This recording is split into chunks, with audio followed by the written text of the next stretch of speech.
Hey everyone, Screenplay Archaeology host KiramidHead here. Just wanted to get some plugs out of the way before the new episode starts. We have now come under the umbrella of Fandom Live Media, which is also the home of the Table Reads podcast, which is a fellow unproduced script podcast, where they read said scripts out in full over several episodes. So if you like this subject matter and you're curious about a different format for it, definitely check those guys out. Not the least reason which is because you'll be paying tribute to my new podcast overlords, and that can only have a benefit. Also, check out the Shelved Film podcast, which covers similar subject matters. They're not tied in with us, but I want you to go check them out. I want to make that recommendation because I'm just a nice guy like that. And as usual, be sure to check us out on social media on Facebook, Tumblr, and Twitter. We're on almost every means of listening to podcasts. We're on iTunes, Stitcher, a bunch of other places, especially now that I'm on a new platform which can distribute it to a whole ton of different places. So be sure to check out Spotify, Google Podcasts, stuff like that as well. And also a couple of things I want to throw in at the end. We do have a Patreon page. There's not much there. I can't really think of a rewards tier at the moment. And also, I have a Discord server that's been put together for a while, so if you want to show up and try that, as long as you're not an asshole, nothing will happen to you. You won't get kicked out. Just follow the rules. You'll be good. Check that link out down below. And with that, enjoy the episode.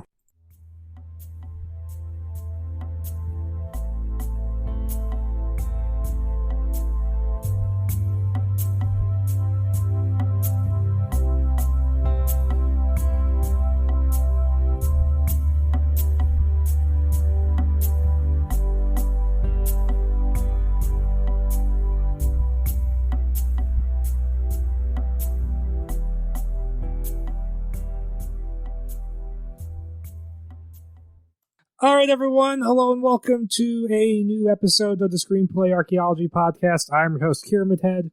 Back again is KtuluJack. And I said, hey, what's going on? Yeah. And we can proceed peacefully. Yeah.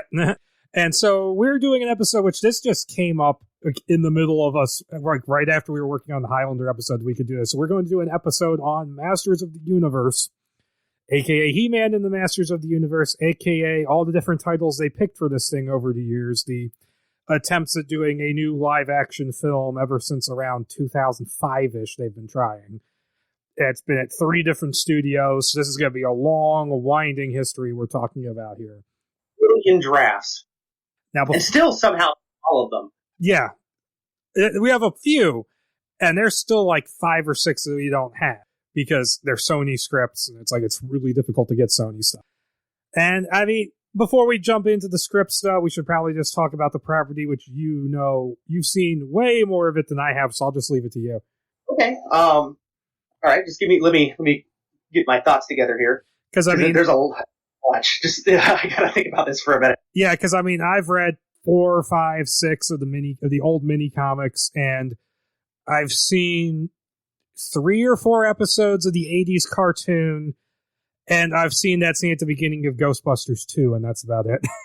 Yeah, I mean, I guess I was born in 86, so I kind of missed, I mean, He-Man kind of fell out of vogue, I believe, in 88, so I kind of missed most of the He-Man stuff as it was coming out. But I'm a single son of a single parent. My mother was a teacher, so we weren't like destitute or anything, but we were lower middle class growing up. And when I was a kid, it was like, well, I could either go to Toys R Us and get like a new toy, or Mom would take me out to like the local flea market, and I could get like a handful of toys for basically the same price. And that was kind of where I fell in love and found out about He-Man, because there was like a toy booth at a local flea market that was just selling boxes of He-Man toys. And they're just so friggin' cool. I mean, it was like when I was a kid and I saw those, it really was something that I'd never really seen before. Cause, like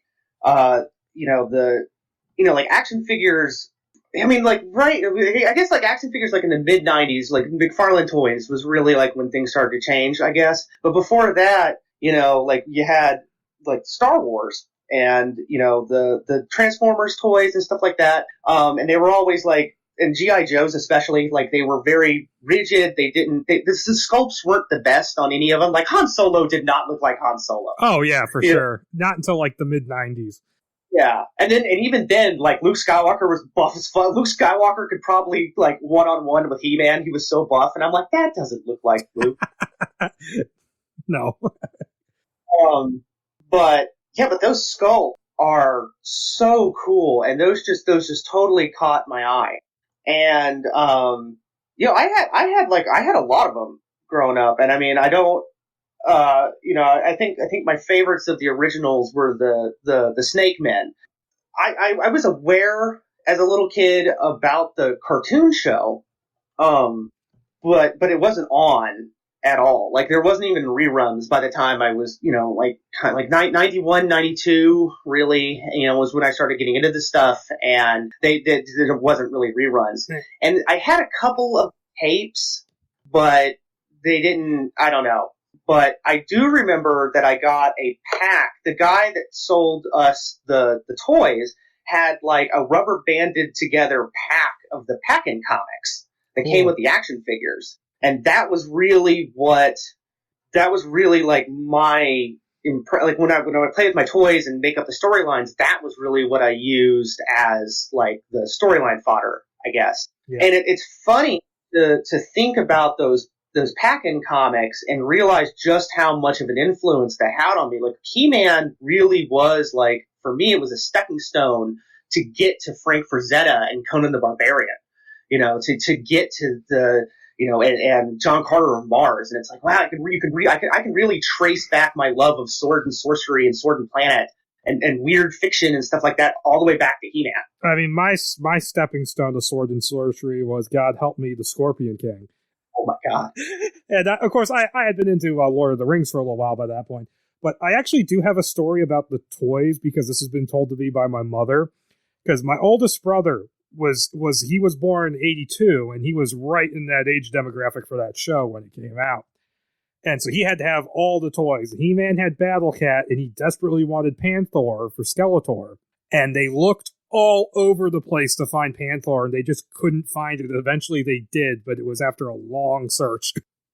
Yeah, the only problem with getting the toys through a flea market was I never got any of the like the little accessories. So I had Battle Cat. I think I had Panther, but I know I had Battle Cat, but he didn't have the helmet or the saddle. So you basically just got Cringer. Yeah, basically. I don't know. Battle Cat, the toy Battle Cat was pretty awesome looking. It didn't really look like Cringer. No. But yeah, but I did have He-Man's sword. And I did have Castle Grayskull, but I didn't have any of the extra stuff. And I think, because I want to say I bought the Castle Grayskull from that guy, and I think I want to say, because originally when you bought Castle Grayskull, you had to have both He-Man and Skeletor's power swords.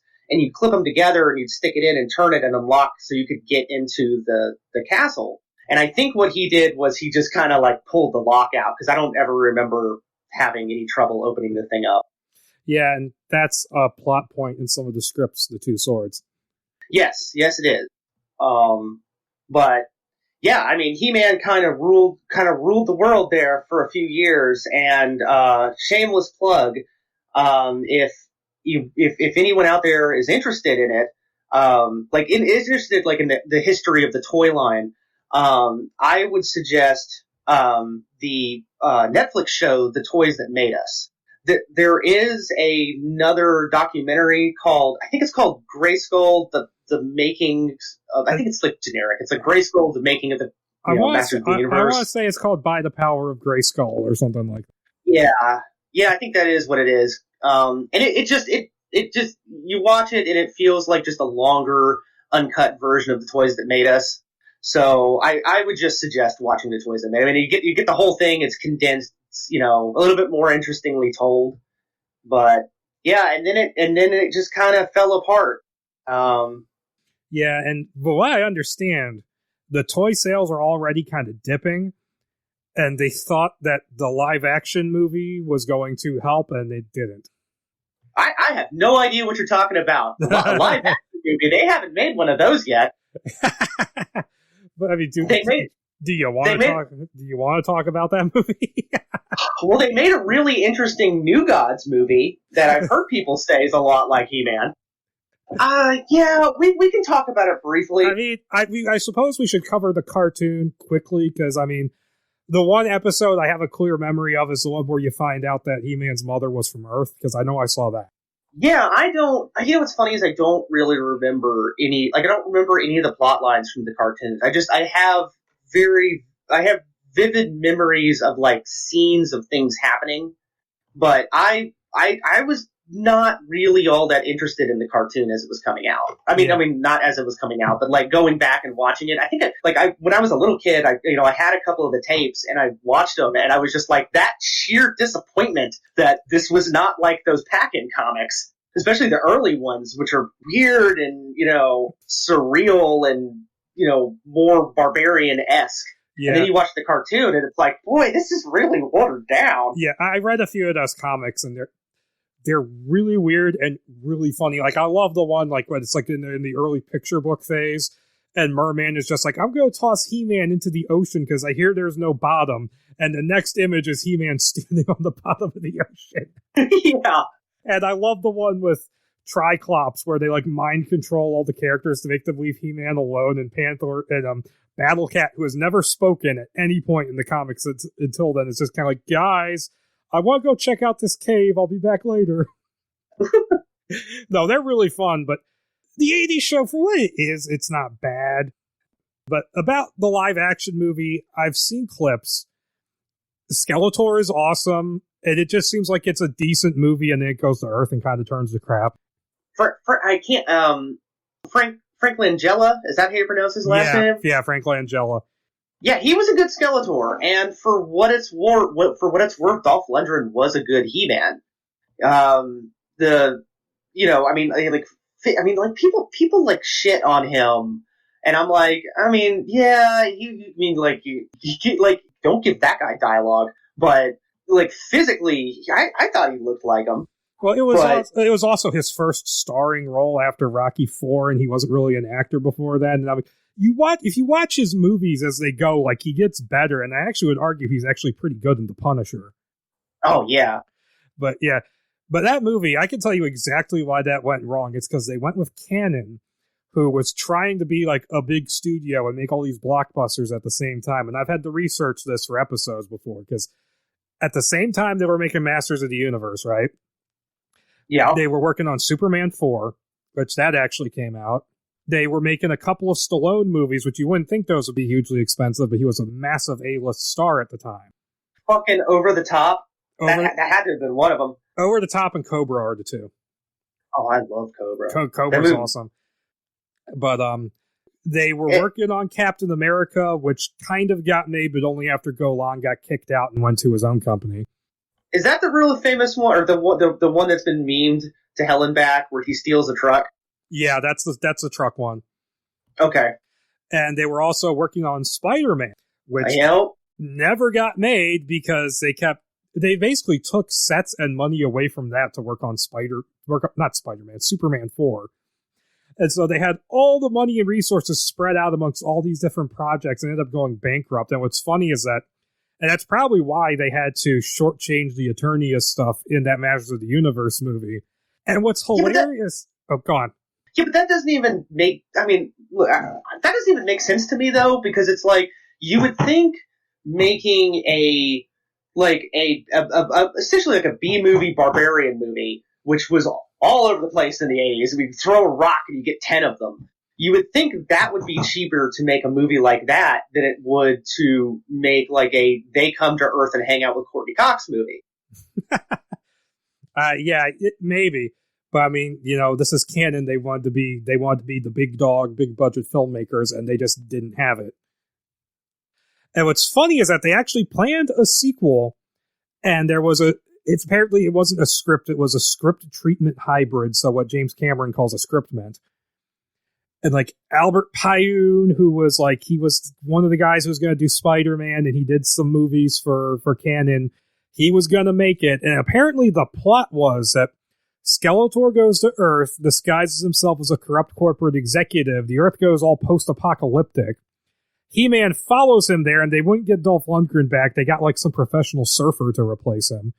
And he disguises himself as a football player, and it's him trying to stop Skeletor, evil corporate Skeletor, in the post-apocalyptic future. And then I think Mattel just said, fuck off.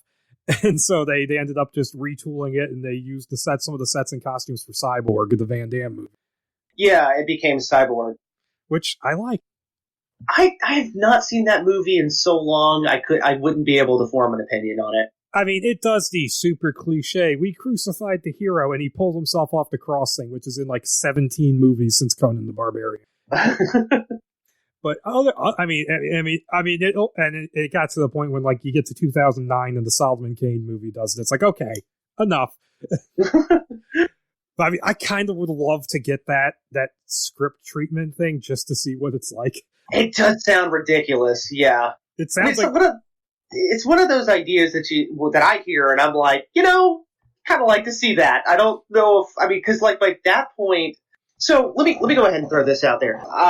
He-Man and the Masters, like the first He-Man movie, well, the only one so far, but it's funny because I have a very vivid memory of getting that on VHS because I'm browsing the video aisles at a Blockbuster when I was a kid and like seeing it and being like, oh my, they made a He-Man, like what? They made a He-Man movie, okay, and that was I want to say that was the first time a movie like truly disappointed me.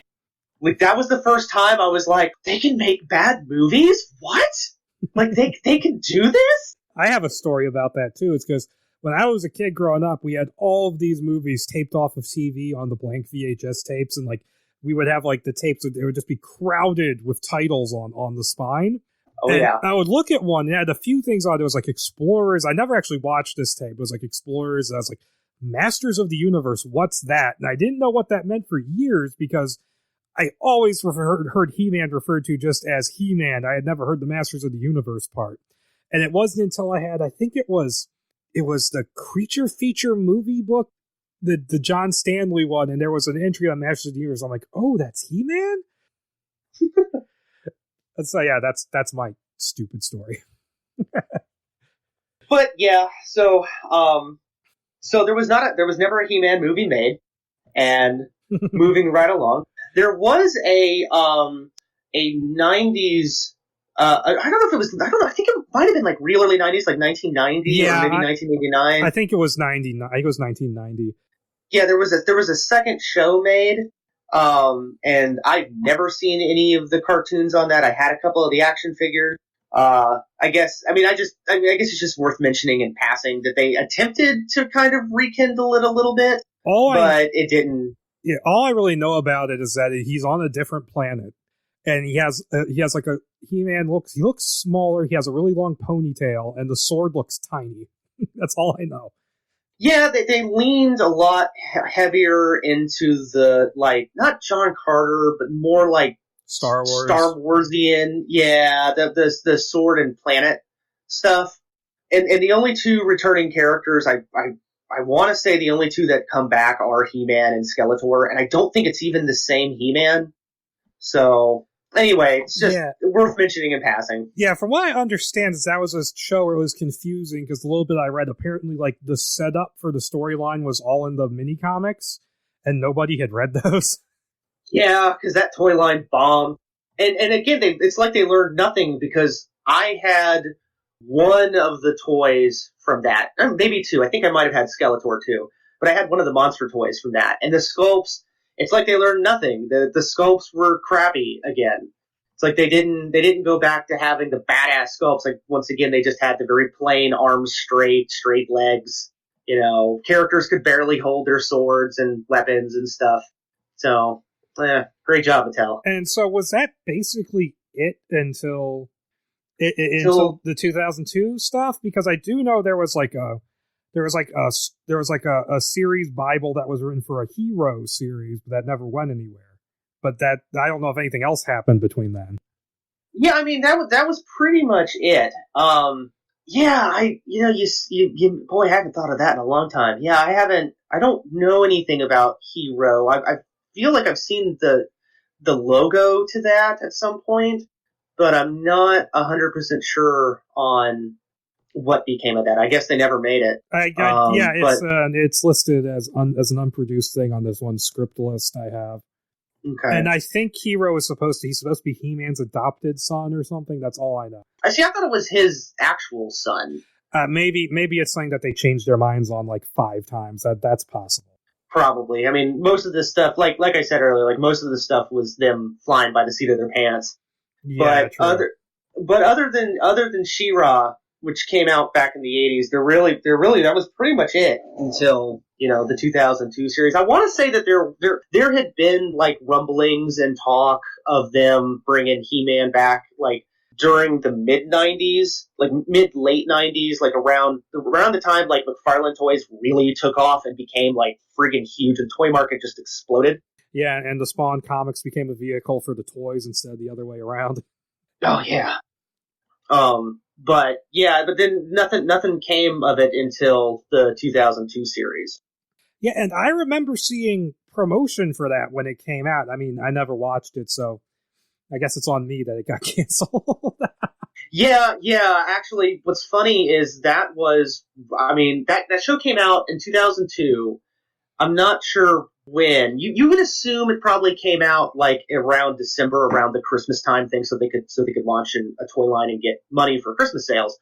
So I would have been in 10th grade. I would have been in 4th, I think. Okay. Yeah. 4th. So I had just kind of graduated. Like I just graduated out of playing with toys. Like I kind of just moved on to doing model kits and comic books, and I wasn't really playing with toys anymore, or really watching cartoons for all that matter, So it just barely missed me. Yeah, so I've heard like it's actually really good. Like it actually kind of brings out a lot of like the storyline and stuff, and it's played a little bit more serious and more dark. Oh, it's great. It's great. It's really, really good. I mean, I would say that the 80s show doesn't really hold up. I think it's fun for. I can definitely see it being fun for people that were there to experience it. I'm sure it's an outstanding nostalgia. Like a nostalgia bomb, I guess. But as far as like showing like new people or like new children the series, like the 80s show isn't gonna be the ticket. The 2002 show will be the ticket. The problem is finding decent quality of versions of that show, because I think there's only like a DVD of it, and it still isn't the best, and it's the version, because there's a YouTube channel that has all of them, and it's not like it's very, very low quality.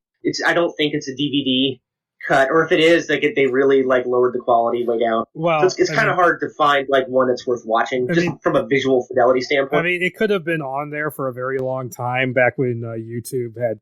I mean, YouTube compression is kind of shit even now, but back in the olden days, it was really bad. You could only upload up to 360 or something. We had two choices: 240 and 480. Yeah.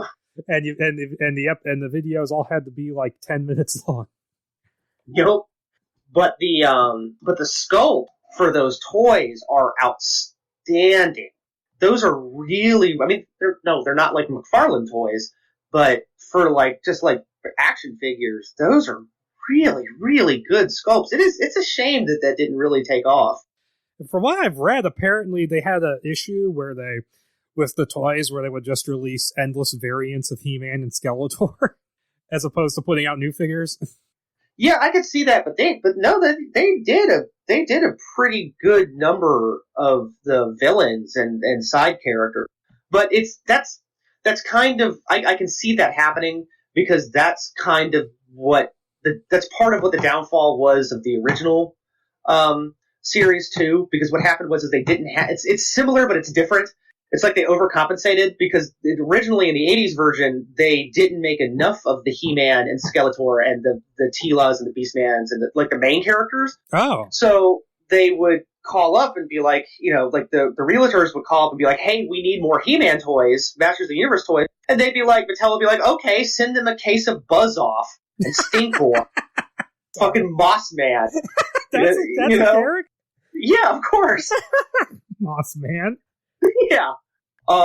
So it wouldn't surprise me if like 10 to 15 years later, they were like, no, switch gears. Now they're going to get nothing but He-Man and Skeletor because that's what the kids want.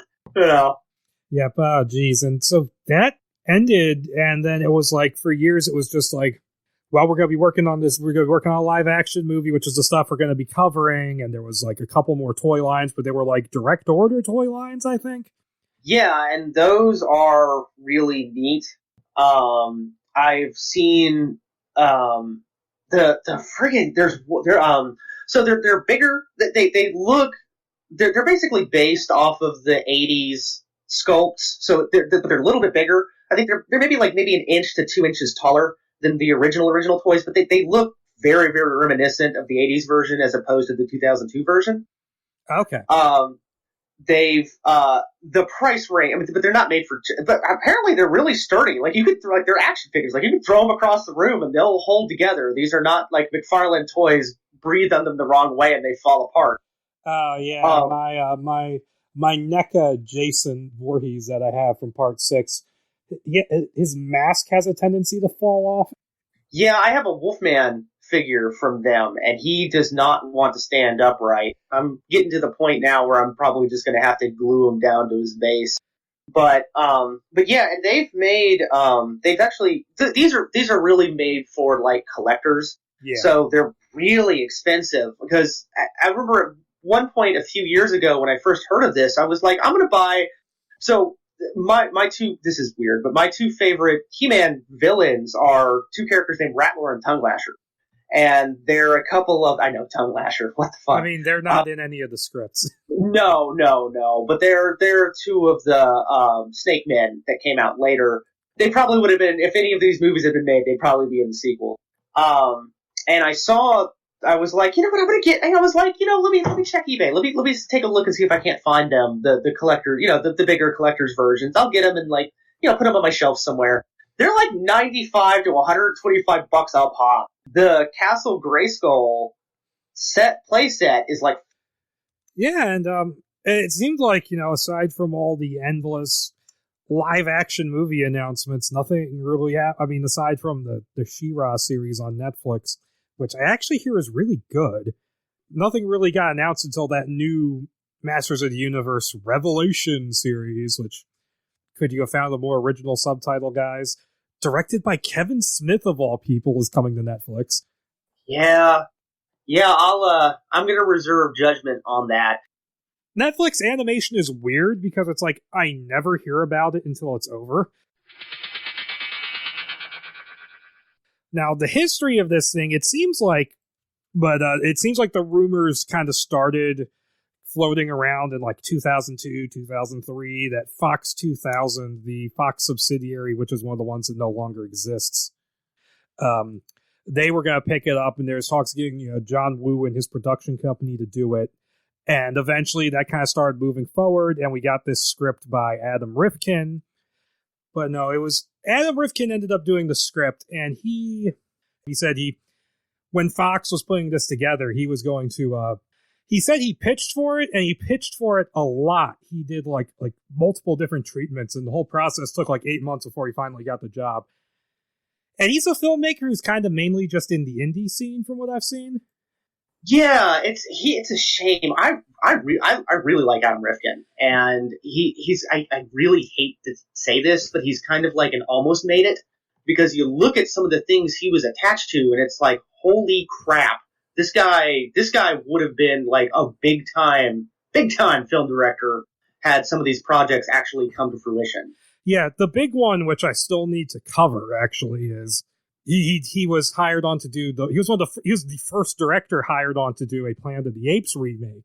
Well, it was kind of a sequel / reboot back in the late 80s before that became popular. They're basically doing what Toho used to do all the time with Godzilla, where they would reboot everything except the original movie. And that script is actually pretty good. That's an episode I'm going to look forward to doing eventually in the future. But so that was interesting. That script is great. And he's written some stuff that I like. I mean, Mouse Hunt is hilarious. Oh God, I love Mouse Hunt. That movie still cracks me up to this day. Yeah, he wrote Small Soldiers. Yeah, and I'm curious about that one because I've heard through the grapevine that I'm curious what revision did he? I want to know did he write it like the original draft or did he do revisions and kind of because I've heard that movie. The movie we got was not the movie that was intended to be made, and that was basically a nightmare the entire time they were making it. It's constantly getting fucked with by the studio, almost to the point of I don't know if you're aware of the story of what happened with Wes Craven's werewolf movie called Curse. Oh yeah, it's very similar to that. Yeah, I've heard about that, about how the entire story changed in reshoots. Yeah, multiple times. But yeah, I just. Looking at the writing credits on that movie, Ted Elliott and Terry Rossio contributed to that. That is strange. Yeah. And that's going to come back around later in this episode. Yes. But yeah, I loved that movie as a kid, though. Small Soldiers. Oh, yeah, and the effects in that are great. All rod puppetry. The Stan Winston production. Yeah. That's good stuff. And Joe Dante. Yeah, Joe Dante, where has he been lately? But no, that's for a different time. And he also directed a movie which I've always loved, which is Detroit Rock City, the Kiss comedy. I love Detroit Rock City. That movie's great. But yeah, Rifkin seems like this really interesting filmmaker who almost made it a few times. And it would be it would be really cool to see it. It's really cool that he got this job, and it's a shame that it didn't pan out. And the fact that John Woo was going to direct this is just nuts. Yeah, I have some thoughts on John Woo being the director of this script in particular. I'm going to save that for after we talk about it, though. Yeah, I have a feeling that it would be less hard-boiled John Woo and more Redcliffe John Woo in terms of the direction. Not the tone. Oh, God, no. But yeah, I can see that. But so yeah, jumping into the script, like I said, it's titled He-Man and the Masters of the Universe, so it's sharing the title of the Filmation show, and it's dated April 12th, 2005. And it opens with, let me get my notes out, we get an introduction to Eternia complete with narration, and I don't think they actually say who's narrating in this version. I can imagine it being the same person that was playing King Grayskull. King Grayskull, or maybe it would end up being the Sorceress like it is in every other script almost. Yeah, that's true. Where so they're introducing it, and it's a planet divided into dark and light hemispheres. And this is interesting because this is the only script that really deals with that, and apparently that is an actual He-Man thing, is the dark hemisphere. Yeah, that is straight from the 2002 cartoon show. This is very much, I'll go ahead and lay it out right up front. This is very much a film adaptation of the 2002 cartoon. Yeah, okay, that's cool. And so there was a war that raged between the two halves for millennia, with humans and the flying men called avions. They're on one side, and there's all kinds of monsters and mutants on the other. There's spider people and all kinds of other things. And it's shown Snake Men, yeah. And it's shown stretching from ancient times, described similar to ancient Egypt, to a World War I level of technology. And it shows a bunch of guys in gas masks fighting, and I'm just thinking, is this that scene from Ralph Bakshi's Wizards where they're like, they killed Fritz? Are they gonna show Nazi imagery over the battlefield? Yeah, drive everyone crazy. But this whole sequence is just bitchin'. God, it's so cool. They're just looking through this the opening 5 pages, and it's there's so much cool stuff in the it's the exposition in the meat of the screenplay. It's well, this is awesome. There's a part. Let me read this bit out because this is great. Megawatt laser cannons demolish buildings. Hover tanks fire devastating plasma blasts. It's a hellish wasteland of rubble. Missile silo. An ICBM launches from a silo in the dark hemisphere.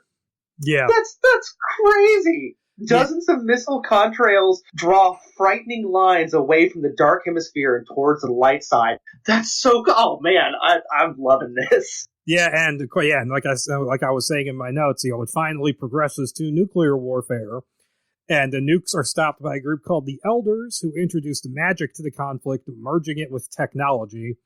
And then the Dark Hemisphere started doing this as well, and they came to be led by a vicious necromancer named Hordak. So that's mythology stuff. Yep, yeah, Hordak comes from She-Ra, actually. Interesting. But they play him a little bit differently here. It's neat. I like it. I just know, like, Hordak leads the Horde, and that's basically it. Yeah, he's basically like a bat person, I guess. And so this came to a head in a massive battle with King Grayskull wielding the Power Sword, or the Sword of Power, whatever, it's like. And the Elders performed a powerful magic spell, erecting a magical barrier between the light and dark sides of Eternia, and peace was finally brought to the planet, but King Grayskull died of his wounds. This image of him just standing there leaning on his sword is just really cool and mythic. Yeah, and it becomes a statue, right? Yeah. Yeah, and I was getting some serious King Cole versus Tulsa Doom vibes from this opening. Like, that's really where it was. I was loving it. Yeah, and it also reminds me of, I don't know if you've seen the 13th Warrior. I keep waiting for a McTiernan cut. Yeah. Probably never going to happen, but fucking do it, guys. But it reminds me of, like, it's similar to the ending where, like, the Beowulf character stabs a sword into the ground and then sits on the battlements like a throne. Oh, that's awesome. Oh, that scene is so cool. But then we jump ahead 1,000 years to the shining metropolis of Eterno City, which is the capital. And, okay, I have to ask how this name is supposed to be pronounced. Is it Zor or Zoar? I was pronouncing it Zor in my head. Yeah, and I'm going to have to go with Zor because apparently that's the name of the Falcon in a lot of the material. Yeah. So Zor. So I'm going to go with Zor for the purposes of this episode. And we're introduced to her. She's a prescient who dreams of images of war, as well as a laughing skeleton face. And she bolts out of bed, and she speaks of her husband, Duncan, who has the rank of man-at-arms, and their daughter, Tila. And she says she must report her dream to the king, and she's talking to them over communication because they're training in the courtyard. And because while they're training, Adam, who works with his uncle Griffey in the nearby mechanics bay, is watching her instead of working, much to his uncle's dismay. And he's also not happy about Adam racing hyperpods in Century Park after midnight, getting that Fast and the Furious cash. Yep. This was written back when, that was actually a street racing series. Yeah. He says, I want you to become more than just a GravTech mechanic. Now, alarm bells are going to be ringing for anybody who even has a slight working knowledge of He-Man, because this is quite different. Very different. And it's a very weird thing they're doing, and we'll get to it as it goes along. We'll talk about it, but it's a very strange plot point. I was into it, but yeah. Well, it folds into something that's even weirder. But so Duncan, that's true. Yeah, true. We really have to talk about that. Duncan and Tila's training continues, with Duncan gifting her a Psytech staff designed to complement her shield incantations. And they spar, with Tila doing well until she gets overconfident and gets blasted off her feet by Duncan's stun gun. I love how he just plays rough in the traces. Bam! Yeah, and I thought that was... Yeah, I love that too. And the staff goes flying and smacks Griffey in the head.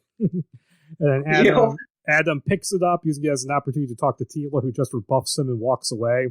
And so Duncan then thanks Adam personally and then starts to show an interest in him before letting him head back to his work. And Adam, there's a line in here which maybe might not have aged so well, but Adam walks back to Griffey and goes, I think I'm in love. And then Griffey goes, I don't think the man-at-arms swings that way. It's like, no, not him. And so then Zor, she's going before King Randor and Queen Marlena, telling her about her dream. And it's mentioned that her dreams don't always come to pass, and there's this one, jerk advisor who's being an asshole about it. And it's decided to go ahead with their 18th birthday celebration for their son, Prince Joseph. And it commences in the throne room where we meet Orko, who is a wizard pulled in from another dimension by accident, they say here.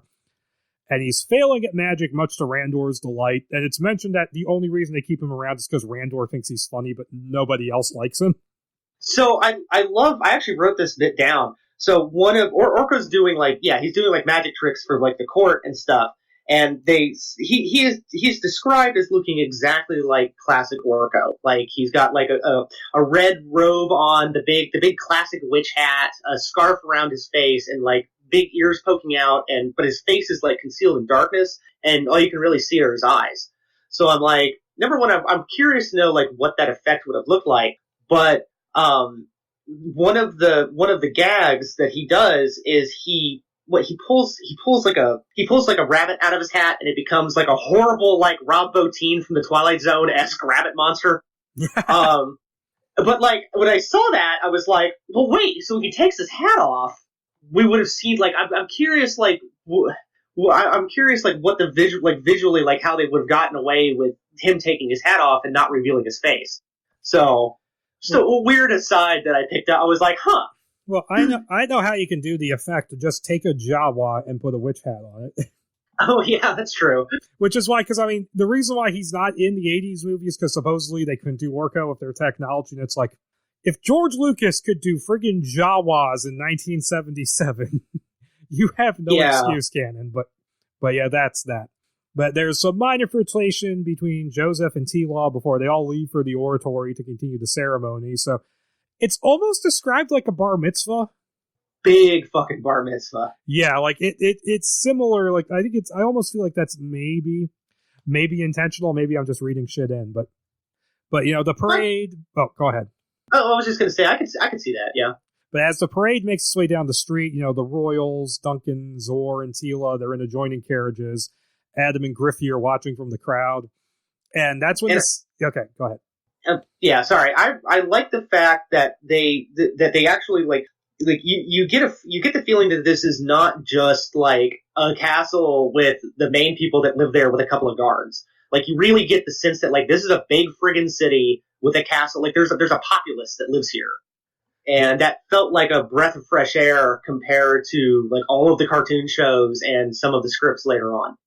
And so that's when the city is attacked by pterodactyls, which are planes that resemble pterodactyls. And I was slightly disappointed that they weren't just pterodactyls outfitted with machine guns, dropping bombs on the crowd. No, but we get something similar to that later on. Oh, yeah, sure. And the attorney and soldiers mobilize for defense, with Duncan leaping to the Royals' carriage and Tila following right behind him, while Zor fights back with magic blasts. So this is a big, big action scene. And Duncan helps protect the Royals while his helmet's vision zooms in on Adam, who catches him speaking into a communicator and pointing at him. So it's like, what's going on here? And troop transports land, bringing dark warriors to fight the guards. So he's got all these monsters, and he also has a whole bunch of just guys. Yeah, just nondescript bad guys. I love the Man-at-Arms bit where like his whole like he's got like a big like his armor like plates up and it becomes sort of like an Iron Man type thing. Yeah. Where like it becomes like a shield. I was like, when I'm reading this, I'm like, I could totally see that. That would have been awesome. Yeah, and I think his arm pieces like transform into different weapons too. And okay, so Trapjaw arrives on the scene, so he just jumps and he starts firing into the crowd. And Griffey tries to stop him, only for Trapjaw to smash him into the ground and kill him with one hit. And I'm like, oh shit, the villains aren't fucking around in this. Nope. And Griffey is off the table. Yeah, and I think he gets mentioned maybe 3 more times, and no one really gives a shit. Nope. And so Adam, he gets picked up by Manny, which is a sort of translation of many faces, one of Duncan's men, and taken to safety. So that character shows up. And that was a cute little shout out. And I'm okay with them changing that name because that's a weird name to try and pronounce out loud. It's because it's a stupid pun anyways. Oh, yeah. Well, welcome to Masters of the Universe, friend. But it's like, I can't imagine someone... It's hard to wrap your tongue around to just say, because it's like man-e-faces. And I think it's funny that he's like this big badass warrior here, when in the mini comic I read, he's just an actor. Yeah. No. But so, more the Dark Soldiers, led by Whiplash, attack the crowd. And he's like a lizard guy with a stegosaurus tail, I think they say. He's what's called a Caligar.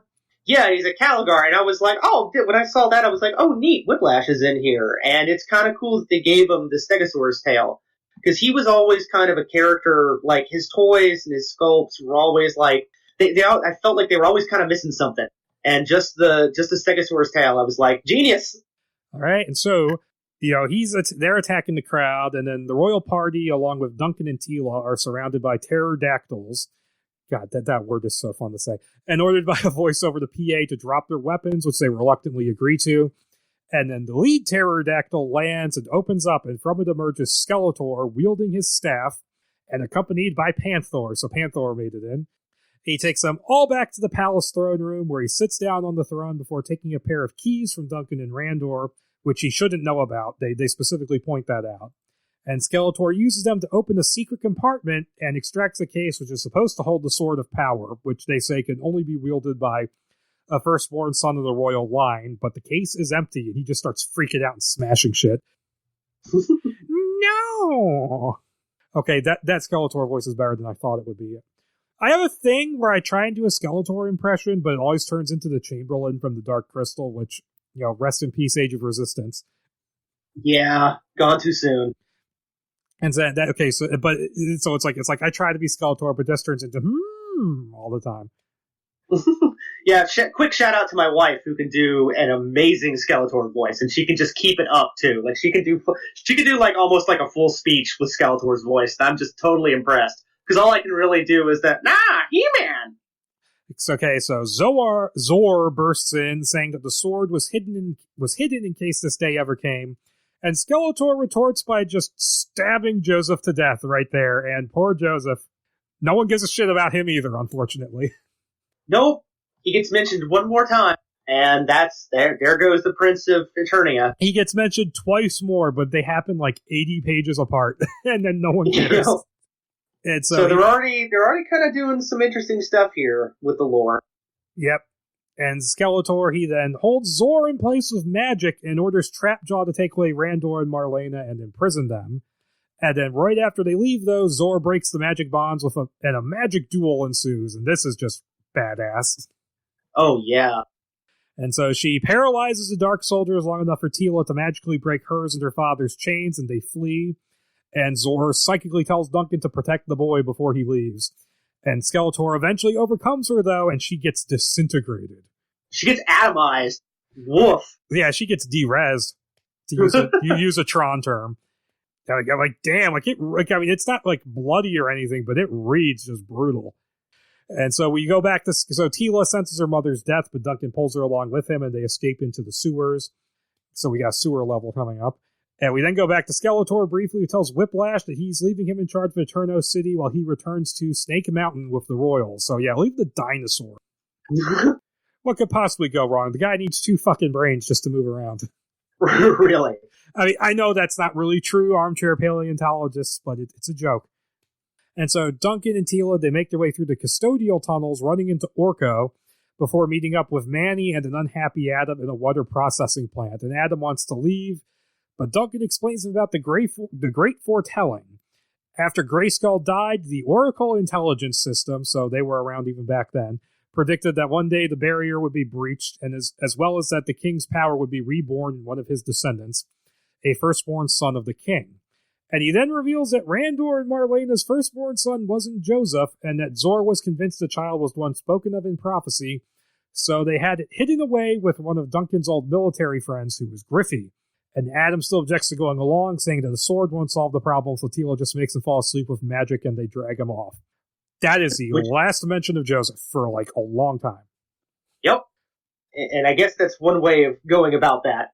Just put him to sleep, and we'll deal with this later. And so basically what they're doing here is that they've introduced this quasi-Arthurian element where the heir to the throne is being hidden and not knowing who he is, and he's hidden with someone who's looking after him. Problem is, they hid him like 5 doors down. Yeah, and you would assume, like, he would bear at least a passing resemblance to his brother, or at least to the king, so it's like, it wouldn't be like, that's weird. Griffey's kid looks a lot like the king. What's going on here? Yeah, there'd be rumors of a royal bastardy running around. Yep. It's just strange. I mean, it wouldn't be such a problem if Joseph felt like he mattered, but it's just a weird plot point. Yeah, I have to wonder. It didn't bother me, but I agree. It feels kind of like a little bit like a dropped the plot point. I wonder if, like, maybe because we mentioned earlier, Rifkin was just constantly rewriting this over and over and over again. Like, as far as I know, this is the only draft of this script, just because he would like just rewrite it and rewrite it and rewrite it over and over and over, and not really make different drafts. So I have to wonder if like one of his original ideas was to like kind of play with like a plot twist of is he. Is Joseph going to end up becoming He-Man? Like for newcomers to the series, Yeah. So I don't know. It's a strange twist, and it just needs a little bit more to it, just a little bit more, and it would work better. Agreed. Okay, so they arrive at a trucking bay where a captured enemy transport called a land shark has been stowed. Interesting name. And is that an actual toy? Yep. Okay. Almost everything in here are actual toys. And so the party plans to use it to leave the city undetected. Orko tries to come along, but Duncan says, no, fuck off, I don't want you, because nobody likes Orko. No. Which is a shame, because he's actually really funny in this. Yeah, he's definitely not Snarf. Oh, God. He's like, okay, you stay here with Manny, but after they leave, Manny tries to interact with him, but he finds a cloak full of feathers instead. So, magic actually did work. Yeah, it's a cute little scene. And, as the land shark moves through the countryside, Adam witnesses the destruction being wrought by Skeletor's forces and moves to the back, where he has like an awkward moment with Teela, and then he sits on a bunk finding Orko has stowed away, so Orko got rumbled immediately. Yeah, and some of the... I'll go... Actually, I'm going to hold my thoughts on the Teela, Adam, I guess, flirting and relationship stuff until there's a scene later on where they really browbeat you with it, but it is not particularly well written. Let's go with that. Well, it's also really weird because she was like all in with the thirst for Prince Joseph, and now he's dead, and she just like doesn't give a shit. Nope.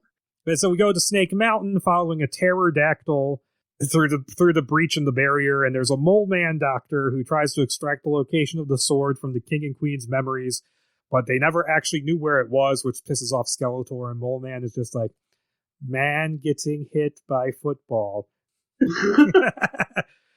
Okay, so the land shark, it arrives at a cave deep in the woods where Duncan says that the sword has been hidden, and inside they find the city of Voldar, which was turned to stone along with its inhabitants by necromancers during the war. And it's awesome. It's kind like in the script, it's specifically described as looking like Manhattan, which leads me to wonder if while I'm reading this thing, I'm definitely getting shades of like Oliver Stone's Conan the Barbarian script. Oh yeah, and that. Yeah, and I'm like, I wonder if that was like Rifkin's mind while he was writing this as well, because like it's weird that he brings up like specifically it looks like Manhattan, and I'm like, but still, that's a really cool setting. I dug it. I think he's just using it as like an example of like a high tech city or something like that. Fair enough. Yeah, but it was and they head to the Hall of the Elders, an enormous building where Zor hid the sword, and Adam is supposed to be able to find it himself, but he's not sure how. And Orko tries to help by lighting the place up, which reveals a horde of Arachnite warriors led by Webstor, descending for an attack from the ceiling, and the fight commences. Orko almost immediately gets wrapped up in a cocoon. Got to take him off the table immediately, yeah, so we can have a real fight. Yeah, we got to do the Professor Xavier thing in every X-Men movie. Yeah, that's true. Adam finally spots the sword, and it's described as a stone sword in the hands of a statue. And I'm guessing that's meant to be the statue of Grayskull. And its casing falls away, revealing it. So Adam runs for it, but he gets caught in webs and pulled away. Teela cuts him out and sets him free, while Duncan fights one-on-one with Webstor. And an Arachnite warrior then grabs the sword himself, only to explode. And then Adam's like second-guessing it. And they're like, go on, pick it up. He was like, are you crazy? Yeah, which is cute. Like, I like the fact that he's like, no, I'm not picking. Did you see what that thing just did? I'm not picking that thing up. And it does it again to a second monster. And they're like, pick it up. And he's like, no!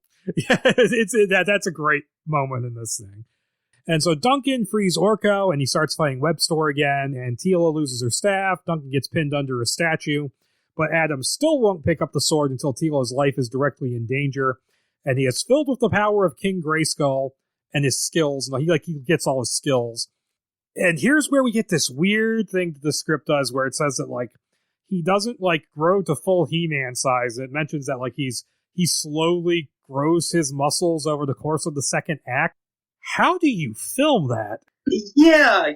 Okay, so you had mentioned this before I even read this script. Like that was one of the first things you told me about it. It was one of the things that stuck in my head. Yeah, and okay, just to be out with it, reading the script, it's not. I mean, I didn't mind it. I liked it actually. I didn't think it was that bad of an inclusion.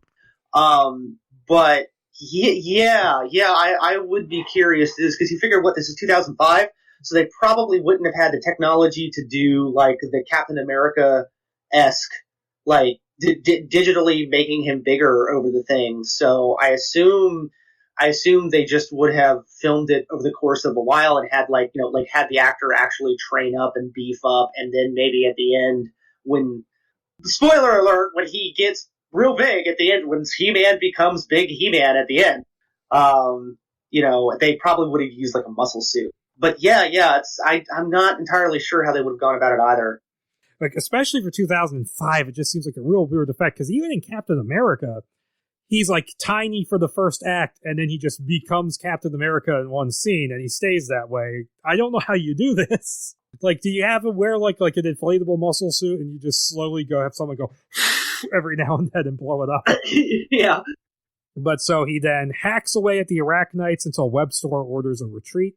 And Adam then doesn't feel so well and passes out, and dropping the sword, which folds up. So basically it has to like turn on, like little bits of it pop out, and that means it's armed, and that's when it will blow something. Yeah, I think the hilt comes out. Like it actually gets the once again a Thundercats reference, but like the hilt actually grows out of it, and then it becomes like the power sword of the classic power sword. Yeah, it's also a little bit like the Kurgan sword, where he pushes the button and it goes. Oh yeah. And so Adam, he has a vision of Zor, who tells him he has to find Castle Grayskull, where he'll find the power necessary to repair the barrier and restore peace. And I have to say, I do like the fact that he gets the sword and basically becomes He-Man pretty quickly in this.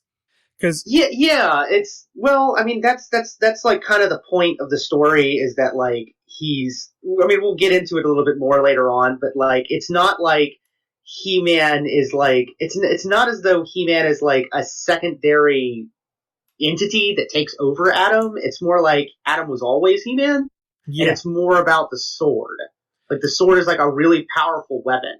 I like that. Yeah, the sword is bringing out his qualities. And what I like about it here is that every other script is pretty much an arc of him trying to find it, and he gets it at the end. So I like that they do it a little bit differently here. But he reawakens in the Hall of the Elders again, mumbling about the castle. And we go back to Eterno City, which has been ravaged by the Dark Soldiers, and word from Duncan arrives, telling his men that the sword has been found. And they're now heading east towards the Mystic Mountains, much to the chagrin of the arrogant advisor who came back. Yep, they had to bring the arrogant advisor back. And I really want to know how Duncan got word back to them. Carrier pigeon? Don't they have like a phone or something? I swear they have like one of these scripts, they have like a communications device. Yeah, they have. I think they do have a communications device in this, but whenever that kind of information isn't specifically stated, I'm just like, carrier pigeon. He whispered smoke signals. He whispered it to a moth who took it to the eagle. No, none of that. And so we're back on the Land Shark. The group discusses Castle Grayskull, which is mainly considered a myth. However, according to Duncan, some historians believe it was a real place where the elders conjured the barrier from, and its location has been lost ever since. He also tells Adam that he first needs to be properly trained to use the sword so it won't drain his life force anymore, and that they're visiting an old friend of his to do this. Because he goes like, I bet you think you're the one to train. He goes, actually, no, Adam. Yep. Sit down, shut up. And I do think it's kind of funny that they attribute Adam's like minor arrogance to being raised by Griffey, and it's like, wow, way to honor the memory of your dead friend, Duncan.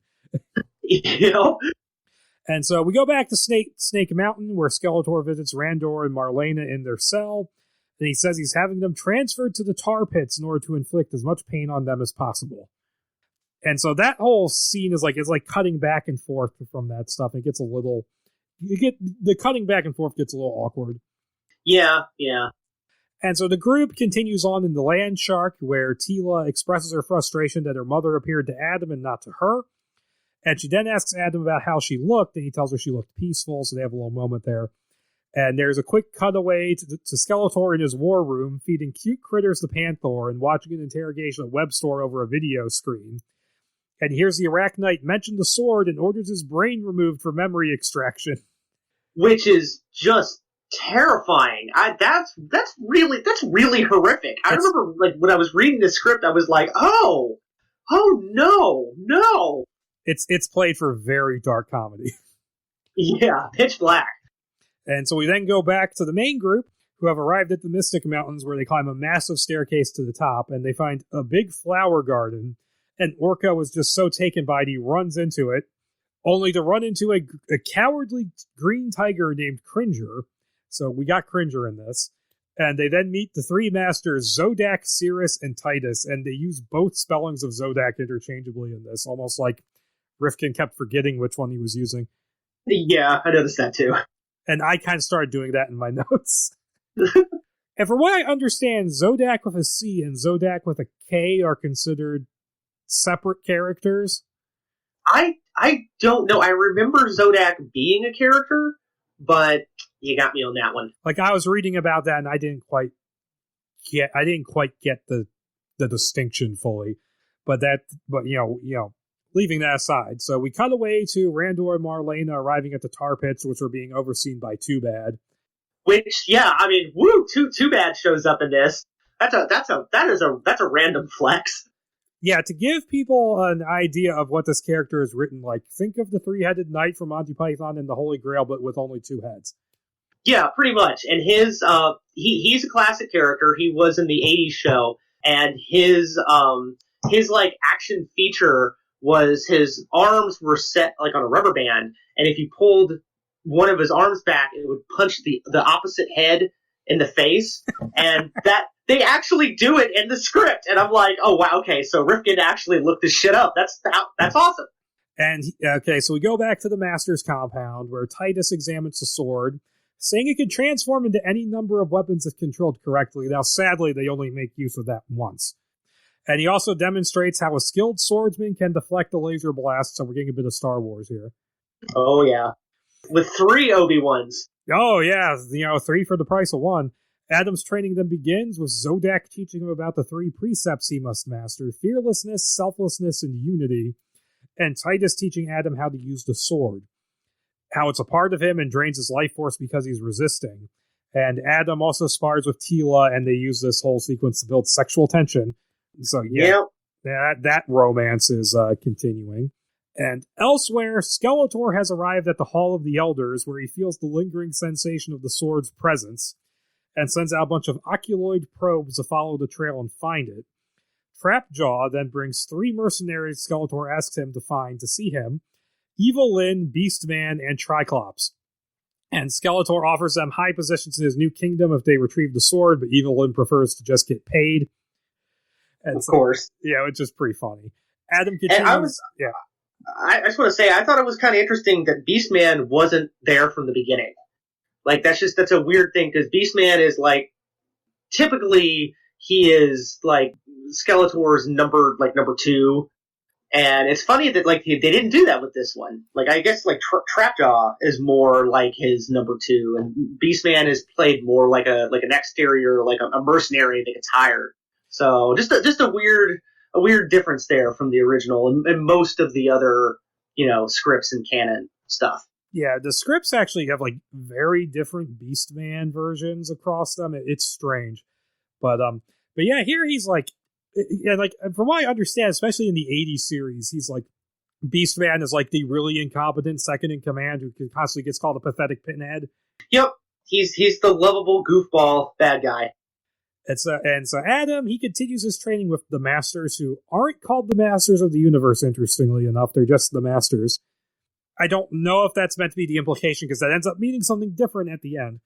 But Adam, he continues his training with the Masters. They do physical and weapons training, as well as explain the precepts, like how fearlessness leads to selflessness, and using his mechanic background to make sense of unity, which I actually really like that. And the way they're sort of explaining the lessons to him, it's almost like this is a version of the moral at the end of every episode. I didn't think of that. Yeah, that's really good. And it actually works. Yeah, it does. And his muscles also continue to grow, and we get like a couple scenes where he and Tila, they mutually perv on each other while they're bailing, and they both run right into Duncan after they finish. Who's just hanging out there. Yeah, it's cute, but they kind of do the whole Duncan standing there making a nonplussed face gag one too many times, I think.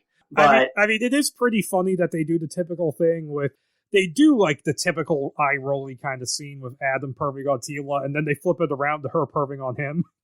Yeah. That was funny, but is this the scene you're talking about? What do you mean, the romance? Yeah, this is one of them. The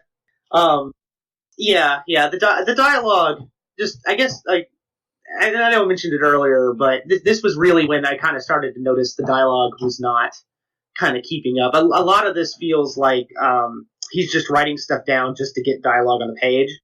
And but once again, like, the actual action, I don't mean just the fight scenes, but like the actual, like the visual stuff, the visual gags are great. It's just the dialogue doesn't really quite hold up compared to it. Yeah, that's true. And so there's also, during this, there's cutaways to Randor and Marlena working in the mines, as well as Archaeology sweeping the land. So they're getting the Temple of Doom treatment. Yep. And then Adam then receives another vision from Zor, who we might as well just say she's the sorceress in this version. Spoilers. That's not really a spoiler at this point. Telling him that he has to leave the Masters as the probes are looking for him, and that he has to go to Avion City and consult the Birdmen's archives for information on the location of Castle Grayskull. And so the party gets ready to leave, and Zodak, saying that Adam needs a steed, whispers a spell into Cringer's ear, transforming the tiger into Battlecat. Now, I'm pretty sure Battlecat just stays Battlecat from this point on. Yes. In this script, he does. I think so. Yeah. And it's awesome. That little bit of that little bit of text where he gets first turned into Battlecat is friggin' badass. And he jumps on him, and I guarantee you they would have given you that fucking epic Frank Frazetta pose. Yeah. Like right when on top of him and like raises the sword. Oh, that would have been so cool, man. God, it would have been so cool. Yep, and the rest of the team sets off into Land Shark while Adam scouts ahead on Battlecat. And meanwhile, this is going on, Randor and Marlena, they meet a fellow slave in the mines named Venin, who claims to be working for the Resistance and offers them a means to escape. And we briefly go back to the Masters, who are concerned that Adam might still not be ready before Cirrus spears one of the probes which has entered the compound. And the party, they cross the desert, and they come upon a massive canyon. They meet up with an air ferry, which is going to take them the rest of the way. However, a deckhand sells them out, and the captain is hypnotized.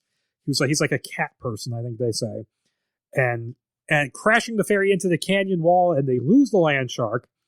And that's when Beastman, riding a griffin and accompanied by Adrenid wasp soldiers, attacks the ferry. Duncan and Tila... Go ahead. And the griffin's interesting, the way he describes it, because he describes it as like a... It's not just like a normal griffin, because like normal griffin is like it's like a cat with like an eagle head and wings, and this is more like a vulture griffin. And I was like, that's cool. All right. Yep, and so Duncan and Tila, they fight the Adrenids, Battlecat fights the Griffin, and Adam tussles with Beastman, who uses his hypnosis to make the captain jump off the ship to his death. And Adam isn't quite a match for Beastman, though, and ends up hanging from the railing over the canyon. And Beastman offers to save him if he hands over the sword, but Adam, remembering Zodak's lessons about fearlessness, lets go and falls. So yeah, that's kind of a cool moment. This whole action scene is actually really cool. But this is my favorite one in the script, not counting the big one at the end. Oh, yeah. And so Beastman sends 2 Adrenids to go after Adam's body and retrieve the sword, but he's managed to survive the fall by sticking the sword in the canyon wall. And he manages to get 1 Adrenid at sword point and force it to fly him back up to the ferry. And that's when the Avion army, led by Stratos, arrives and takes on the Adrenids in the mid-air battle. And Adam fights Beastman, punching him into one of the ferry's ion engines, and a few of them were already destroyed, which explodes.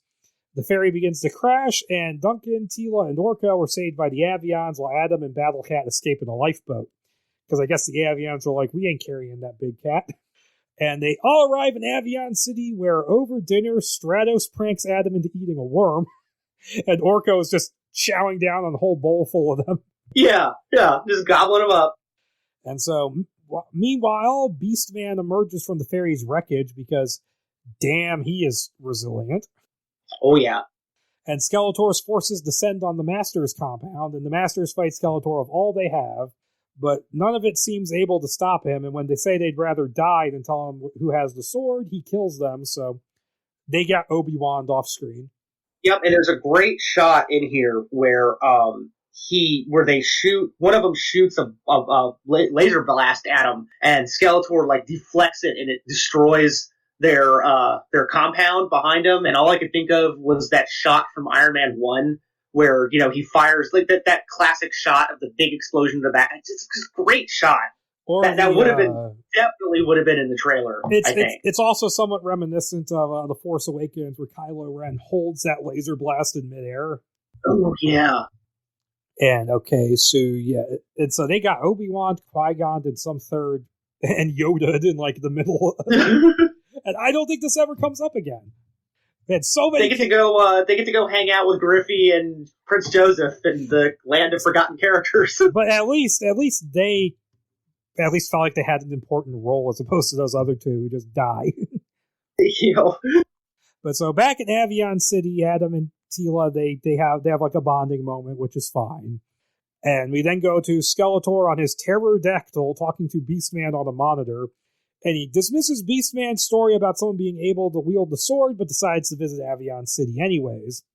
And so we get Adam, Teela, Duncan, Orko, and Stratos visit the Avion archives, where the Adrenid archivist tells them how centuries ago an Avion expedition to the Ice Mountains found a man wandering in a blizzard who claimed to have found the location of Castle Grayskull before his Wind Rider crashed. The archivist proposes that if they can find the wreck, they can retrieve the coordinates. A centuries-old wreck is just going to be working. Yeah. I just thought of that right now. Well, it's in the ice. Maybe it got preserved. So Duncan asks Stratos if the Avions will lend support, but he says they would prefer to negotiate with Skeletor, and offers his personal participation instead. So yeah, they're all Neville Chamberlaining the shit out of this. Oh, I'm sure that's going to go really well for them. Yeah. Skeletor seems like the kind of guy that would be understanding of this sort of stuff. Yeah, give him a pass. That guy, he seems like a kind of guy who would make a peace treaty. Yeah, absolutely. And so back in the mines, Venom kills a guard and helps Randor and Marlena escape their cell, and I think Too Bad shows up in that scene too. And then he promptly gets killed, I think. Yeah, I think he does. So I mean, he's Too Bad. I mean, he's not hugely important. Someone's gonna get mad at me for saying that. But so the group, they fly over the ice plains in a salvage ship called a Chrysalis, with Stratos scouting ahead. And they detect the wrecked Wind Rider beneath the ice and set up a force field perimeter to protect themselves from the Yeti-like Kudalax that inhabit the area, which is almost for naught as Orko doesn't push the button until the last minute. Yeah. So, I think that these things, I want to say these things were in one of the mini comics. Oh, okay. So that's another one of the weird, like a neat little weird, cannon pull. Yeah, I mean, you get Yetis in there. They're always cool. But, okay, so they manage to dig out the wreck, and Duncan retrieves a navigational unit from it, and that's when Triclops arrives, flying in on his own ship. He turns their tech against them using his Psi-Tech powers, and creates an army of Modulac warriors with an assembler on his ship. So yeah, that's pretty cool. That's another character, another monster, another action figure. So it's kind of cool that they're pulling, some of the more obscure stuff out. Wasn't really expecting that. Yeah, and so there's a fight ensues. Adam at one point transforms the sword into a flying scythe and beheads a bunch of Modulacs with it. And he eventually rips the giant laser off the Chrysalis and blows up Triclops' ship with it, along with the assembler. And so Duncan takes down the force field, leading to Triclops and his Modulacs getting swarmed by the cool attacks. And they all try to escape in the Chrysalis, but Triclops uses his ability to force the ship to crash. And Adam, remembering a lesson about self-sacrifice, leaves the ship on Battle Cap and attacks Triclops head-on, deflecting a laser beam with the sword, which causes an avalanche. And the villain is buried under the snow, but the chrysalis is thrown down the mountain and shattered, and Adam is hurt badly. So that was badass. Yeah, that's a great fight scene. I'm just imagining, though, the avalanche looking like the one in Triple X? Triple X, yeah, I was confusing it for a second with the tsunami thing in Die Another Day. Oh my god. But he rides it down like a toboggan. And so, we cut away to Venin, who leads Randor and Marlena to freedom from the mines on a Levis ship, and Skeletor arrives at Avion City, and he lays the city to waste despite their neutrality, and the fact that the group of heroes has long since left. I don't care if you are neutral, Switzerland, I'm taking all your cuckoo clocks and chocolate for myself. Wow. Back on the mountain slope, they can't reach Avion on the comms, Adam isn't doing so well, and they're starting to argue amongst themselves, when the chrysalis gets picked up by a quadrupedal vehicle called a Dragon Walker, which is piloted by a large salvage worker named Ramsey, a.k.a. Ram Man. Now, you have thoughts about the Dragon Walker. I do. It is a very, very odd vehicle. It's cool looking. Like, it looks cool, but if anyone has seen the original cartoon show, or even the what's it called? The Hey, What's Going On video, MAME video. You can see it briefly in the YouTube MAME video. The way that thing moves is freaking ridiculous. It almost moves like, it's got like the motion of like a typewriter, where it's like it's like two parts, where it's like a top part with a dragon, and then the bottom is like four little legs underneath. And it like moves like the top of a typewriter, where the top will kind of jut out, and then the legs will like scurry and catch up with it. And it just does that over and over and over again. And I'm just like, what? Number one, like, what the fuck was Mattel thinking back at, like, what kind of drugs were they on when they came up with that thing? And would have they actually done that for this movie? Because they're in that Dragon Rider for a while. So all I could think of is, like, yeah, like, for, like, the next, like, 30 pages, whenever it gets mentioned, I'm like, all I could see was it making that little scurrying, the little tiny little, like, pug leg feet scurrying movement with its legs to catch up with the body, which kind of took some of the wind out of some of the action scenes later on. The escape with the king and queen continues. Even though the ship took a nasty blast during the jailbreak, they managed to cross through the break in the barrier, with Randor horrified about the Dark Army that's streaming through it. Paul Feig's Dark Army coming out who knows when. No one's going to understand that reference, but that's just me. Oh my god. Adam awakes, healed, and even more muscular, finds that they've taken shelter at Ramsey's house. And we then go... Now, I should mention, they give him the name Ramsey. That's not what Ram Man's real name is supposed to be, but he didn't get a real name until the Classics figures came out, so they can't help that. And we then go back... Oh, go ahead. No, I was just going to say, but yeah, I mean, that makes sense, though. It's going back to the Manny Faces, Manny thing. I'll accept it. And so Adam awakes. Oh, wait, I already read that. We then go back to Skeletor as the Mole Man Doctor, getting hit by football, tells him he managed to extract the memory of the chrysalis departing from several Avion brains. So there's that horrifying stuff again. Oh, God. And this, coupled with the reports of Triclops having gone missing, leads them to head there themselves. Why didn't you tell me about this? Back with the main group, Duncan is working on the navigational unit, surrounded by junk at Ramsey's Salvage Emporium, so he has a store he runs out in the middle of nowhere. Yeah, I'm like, but business can't be a booming out there. It's like, because this is assumably like, well, they described like them when they were coming down the avalanche as like hitting trees and stuff, whereas before it was more like actual like just nonstop frozen wilderness. But yeah, it's just a junk, like a junkyard in the middle of nowhere. So it's like, well, okay. So is Ram Man just that guy from the Iron Giant in this? Yeah. It's art. But Duncan, he extracts the necessary coordinates, which point to Lake Mirage, not too far from the barrier. And Duncan says it would make sense as the location for Grayskull, as that area was called a nexus point for Eternia's magical energy. And that's when they get word over their comms from Randor and learn that he's crash landed in a place close to where they're headed. And so they take the Dragon Walker with Ramsay staying behind. So Randman's just gone, saying he says he wants him to bring it back in one piece, which that doesn't happen. Oh, I'm sure. Yeah, I'm sure that'll happen. Mm-hmm. And meanwhile, Skeletor has found Triclops frozen under the snow and orders him thawed out and worries about what Adam's growing power could mean.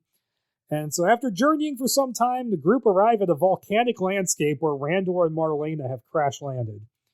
Adam and his parents are happily reunited, but that's when Venom turns on them, revealing himself to be Evil Lyn in disguise, calling in a corps of soldiers riding battle raptors, as well as 2 battle Rexes, and these are all they're dinosaurs tricked out with guns and missiles. Yep, nuclear-equipped walking battle tank. Yeah, we just got so we just crossed over with the Dino Riders. Oh man, yeah. But this whole next sequence is awesome. But she holds Randor hostage, threatening to kill him if Adam doesn't hand over the sword. And Adam just slams the sword into the ground and knocks her over, Hulk style, freeing Randor, tells him to make their escape. And he fights off Evil Lyn and then leaps aboard the Dragon Walker as the group tries to escape. However, the vehicle gets toppled when one of the raptors bites through a hydraulic line, and they have to make their escape on 3 motorcycle-like blaster hawks. And a chase ensues between them and the raptor corps over the lava-riddled landscape. Yeah, and there's a lot of really cool little action beats going on here, too. This was a great one. Yeah, and at one point, Randor loses his blaster hawk and commandeers a raptor from the enemy, so you get King Randor riding a velociraptor, which is awesome. And he keeps that thing for a while, too, I want to say. Yeah, I think he has it for the rest of the script. Yeah, why would you give up a raptor? And just imagine if they had gotten Lundgren to play King Randor. You would have Dolph Lundgren riding a dinosaur. Oh my god. But yeah, there's some great little beats going on here. Yeah, but it all comes to a head at a natural rock bridge over a river of lava, where Adam catches a missile from one of the battle Rexes, turns it around, and blows up the bridge with all the bad guys on it. And Evil Lyn's on the other side, she gets real pissed and throws a boulder at Teela that Adam deflects, and this is when they finally kiss, and Duncan is like, "Urgh." Yeah, I was gonna make he goes full Metal Gear Solid Twin Snakes there for a second.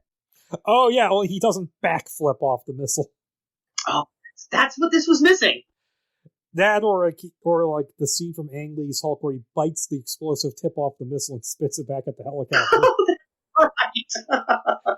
People forget, that's a really dark, serious psychodrama, and that suddenly turns into a cartoon in the last hour. Alright, so elsewhere, Stratos finds Avion City in ruins and meets with some of the survivors. And the whole Stratos thing, that's the most Flash Gordon part of this script. Oh, yeah. I didn't think about that, but yeah. Adam's alive? No. And Evil Lyn gets picked up by Skeletor's pterodactyl, and she actually tries, oh wait, that's later. So the party of heroes, they rest by a riverside, so I guess they got out of the lava land. And Adam and his parents take some time to bond, and not once do they mention Joseph. Nope. Sorry, dead kid, we don't give a shit about you. You're going to get a little gravestone off to the side while Adam gets all the monuments. Yeah, we have another one. We have one now. And, Duncan interrupts, saying they'll meet with Manny at Lake Mirage, and he'll take the king and queen to safety. And as we go back aboard Skeletor's pterodactyl, Evil Lyn tries to pretend like she had nothing to do with the escape, and Skeletor's like, don't give me your bullshit. And so Skeletor, he's feeding these cute little rabbit creatures, the Panther, and there's a mother with 2 babies. And he picks up one of the babies and feeds it to Panther, and he goes to the mother and goes, what are you crying about? You have an extra. And that's when it dawns on him. 2 sons! Ah! Shockingly dark moment out of nowhere. It's all feel good and happy, and then cute little animal death. Yeah, and this is the first time since Duncan's exposition dump on page 30 or 40 that Prince Joseph has been mentioned at all. So Skeletor remembers the kid more than his own parents do. And that's the last mention of him in this script. Yep. And then when he's told they're heading for Lake Mirage, he orders that all of his legions be sent there as well. He has his Gary Oldman, everyone moment. And so the main group, they arrive at Lake Mirage, but there seems to be no castle there. And Stratos and the Avions arrive, warning them about Skeletor's approaching armies. And Randor has Duncan contact the attorney and Resistance to tell them to hurry up and arrive there, too.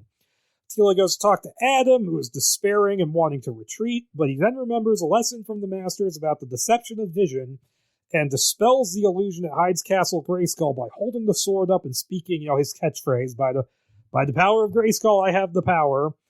And it reveals the castle, and he finally grows the full He-Man size.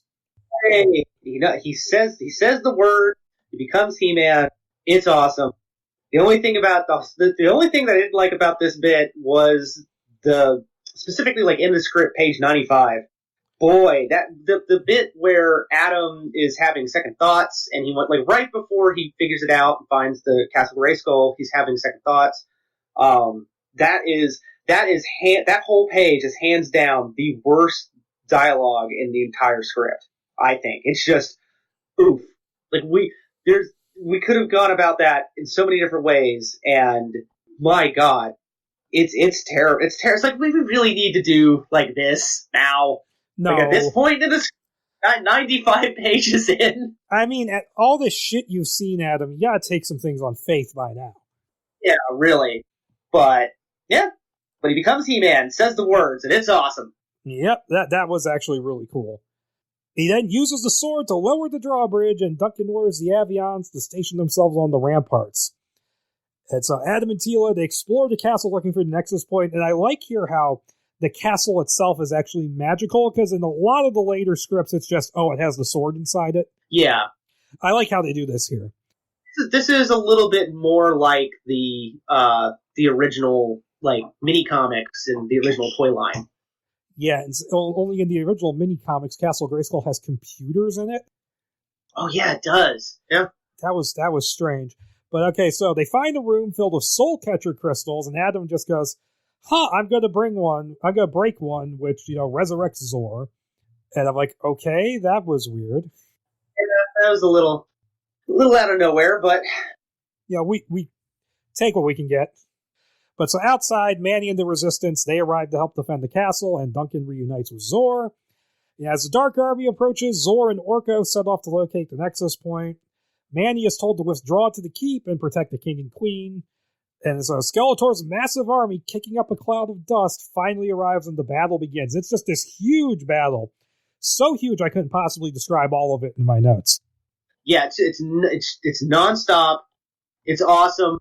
There's so much cool shit that happens. This really would have been like a showstopper, I think. I mean, I would argue I thought that the avian, the sky level, because there was a sky level, a snow level, and a fire level. And I thought that the sky fight was my favorite fight of the script. But this is awesome. Like, this is really, really cool stuff. Yeah, for sure. And so, we got, Stratos and the Avians, they take on the airborne enemies.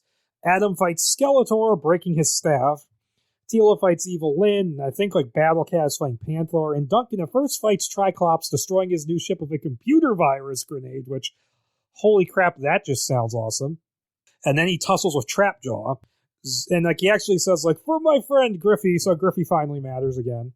Yay! And so Zor and Orca, they find a Nexus Point hidden behind a massive steel door, which Zor blasts open. And Orca discovers that the writing in the room is Trollin, meaning that his people built it. And so Beastman, he bursts into the keep and captures the king and queen, so Manny was completely useless. And Skeletor knocks the sword out of Adam's hand, picking it up himself, revealing that he is in fact the firstborn son of an Eternian king. Dun dun dun. I honestly didn't see that one coming. I don't want to say I wasn't paying that close attention, because I guess in retrospect it's kind of obvious, but it's cute. It's a cute twist. I liked it.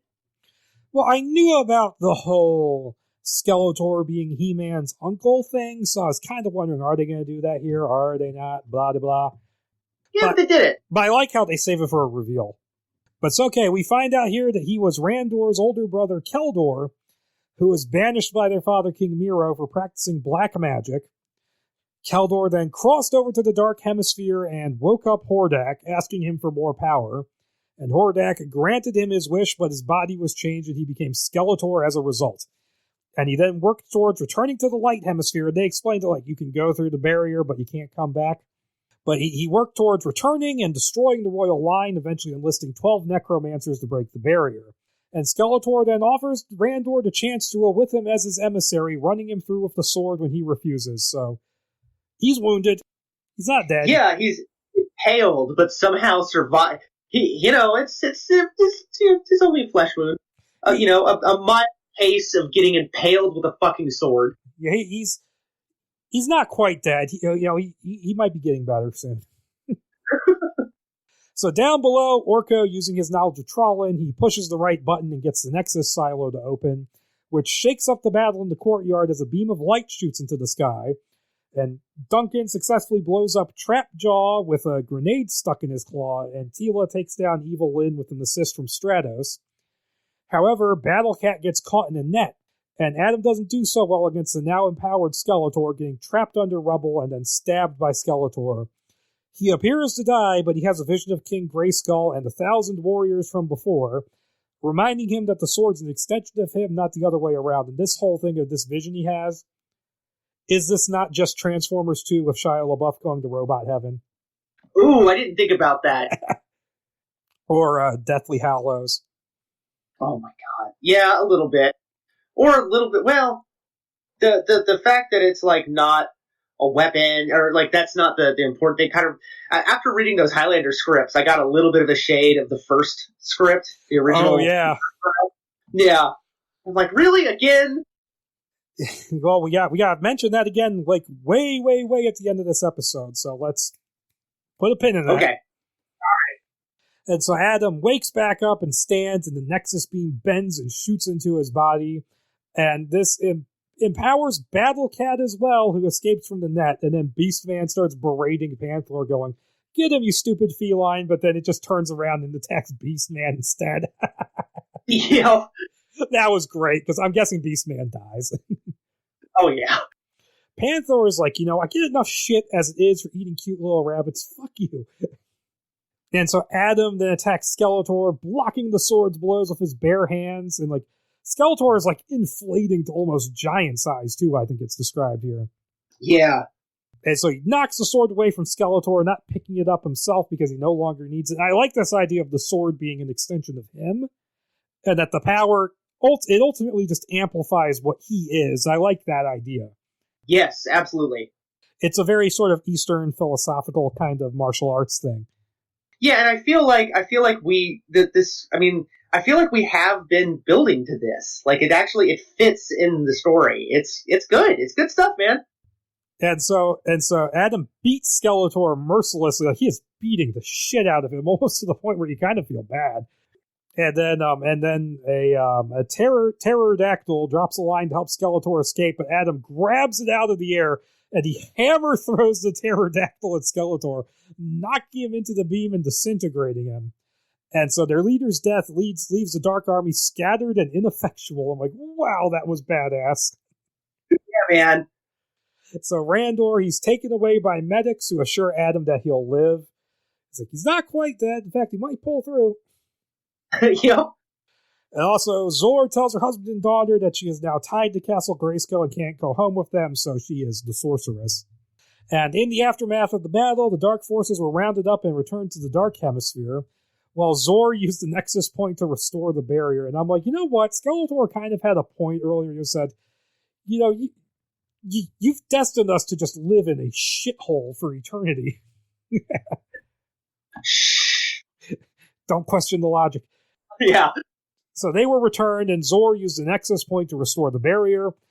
And the Sword of Power and the He-Man identity were itself kept secret until such time as they'll be needed again. And then Adam is publicly accepted as a prince, and the cheering crowds do not care that Joseph is gone. They forgot about him too. Wasn't there another prince at some point? No, I don't know what you're talking about, man. Oh, okay. And so they're reintroducing the secret identity thing here right at the end. Yeah, a little bit.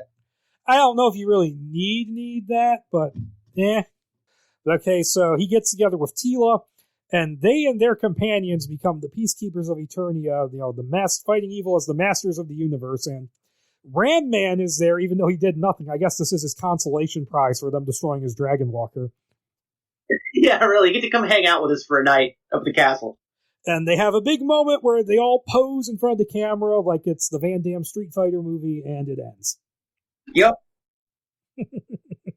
So overall, I do say I do like the script a lot. I think it's got its weaknesses. Like some of those plot points are a little what?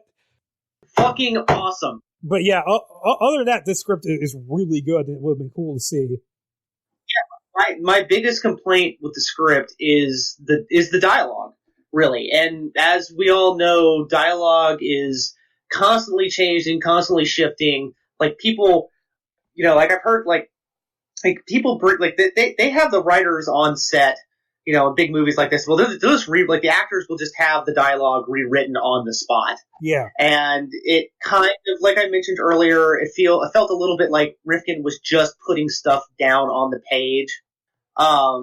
But God, the action beats in this are awesome. Whoa. It was like visually, like there would have been a lot going on in it. This would have been great. I like this. I like this a lot. Like, it would have been a massively expensive movie, but it would have been cool. Okay, so this is going to sound a little weird and maybe a little whiny, but honestly, one of my biggest problems with it, God, I'm almost embarrassed to say it. I'm becoming an old man. Honestly, one of my biggest problems with it was the amount of cuss words in the script. I didn't even notice. Really? I definitely noticed. I mean, there was like, there got to a point, like, for everyone out there, like, no, they don't drop the F-bomb at all, but they drop, shit, hell, and damn. And it gets to the point where they're saying it, like, they're like, dropping cuss words, like, multiple times per page, not sentence. It doesn't quite go full Rob Zombie movie, but there's a lot of cuss words in this, and I'm like, there's no way that would have stayed the same. For a PG-13 movie. No. Especially then. That's my biggest complaint then, But yeah, so this script, it's actually really good. And the idea of John Woo directing it is just crazy, especially if you look at like the hand-to-hand combat he does in Red Cliff, which anyone out there doesn't know what Red Cliff is basically a Dynasty Warriors movie in all but name. Yeah, you name dropped that one earlier. I'm going to have to look into that one. Because when I think of John Woo, I think of Tequila, but I also think of like this era, I think of like Face Off and Broken Arrow. Oh, yeah. Stuff like that. So Hard Target. Yeah, Hard Target. Jesus. I love Hard Target. Oh, yeah. That mullet's got no chill, man. And that's got a good setup for the Snake Man in it too, because it's got Van Damme punching a snake in the face. Punches a snake in the face, yeah. But I don't know about him doing this. When I first heard John Woo, I was like, I don't know, when it comes to like someone directing like a He-Man movie, I'm so married to the concept of like it like an art style, like a visual look to it. And I feel like visually the movie probably, I don't know, like I can't think, but I haven't seen a John Woo movie in a long time. So I'm not sure like what the color theory would look like. Like, I don't know. I mean, maybe I should save this until the very end of this discussion, but like, like who I think would make, what I will, I'll save it to the end, but I have some opinions about like who I would have liked to have seen direct these movies, like especially this one. Especially with some of the directors who have been attached, which we'll get to. Oh yeah. But no, apparently this version of it, Fox eventually ended up letting it go in 2007. There was rumors that, Woo had lost interest, but according to Adam Rifkin, what happened is that, and he did like this interview where he talks about it, is that Fox had two different fantasy things in the works at the same time. They decided they could only do one. And so they decided to focus on the other one. You know what the other one was? I do. Aragon. Yep. Fucking dragon movie. And that movie it made money, but it didn't make enough for Fox to go, yeah, we want to do fantasy movies, which is insane to me considering that this is still like recent times when Lord of the Rings had come out and Harry Potter was still doing well. You think they would want to try harder. Yeah. Yeah, I mean, Aragon was Aragon, right? Yeah. Yeah, that's every time I say that the title of that, there's like this thing inside of me that wants to say Aragorn because of Lord of the Rings, and I'm like, no, don't do that. But yeah, I imagine like it's the kind of thing that they made and they made money on it, but I guess everybody was embarrassed by it. But yeah, that killed it. And that's a fucking shame. And so Fox they let the rights revert back to Mattel, and they floated around for like a little while, and they were like, and there was like all these rumors of, oh, this place has it, oh, this place has it. Like, one of the rumors was that Legendary had it and that they were going to get Brad Pitt to play He-Man. But basically it went nowhere, and then Legendary said they weren't involved at all. And that's where this next treatment comes. I'm good. So this whole period of inactivity leads us to, I'm guessing this is where this next treatment was written, because there's a video on it's like what Collider's, it's Collider's YouTube channel, right, where this video is. Yeah, and I don't know anything about Collider, but I know that it was attached to Joel Silver, I guess, and that's kind of where this comes in. Yeah, because it's Christian Harloff who talks about he was working as like a development, like an assistant or something or other at Silver Pictures, and that He-Man was in turnaround. Fox didn't want it anymore. And he said he read the Rifkin script and hated it, and I have no idea what he's talking about. Talking about like burgers and getting high.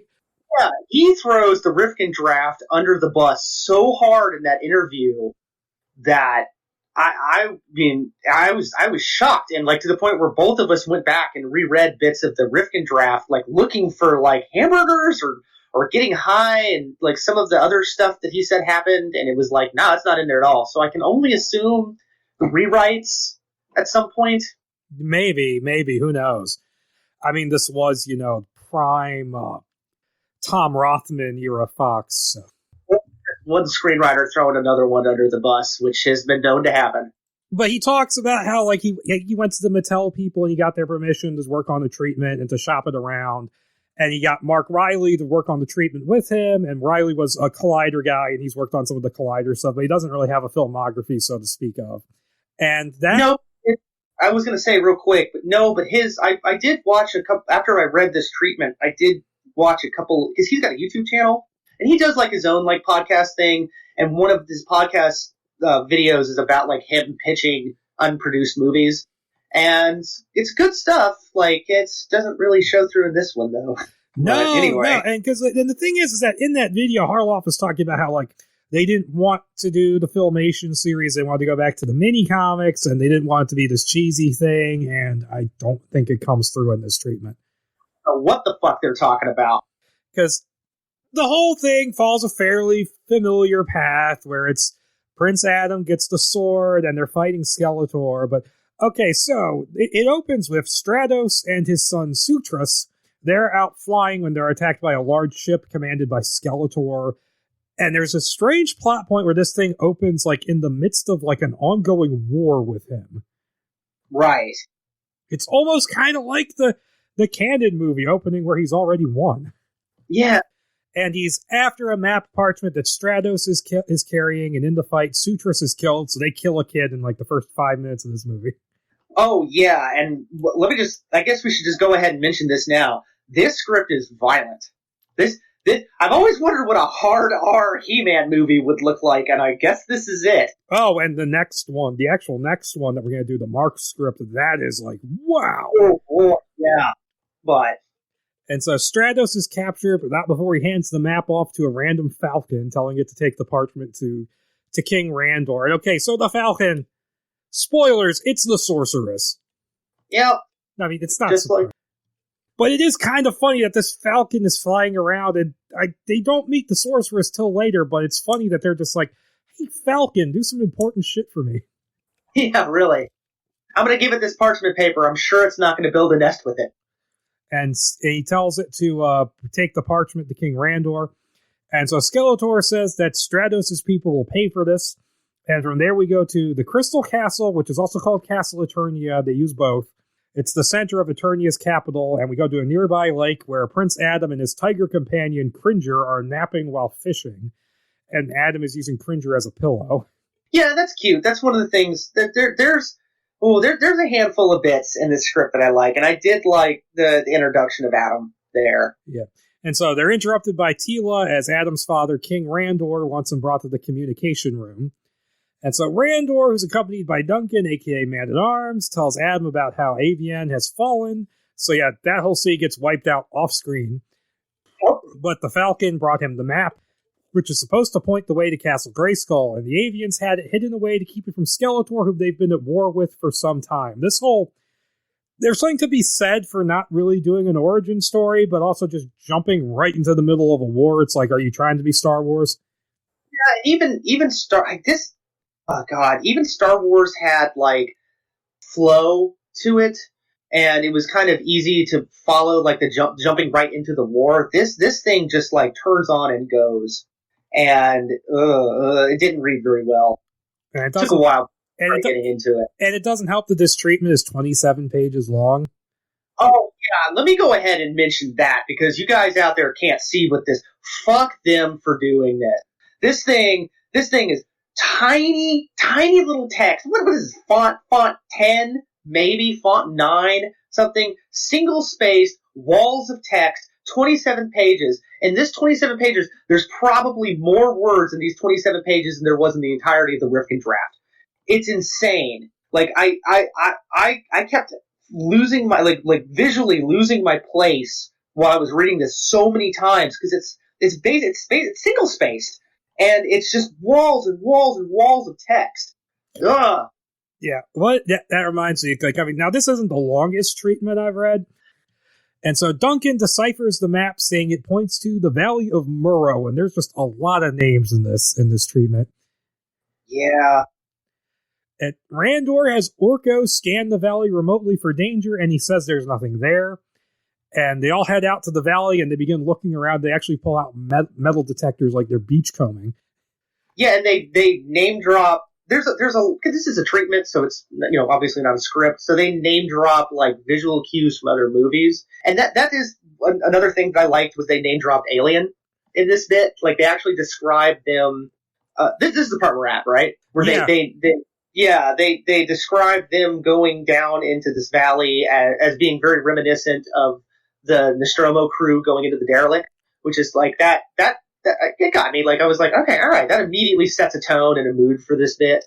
And we also set up the big character conflict here, where Randor isn't sure that Adam will ever be ready for the throne, and Adam feels like he'll never be good enough for his father. Like, real typical stuff. And it's terrible. Yeah. Adam is awful in this. Like, it gets to a point where it's just like, he does a bunch of cool shit as He-Man. If you want your father's approval, just tell him. Yeah. Oh my god. I know. And it's nauseating how bad Adam is, how badly he's written in this. Yeah. And I mean, granted, it is a treatment, but still. No, he does not get a pass for this. And so they search the valley. This is a weird moment. He finds what looks like horns sticking up from the ground and yanks on them, which shakes the valley and collapses the ground. And he finds himself in a chamber surrounded by skeletons, and he sees a light. So yeah, he just found some things in the ground and went yank and just collapsed the whole thing. Oops. Yeah, this is odd, especially considering what's about to happen. I wonder if they were channeling. I wonder if they were channeling the Milius Conan a little bit. Yeah, a little bit. And so he reaches out, he approaches it, he finds a glowing sword, and he reaches out to it, and it cuts the Skeletor and Evil Lynn at Snake Mountain, where the former is performing some kind of magic ritual, and he senses that the sword has been found. He feels a disturbance in the Force. And I really wish that this had been Skeletor's entrance as opposed to the actual opening, because I feel like it would have done a little bit more like that. At the beginning of this, the way they introduced Skeletor didn't really do it for me. But I think this would have worked better. I'm going to go ahead and say this now. There's a lot of really good ideas here, but it would they just need to kind of like shuffle when it happens around a little bit. I don't think it quite works out. Yeah. But anyway, I digress. And so we go back to the hole in the ground where Adam is just staring at the sword with his hand out. And he gets snapped out of his trance by Tila calling for him, and he quickly hides the sword and climbs out of the hole. his father talking about how they didn't find the castle and don't understand what could have been giving off that much energy. And there's a moment where Randor makes it clear he doesn't think much of Adam. He goes, "You can go play now." And they're like, "Wow, what a douche." Yeah, I remember seeing that too. I was like, what an asshole. And Adam then retrieves the sword, and a spark strikes his hand as he touches the hilt, sheathes it, and flies off to the ship floating overhead. And so Nolan is like, "Hey, Adam, where'd you get that sword from?" Yep, never comes up. And so back at Snake Mountain, Skeletor proposes a direct attack against Castle Eternia, saying that the sword will lead them to Castle Grayskull, and then summons Beastman before telling Evil Lyn to call the rest of his warriors. So yeah, with just, table setting. Adam dreams of a voice calling his name before awakening, meeting with Teela outside the council chambers, and we find out that Skeletor has destroyed the kingdom of Jendar and is heading their way. So yeah, some other place we've never seen before, but we're supposed to care. A city of red shirts. A whole city of them. Yep. Adam expresses his frustration with his father, saying that he's been chasing fairy tales instead of fighting, and we learn here that Teela is adopted, raised by Duncan before they enter the council chambers together. So that whole thing is just cringe with her going like, "Well, at least you have parents, Adam." And I'm like, "Oh, you bitch." Oh, I know. And I'm not going to jump ahead. I'm not going to give the reveal yet, because that does play into this later on. But again, I feel like with her origin story, I think it would have been a little bit more interesting had they set certain things up beforehand. Yeah. But we'll get there. And so Duncan is arguing that the argues for the council that they shouldn't lose hope in Castle Grayskull, reminding them of the legend of He-Man, a warrior chosen to wield the power of Grayskull. It's mentioned it would be disastrous if Skeletor got his hands on it, or his hand bones, I guess. His bone claws. Yeah. I always thought it was weird that Skeletor was depicted as he has a skull for a face, but he's jacked. Totally jacked. Yeah, it's a man that eats his Wheaties. He's a jacked fucking like giant Smurf with a skull for a head. Holy shit! Yeah. And so the council is interrupted by Queen Marlena, who is in this script twice. Treatment. Yeah. Who takes Randor to the communications room, where it's shown that Skeletor's forces have converged on the valley of Aribe, where no known settlement still exists, but Randor still sends his army to intercept them. And we cut the said army, which turns out to be a gathering of reanimated corpses, and Skeletor and Evil Lyn are watching them through a crystal ball and talk about how they're meant to serve as a distraction. I'm like, that's a weird way to flex your powers. Like, you do all this magic shit, you raise the fucking dead as a distraction. Yeah. And Sue, the next day, Adam and Teela, they're sparring in the courtyard, and with Adam taking it easy on her and taking a few hits, when he hears a voice warning him of danger and runs to his rooms, saying he's forgotten his sword, and it's not just because he got a little too close to Teela and has to take care of something. Meanwhile, Skeletor's forces under Evil Lyn and Triclops infiltrate the castle and sneak past the guards, taking some out as they go, and like Ram Man just kind of walks by and then is gone. Yep, Ram Man cameo. But yeah, no, Skeletor and his group go full Black Ops on the castle guards. They don't just sneak by them, they kill like all of them. Yeah. Like they are doing like the non-pacifist run to Metal Gear Solid. Yeah, exactly. They're just snapping necks. Adam returns to the courtyard just as Skeletor dismantles the wall with a laser blast and enters, riding atop his purple panther, which is never named. Aww. Poor Panther. But Adam is told to get back inside, and Skeletor tanks everything the guards throw at him until Duncan is forced to order his men to get the king secured underground. And so Adam, like Orko's with him, he gets cornered by some of Skeletor's spider-like underlings when the voice in his head tells him to point the sword up, and he sees a vision of the Falcon flying away. He points the sword to the sky, and with a massive discharge of static, he transforms into He-Man. So that sounds like a quickening to me. Yeah. He joins the fray, taking down loads of Skeletor's men and saving Duncan as well as the king. And Skeletor, recognizing the sword's like, "Oh shit, retreat! Or, well, it's more of a tactical withdrawal, but you get the idea. Sure, yeah. And so He-Man runs through the woods before a voice tells him that a piece is missing from the sword, and he needs to complete it before he can find Castle Grayskull. And we go to Snake Mountain, where Skeletor is fuming over someone else getting the sword, and how she is interfering. Who could she be? Also, I love. Is this the part when He-Man's running through the forest? Is this the part where he runs into literally everybody except the king? I guess. I think that's later. Okay, all right. And it's a similar enough scene, though.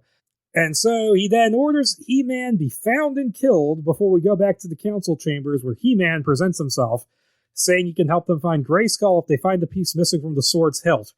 And then he reflects the light off the blade, which projects an image of the Crystal Sea of Nala, and says he will help them. So he basically just does the Shadow of the Colossus thing, where he reflects light off his blade, only here it makes holograms. Yep. But it is kind of cool. Is this the part? I'm trying to keep up with this in the treatment. And is this the part where they like go into detail? Like there's like a close up of the sword, and you can see like the circuitry and stuff in the blade. Yeah, that's pretty cool. I did like that. I was like that'd have been neat. And there's just one jewel missing from the sword's hilt. That's basically what it is. And then Marlena comes in for a second appearance and goes, "Where's Adam?" And so He-Man slinks off. Yep. Okay, this is where he meets everybody. He's in the forest where he's met by Teela, who thanks him for saving Duncan, and he promises to protect her as an attraction builds between them. And they're being watched by Triclops, who slinks off. He-Man is then confronted by Duncan and Orko in the woods as well, revealing his identity to them. I mean, Orko already knew, but he swears them to secrecy. So that's him meeting everybody right there. And Orko's like a completely different character in this one.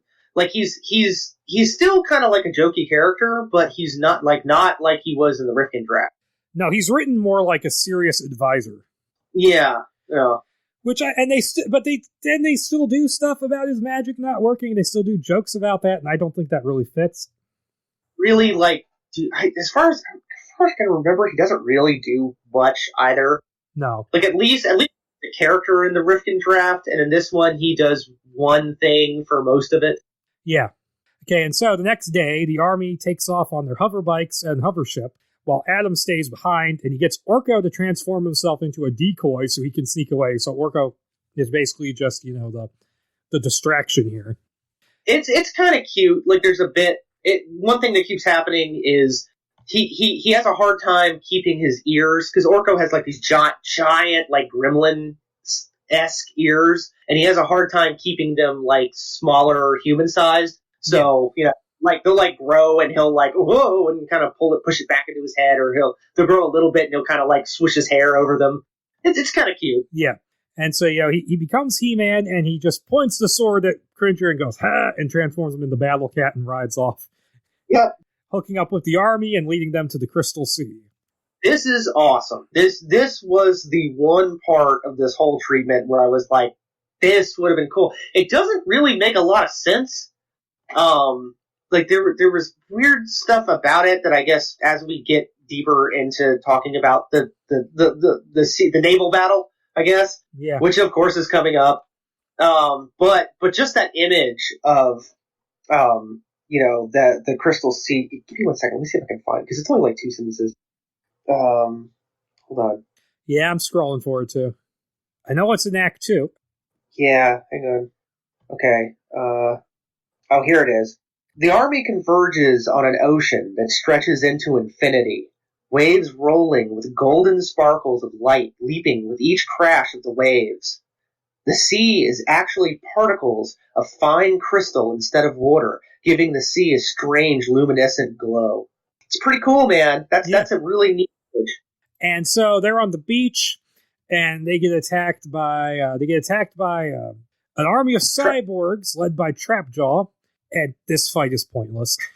Yeah, I had a kind of a little bit of a hard time following this. I had to go back. This was one of the bits where I was like, wait, but they were already fighting them, and then they're not, and I was like, oh, it's two separate groups. It's just, again, because this is so dense and the text is so small, I kept losing what was happening. Yeah, and basically they fight for a bit, but then the attorney and ships, they just kind of fly off over the ocean, and they apparently are too scared of the ocean to go there. So apparently they're just that scared of mermaids. Yep. And so while they're looking for the missing piece, they get attacked by an army of sea creatures led by Merman, who faces off against Duncan, and there's this whole thing about how they have a history together, and Duncan let him live. He was like, you should have killed me, blah, blah, blah, like really formulaic stuff. Yeah, but hooray, Merman! He wasn't in the last one. Merman's one of my favorites, so I'll take what I can get. Oh, you are not going to like one of these scripts. Oh, I get the feeling. But and they have and so eventually He-Man leaps into the water and continues to fight on the ocean floor. And I'm like, oh, is that weird squid thing going to show up from the mini comic? It doesn't. Squid with the seal face and the cute little whiskers. Yeah. That's that. Okay, so since we're talking about that, that's one of the things that kind of threw me a little bit, because I was like, wasn't this like a crystal sea? And then like now there's water, and it's like, I'm curious to see like how that would have worked. Like how I'm curious to see like how they would have worked that out. I guess it would have just been like I mean, I guess they described it as being just like a fine powder, so I guess it just would have been on the top. But still, I mean, we all know that the only person to shoot this kind of sequence is James Cameron. And he finds the missing jewel partly buried in the sediment, so lucky for him that it wasn't like deep. It wasn't buried deep. And they then get attacked by an army of I skipped. After escaping the sea monsters, a conference call is set up with the king. It's holograms, but I called it a conference call in my notes. That's what it is. And He-Man inserts the jewel into the empty socket, creating a new projection, and immediately falls out. No, that doesn't happen. But it points them to the land of Razhire, which Duncan insists is too close to Sirak, the home of the Shadow Beasts, and that Skeletor will be waiting for them at every turn. But then the king orders that they go anyways, and that He-Man, Duncan, and Teela, they get set down and continue to search on foot with an escort. Like, why they can't just fly there, I don't know. That's actually a good question, actually, now that I think of it. Why don't they just fly their flying machines and avoid the Shadow Beasts completely? And they park their ship on top of the trees, which is like, okay. It's okay, so we cut to Snake Mountain, where Skeletor mentions that He-Man is slowly falling under the sword's power. And then we go to the group, getting dropped off with a number of soldiers for an escort as they set off for Razhire. That night at camp, Duncan shows concern for Adam, saying he needs rest, but He-Man, who has red veins crawling up his arm now, doesn't want to give up the power. Now, this is this plot point they add in where, like, He-Man, like, he has to give up the power and become Adam again periodically because it'll corrupt him or something. And it kind of makes him into a douche, more so than he was before. Yeah. He becomes a jagoff. Yeah. And this is like another plot point that just kind of shows up and we don't really get anything from it. On again, you know? It shows up. It comes up, I think, one more time or maybe twice. But yeah. But it's interesting. That's an interesting thing. I'm surprised they didn't play with that at all. There's a lot. There's so much like half finished ideas going on here. Ugh. And so they come to Sirak, a huge jungle, and camp for the night. And they hear Shadow Beasts approaching, and despite Duncan insisting that they won't get near the fire, He-Man, who's basically roid raging, runs off into the jungle to fight. Yeah. That's exactly what's going on. And He-Man gets overwhelmed by the Shadow Beasts, and we see that Beast-Man is controlling them. He doesn't. And Teela runs to his aid, but gets carried off by a Shadow Beast who takes her to Evil Lyn, who knocks her out before disappearing. She, teleports out. And Beast-Man calls off the Shadow Beasts, and He-Man returns to camp, followed soon thereafter by Teela, who is much more openly flirty with him. And they soon arrive in Razhire, and He-Man locates Castle Grayskull doing that Shadow of the Colossus thing again, revealing its presence to the rest. And the Falcon then swoops down and transforms into the Sorceress, who asks He-Man to come inside and talk, and only you can come in. Yep, nobody else allowed. But I was going to say, when they first... When the castle first becomes seen, hang on, trying to think of how I can word that. When the castle first appears, it's pretty neat. It is kind of cool because it's like during a rainstorm, and you kind of, maybe I was reading it wrong, but maybe this is the better idea. Is that like the raindrops were kind of like hitting the castle, and it was kind of like forming the look of the castle, and we kind of cut back and forth, right? Yeah. Is this the one where he cut back and forth between his vision and what's actually there, and it's like that's kind of cool. I like that. That's kind of cool. Yeah, it's because he's looking in the reflection on the blade and seeing the castle there, and then looking back, and the rain washes away the camouflage or something. Yeah, that could have been kind of neat. But yeah, He-Man only. Everybody can stay outside. Yeah, stay in the rain.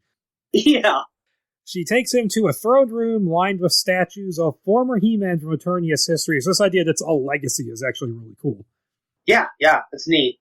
And she says then that Skeletor once wielded the sword, but decided to use the power for his own benefit. And so that drove him crazy, I think is the implication. Yeah, he would. Yeah, he wouldn't put the sword down. Yeah, and so Sorceress took the sword and hid it in retaliation, and Skeletor then struck back by cursing her to never be able to leave Grayskull in her human form, even though she was just standing in her human form right outside the castle. Yeah. She also tells Adam that the sword chose him and that there's no real explanation for it, but she can see the fear of the responsibility of being the Eternia's protector in his eyes, asking him if he's ready to accept his place as He-Man. So character stuff, kind of. Also, I'll just go ahead and say it. So we're here at Castle Grayskull now, right? Yep. This is where we're going to be for the rest of the story. Oh, This yeah. is it. Now, it doesn't go anywhere else. And that was kind of, yeah, that was a letdown. Okay, so outside, the Sorceress approaches Duncan, who has just signaled Randor, who's coming on his way there. And this is where we learn that she led him to baby Teela after a battle with Merman, but refrains from telling him who her real parents are. Yep, so we finally get the full story there. And again, that's kind of cool, like to give, to not make Teela his actual daughter and to kind of have like this rivalry with another one of Skeletor's villains. Like, that's neat stuff. It's just, it's half thought out and it's not placed very well. Like, they should have kind of, needled out that information a little bit differently. And so, During this, Teela approaches He-Man and starts getting romantic with him, only for her to stab He-Man with his own sword, her eyes flashing black. And as He-Man vomits up blood, she holds the sword up. It's then revealed that Skeletor's army is approaching, with Evil Lyn out in front of the ranks controlling Teela. So Teela throws the sword through the air, and Skeletor catches it. You know, it would be really funny if she threw the sword, but he caught it blade end first, and his hand was all cut. He's like, shit. That worked out a lot better when I was thinking about it. But yeah, so is this when the army actually shows up, or does the army not actually show up until later? Because I want to say there was a point when I was reading this and it kind of hit me, and I'm like, wait a minute. So has there just been a battle raging outside this entire time?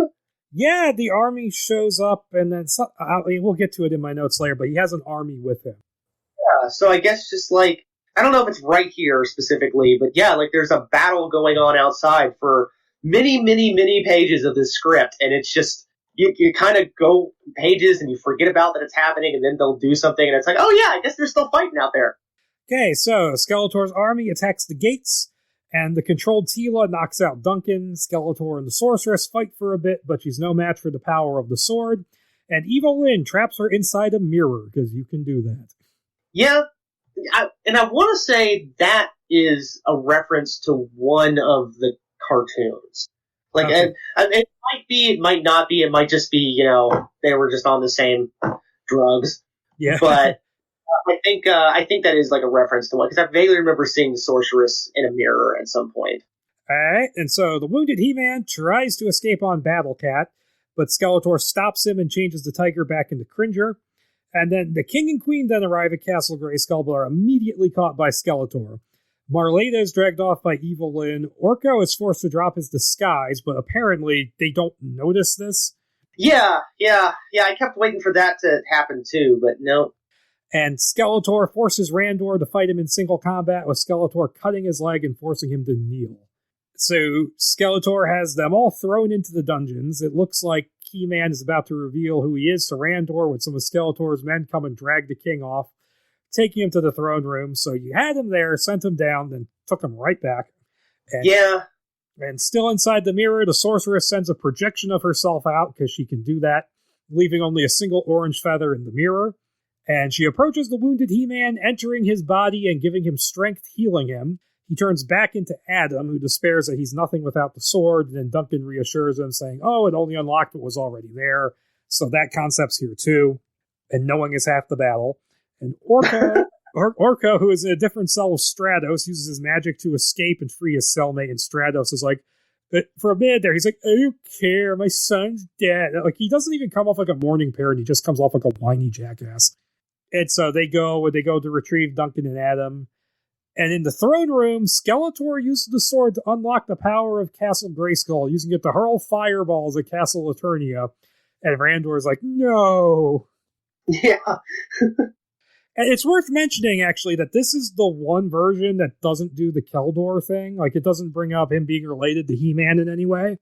Yeah, no, that's not here at all. And that's one of the things I did like, is I like we mentioned it earlier, but I like that. I like the Skeletor being like basically a failed He-Man. It was a cool twist. Yeah, that's actually one of the decent ideas they have here. I just wish it was in a different version. Yeah. And the battle breaks out. Oh, wait. Down below, the Eternians have escaped from their cells and are fighting Skeletor's soldiers, during which Adam makes a break for it and runs for the throne room with Orko. And that's when the battle breaks out for real outside the castle, and the commotion causes Skeletor to look around, because there's a whole bunch of imprisoned people there, including the avians. So I guess he just kind of, I don't know, man. Like, I guess he, like, just had, like, offloaded all of his prisoners at the time, and it's like, all right, the timing and logistics of this treatment make no sense. Like, we're just along for the roller coaster at this point. Yeah, and the commotion causes Skeletor to look around and catch Adam sneaking in while Orko just disappears. And which I think is hilarious, because I can just see being one of those, like a camera gag, like in The Good, the Bad, and the Ugly, where it's like, oh no, there he is, and then like the camera just turns, and there he's standing right there. Yeah. And he attaches Adam to the wall with a light thing. I did not describe it at all in my notes. And taunts him about the sorceress being gone. And that's when the sorceress reaches out of Adam and pulls the sword to him, and this is very Force Ghosty, throwing it at a mirror and shattering it to free her. Randor tosses the cast-aside sword to Adam, telling him to find He-Man. Adam runs out of the room, and this is actually a cool moment. He gets knocked down the staircase, transforming into He-Man mid-fall, and saving Orko from Trapjaw and Beastman. He-Man restores Battlecat, who is chained up in the throne room, the poor Cringer, and gets the king away from Skeletor, sending him off in Orko's care, and he begins to fight Skeletor face-to-face. And outside, Merman fights Duncan and gets his head chopped off, so bye, Merman. Fine. Bye, Merman. And then saves Randor and Orko from some Spider-Men. And down the hallway, that's actually like a drawn-out thing where like Orko and Randor are trying to get away from these Spider-Men. I didn't describe it at all because it was just padding. Yeah, it's so funny how fast we're going through this. Like, holy shit, when you read, I mean, it's just so, I mean, I don't know, I feel like I'm repeating myself here. Just like the script, where it's just like, oh my god, like, we're just blowing through this, and to read this thing took me like almost 2 hours to read just because it was so fucking dense, and nothing happens. It took me quite a while to read it because I was taking notes and that dragged things out more. But also, I was kind of unenthused because I had already read the next script when we got this, so it's like, I gotta rewind. Yeah, I feel you there. And then, so just they're down the hallway from the throne room, which they specifically describe as looking like that hallway from The Empire Strikes Back, and I'm like, okay, really? Did they? Yes, specifically to say it's like that hallway that Darth Vader walks down when he fights Luke. Yeah, they did. Okay, alright. And the sorceress fights Evelyn and Teela simultaneously, and she knocks out Teela with beams from her eyes. But Evelyn gets the best of her and is about to kill her when the sorceress finally reveals that she is indeed Teela's mother, who's your mama? Which snaps the young woman out of the mind control, and she stabs Evelyn, just flat out impales her. But she teleports out, and then Teela embraces her newfound mother. Did Evelyn get away? I guess she did. Yeah. Huh. I mean, unless she teleported out and then promptly bled to death. That's probably what happened. A lot of these characters aren't going to be there for the sequel, let me tell you. Yeah. And oh boy, is that going to become a running thing in the next one. Oh, yeah. So He-Man fights Skeletor while Battlecat fights the Purple Panther. Poor Panther, not even getting a name. It looks like Skeletor is getting the better of He-Man, but a few words of encouragement from the sorceress make him fight back harder and knock Skeletor from a ledge. Skeletor pleads for his life, and He-Man goes to help him, but then Skeletor still tries to kill him. Dumbass. It kind of reminded me a little bit of the end. Isn't that like kind of reminiscent of the end of Batman? Yeah, exactly. Yeah. Where the Joker's like, here, let me give you a hand. I swear this exact scene has been done several times. Oh, yeah. And so basically it forces He-Man to drop him down into the abyss, presumably to his death. And then Battle Cat just knocks the Panther down with him as well. Poor Panther. You could even, I know, but you can even hear, like, apparently you can even hear him splat down there. Yeah. And so He-Man is then reunited with Teela, who is back to her old self, but kisses him all the same. And the rest of the characters converge on the throne room, with Randor asking for Adam, only for He-Man to smile. It then fades to Castle Eternia, with Randor saying how proud he is of Adam and how he doesn't know where He-Man is, and ends with Sorceress flying away from Castle Grayskull of all of Eternia, which is a great final shot. But I just wish he had revealed himself at the end there, because it would have completed the arc. Yeah. So yeah, this wasn't... I don't like to throw writers under the bus, especially considering this is a field that I would like to get into. I don't either, but I tend to throw the script under the bus. That's what I like to do. Yeah, but after listening to that Collider interview, I mean, I was really hyped up for this. Oh yeah, me too. And this was not good. No, it feels just like they went, oh, Filmation. Yeah. Yeah, and also, I don't know, it's really, like, it feels like they wrote this thing over the course of, like, a day or a weekend. Like, it really feels like a vomit draft in a lot of ways. And it's surprising considering what he had to say in that interview. Yeah, but maybe a full draft would work better. I don't know. Yeah, I mean, it would probably give him a little bit more time to kind of, figure this stuff out. And like we said while we were reading it, is, there's stuff to love in this. There's some good stuff going on here. But Jesus Christ. I mean, I got into full, I mean, because this, I hadn't read the Wadlow, or who's the other guy that wrote the treatment? The other treatment we're going to talk about later on? The Evan Daugherty Outline? Yeah, Daugherty Outline yet. And I actually had to put this down for, like, I had to put all of He-Man away for a couple of days after I read this. Like, this was I got some serious burnout after reading this one. Yeah, I did a little too. But it's just, it was just tedious, personally. Yeah. So, disappointing out of 10. Sorry, man. It might be my least favorite of the bunch. It's hard to say. All right.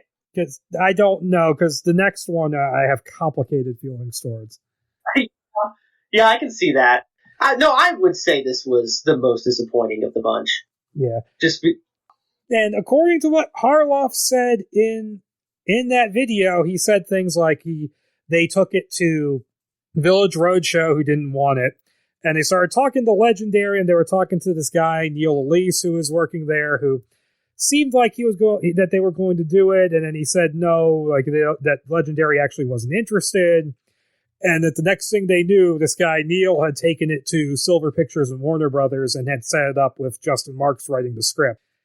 And I'll say this, he didn't take a single thing from this. Not at all.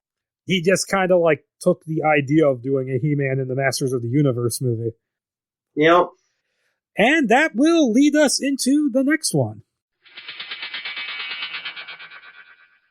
All right, so the deal with Silver Pictures and Warner Brothers, that went down it was announced on May 23rd of 2007, and so Silver was producing, and Marks was set to write the script, and that guy who was at Legendary, Neil Elise, he apparently co-developed the script with Marks, and so they put together, and their original pitch to Mattel was Middle-Earth-like universe and classic good versus evil battle with 300-like visual effect.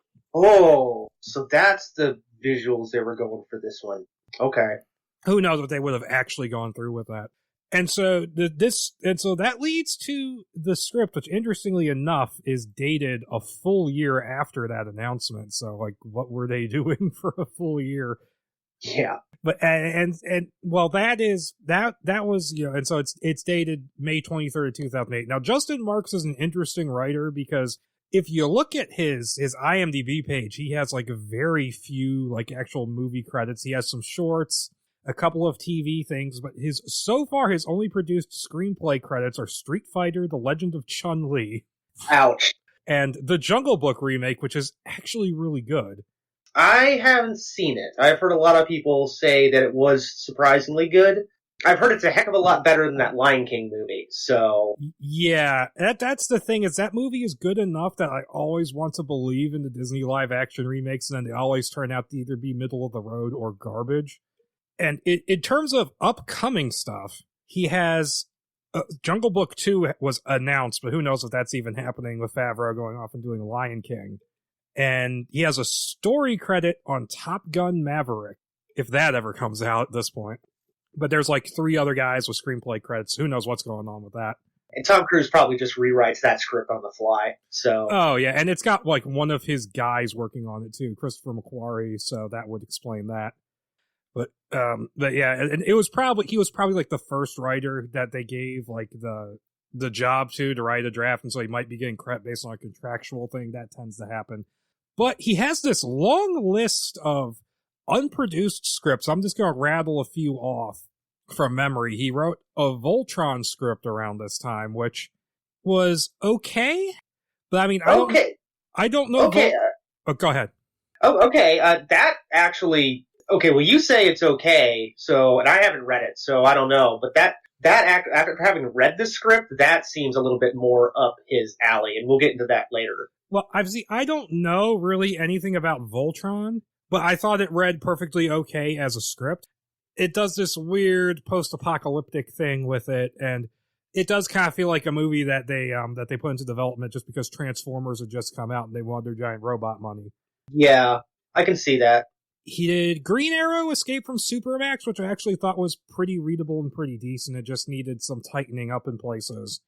That's the only unproduced script of his that I have besides the one we're about to talk about. And it's been on my hit list for a long time. I'm always, whenever I'm like just bored and like looking at my scripts and I'm like, I see that one and I'm like, ooh, I want to do that one. I want to read that one because Escape from New York is one of my favorite movies. And it's just such a cool, novel idea to do Escape from New York with Green Arrow. I just love it. So... yeah, there's some problems with that script, but overall it's actually not too bad. And he wrote another DC script. He did a very, very early version of Suicide Squad that they didn't end up using, and it's arguably better than the movie. Throw a friggin' rock and you can find a better movie than that. Although, Andrew, there's this one DC villain he must really like called Jin, because it shows up in both Supermax and that script, and I'm like, okay. That's okay. Personal favorite coming through. That's fine. That's fun to read about. And he also did a Shadow of the Colossus script, which I thought was... oh, no. It was heavily mediocre, because that's an interesting one to set someone to write, because that's a plot where there's just enough there to be interesting, but leave enough room that you can kind of do your own thing with it. And I feel like he took some of the least interesting paths with that. I've heard that's awful. Like, we dodged granted, video game movies are they're pretty bottom of the barrel anyway, but I've heard that one is pretty bad. That's probably my least favorite of the ones of his I've read, just because it just was not as interesting as it could have been, because that's something you could do a movie about if you expanded it in the right ways, and I feel like it just kind of did the basic thing. And this is now the second time Shadow of the Colossus has popped up. Oh, yes. Yeah. I just thought of that. So, okay, going ahead with the script, it is titled, and this is the title that the Warner Brothers version of this project was always going by, and that is Grayskull, the Masters of the Universe. And like I said before, it's dated May 23rd, 2008. And to begin with, and in this one, it's kind of taken the idea, like it kind of leans on the idea of Skeletor being He-Man's uncle. And it basically is a story of, like, he takes over the kingdom, he kills King Randor, and Adam has to flee, and he goes on this search for the Sword of Light to counter Skeletor's Sword of Darkness. That's the overall plot of this thing. And so it opens up with Evil Lyn narrating about the history of the two Swords of Eternia, and I just have to point out that's a very odd choice for a narrator. Yeah, he does some interesting things with Evil Lyn. We'll definitely get there, but yeah, it's interesting. I wish it had been expanded on a little bit more, but And so it's the two swords of Eternia. Now the two swords concept, of course, comes from the old toy line, like you mentioned, where you have to have the two swords together to open Castle Grayskull. And they are a katana in this version. Yeah, it talks about how the Sword of Light, forged by the smith Eternus, was pure perfection and good, emanating light, and it's described as looking like a high-tech katana.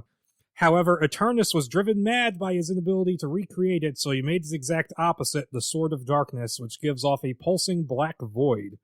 And I actually like that intro because it feels like an actual bit of mythology. Yes, I would agree. Yeah, it feels like something you would read in like an old epic or something like that. And so it talks about how the two swords clashed in battle many times, coming to a head in a battle between men led by King Grayskull wielding the Sword of Light and an army of hybrid machine monsters led by a nameless creature wielding the other sword. So maybe it's Hordak, maybe not. Yeah, I was kind of hoping it would be, but no, doesn't say, so maybe. In the midst of the battle, Grayskull knocks the other sword away from its wielder and fuses them together into a single weapon. And with the magic created in that moment, Grayskull united Eternia and brought peace that lasted decades. Upon his death, though, it was feared that no successor would be worthy of it, so a group of 6 magic-tattooed warriors, the Masters of the Universe, were tasked with separating the swords and hiding them away. So yeah, don't even try and see if his heir is worthy. Let's just break that shit immediately.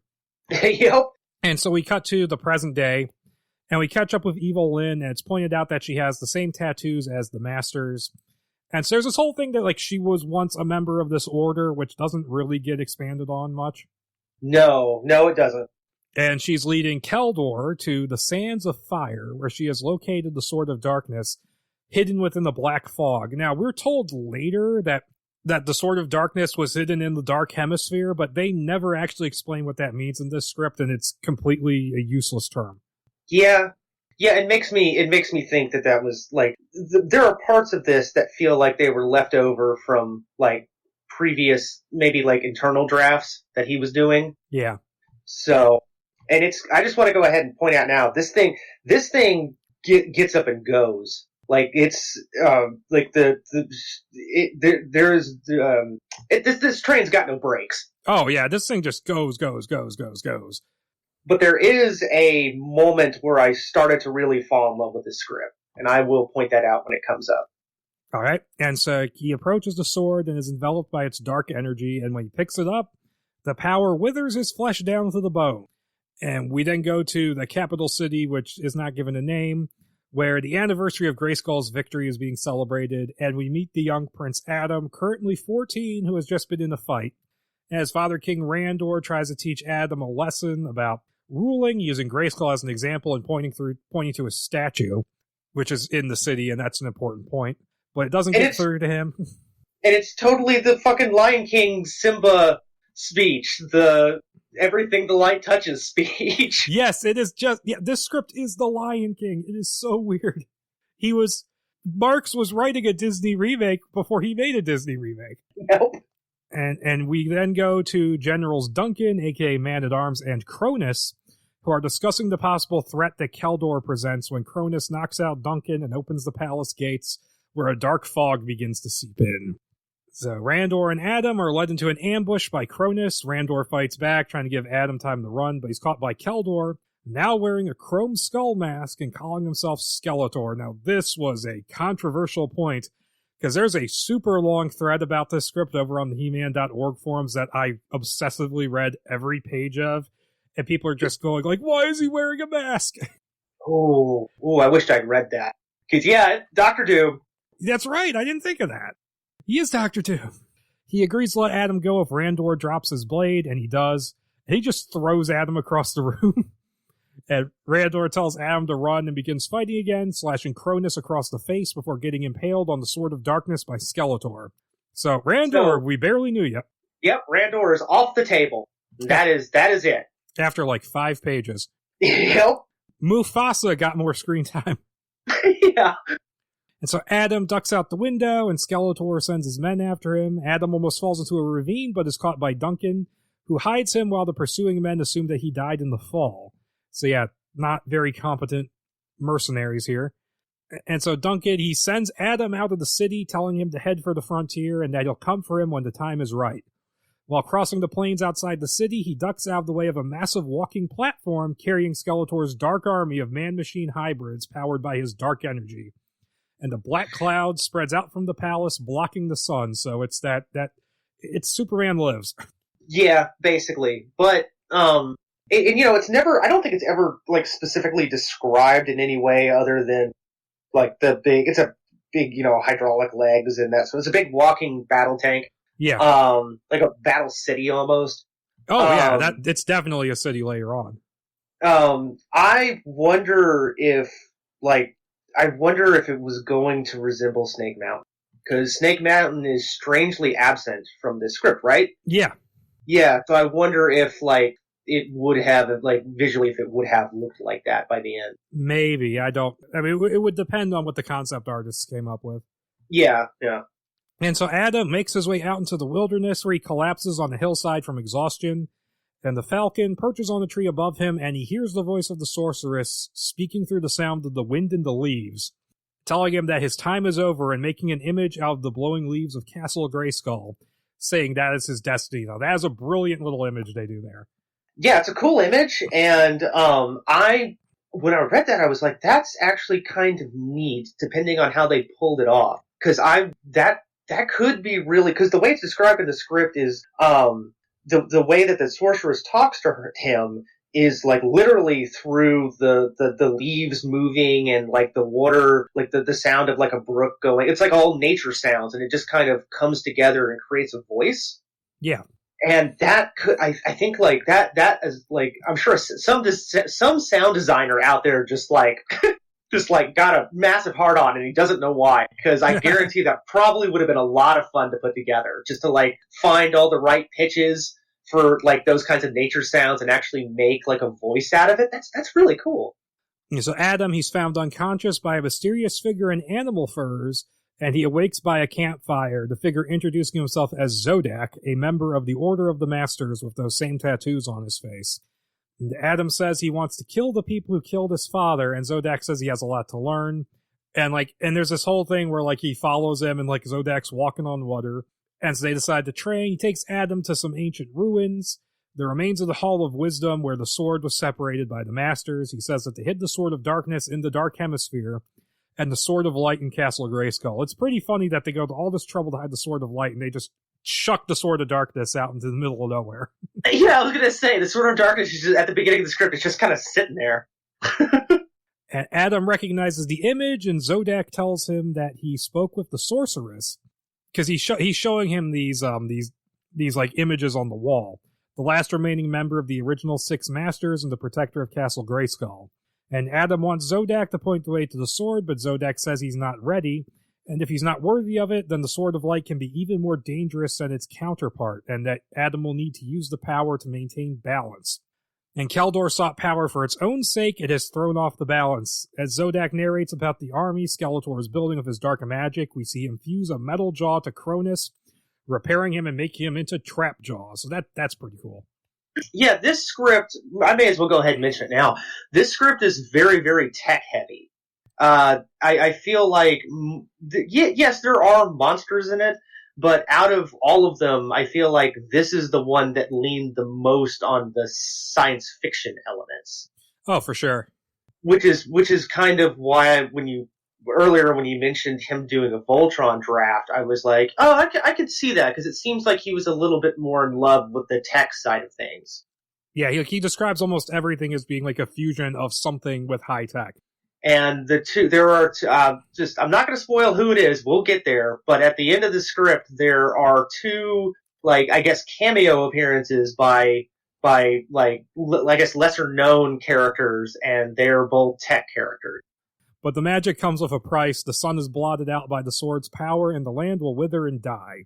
And the only way for Adam to stop it is to unite the kingdom behind him.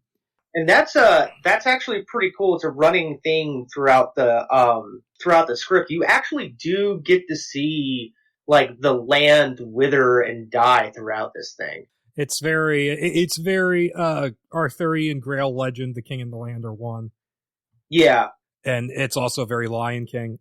Oh yeah, that's true too. Oh God. Zodak trains Adam not only to fight, but how to be a ruler, and the training takes form of a montage that lasts 7 years, finally showing a 21-year-old Adam beating Zodak in a fight. And okay, because I have to say, I'm going to have to question this 7-year gap a few times, because it feels like that it shouldn't have taken 7 years to get to the point that the script does. Yeah, and when I read that, all I could hear was the SpongeBob interlude, 7 years later. 7 years later. Yep. Okay, I can do that voice. I can't do Skeletor, but I can do that. They see a group of Skeletors flying Roton scouts go by, and they're basically like flying saucers, the way they're described. Yep. And we follow them to Capital City, where the starving people are forced to fight for rations thanks to the sun being blotted out. Now, within the Royal Palace, we see Trapjaw feed a group of captured resistance fighters to the cybernetic Panther before going to Evelyn and Skeletor in the latter's quarters. And Skeletor is just going, "But that's the lioness's job." And she tells him that the darkness is killing him and the land while stroking his off-screen face. And Skeletor isn't happy about this, as he wants the people to love him, but he also won't end it by relinquishing the sword, as he likes the power too much. And I'm just like, maybe you should have worked this out with her when you got the sword. Is this, I don't think I have this in my notes, but is this is kind of like the beginning of the political stuff. It's kind of a footnote in the script, but it is interesting. Where it genuinely seems like Skeletor is trying to be a good leader. Like it feels like he wants to be a good leader, or and it's kind of different. It's a little bit of a change of pace. I think that's what they're trying to do, but because we get basically nothing of Keldor before his transformation, his character feels a little inconsistent, and it isn't developed all that well. No, it falls flat. But I don't know. I mean, while I was reading it, I was like, breath of fresh air. I'll take it. And she also tells him that she senses that Adam is still alive and that he's been trained by a master. And okay, I have to ask the question about this. I'm guessing she can only sense him now because he's been trained by a master, but they don't say that. So I'm like, why didn't you just tell him Adam was still alive 7 years ago? And so we then see Trapjaw heading to the Dark Army factory, where he recruits Triclops to track down Adam, and Skeletor watches a fleet of Rotons depart for the search. Okay, it's kind of funny that we do get multiple origin stories for the tech characters. Triclops is just Triclops. Yep. He's just there. And so we catch up with Adam and Zodak, who are hunting in an evergreen forest. Or it's the evergreen forest, I should mention, because they go back here later. And when Adam gets swallowed by a lizard monster before killing it from the inside, going all Men in Black on it. And they note that the animal was emaciated, which is why it attacked them. And while camping in the ruins of a destroyed town, Adam talks about wanting to stop Skeletor, but Zodak insists he still isn't ready. And he then notices the exhaust fumes of the approaching Rotons and deliberately sends Adam away to refill their water barrel. And Adam is well away from the camp when he hears the comlink chatter and catches a glimpse of the Dark Army soldiers approaching the camp. And so we go back to the camp where Zodak is attacked by Dark soldiers and does his best to fend them off, but he gets caught by Triclops' electrified chain. Adam arrives and stays at a distance as Zodak shoots him looks, telling him to stay back, and watches as his master is killed by Triclops. Damn, Zodak, you got to stick around for at least 10 pages. He made it longer than the king did. Oh, yeah, for sure. Adam slips away, but he makes just enough noise to tip off Triclops, who sends some of his men after Adam. And Adam gets backed against a ravine where he brutally dispatches 3 of the Dark soldiers before running again. And that was a cool sequence. And I should say, this script's super violent. Yeah, it didn't... yeah, it is pretty violent. But I don't know, after reading the Reilly Treatment, I feel like the Reilly Treatment, out of the ones we read, I think that one takes the cake in terms of violence. Because they were like hacking people in half, and from like belly button to neck and stuff. There's a lot of red juice was spilled in that one. But yeah, this one doesn't skimp on the violence either. Yep, and so he eventually collapses next to a river and angrily pounds the ground, the water dividing in response. The sorceress contacts him again, this time speaking through the sound of the river, saying he's still not ready for Castle Grayskull and that Eternia needs more than just another warrior. However, she gives him a hint, showing him an image of the statue of King Grayskull in Capital City, saying that the light to show him the way will be found there.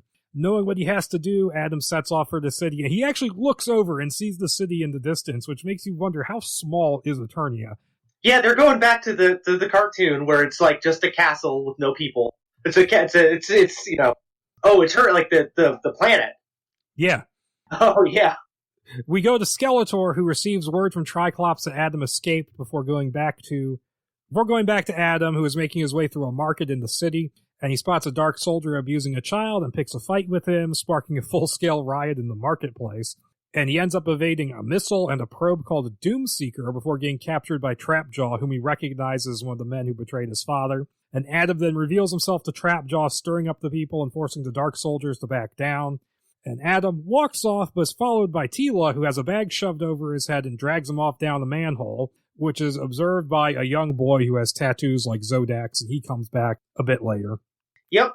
And I was, boy, you blew through a bunch of that real quick. Yeah. I was gonna make a Half-Life 2 reference there about Welcome to City 17. It's safer here.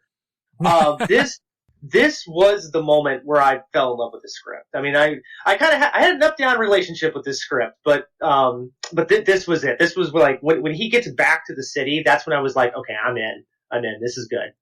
Yeah, there's some good stuff from here on out. Some stuff there's plenty to complain about as we go along, but.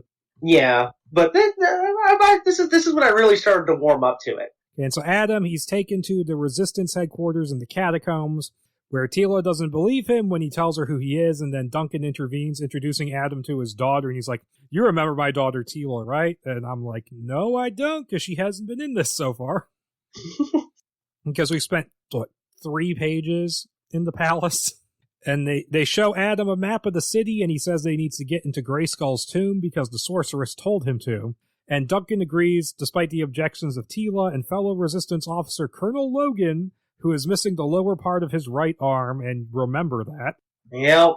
And so back at the palace, Evelyn tells Skeletor the legend of the He-Man, a fallen son who would find the Sword of Light and unite the people, and she tells him that he could fulfill the prophecy and become beloved by the people. And why didn't you tell him about the Sword of Light 7 years ago before he started decaying? It's just like so many problems could have been solved if you just moved. Okay, and he then flies out to the market district where he offers the people an end to their suffering if they hand over Adam. And when they refuse, he unleashes this thing called a Colossus on them, where it's like he puts a seed in the ground and it turns into this big thrashing thing with teeth. Like, that's kind of a cool little moment. Yeah, and he uses it a couple times in this script. Yeah, it kind of reminded me a little bit of like because it's more of like a mechanical thing, right? Yeah, it's like it's mechanical but kind of plant-like. It's a little odd the way it's described. Yeah, it was kind of like a tech version of the what was it called? The thing that was in Hellboy 2. The That's elemental. kind of what I was. Yeah, the elemental. That's kind of what I was seeing.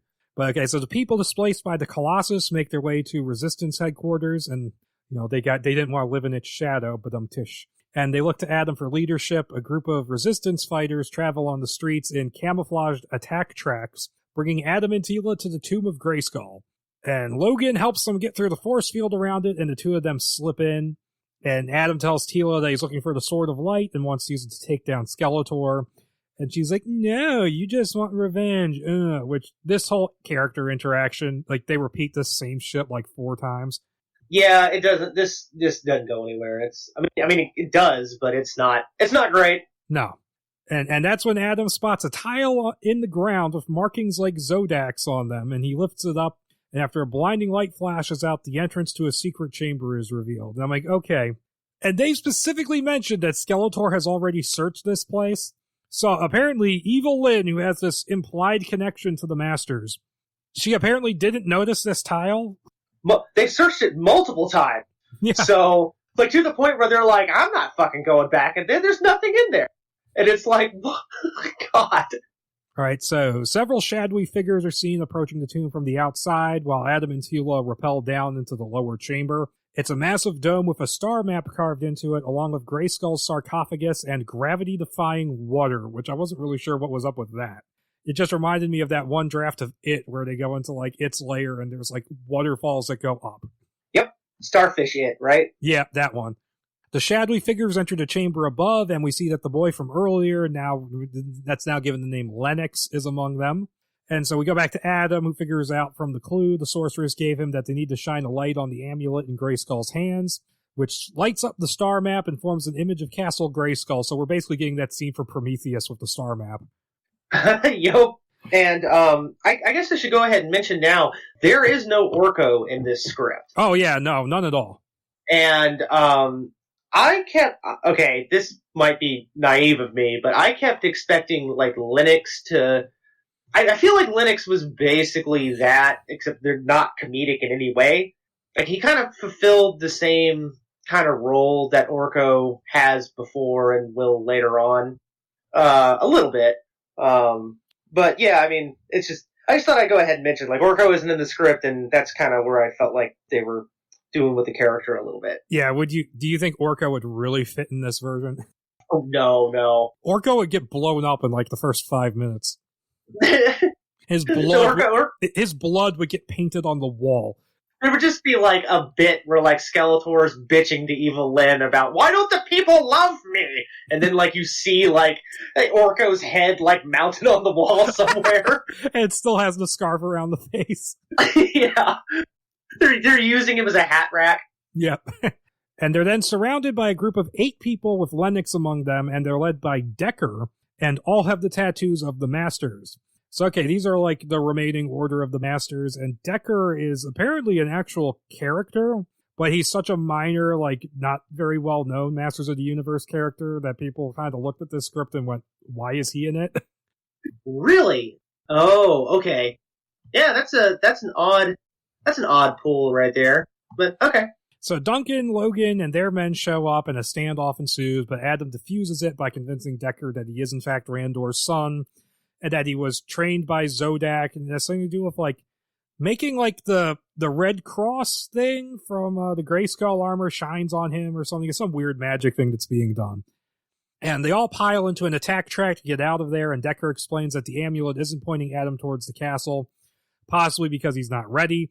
When they get broadsided and ambushed by a group of dark soldiers, a fight ensues, and it's revealed that they're being led by Evil Lyn, who Skeletor doesn't know she's there, who engages in a magic duel with Decker, and that whole fight is, like, awesome.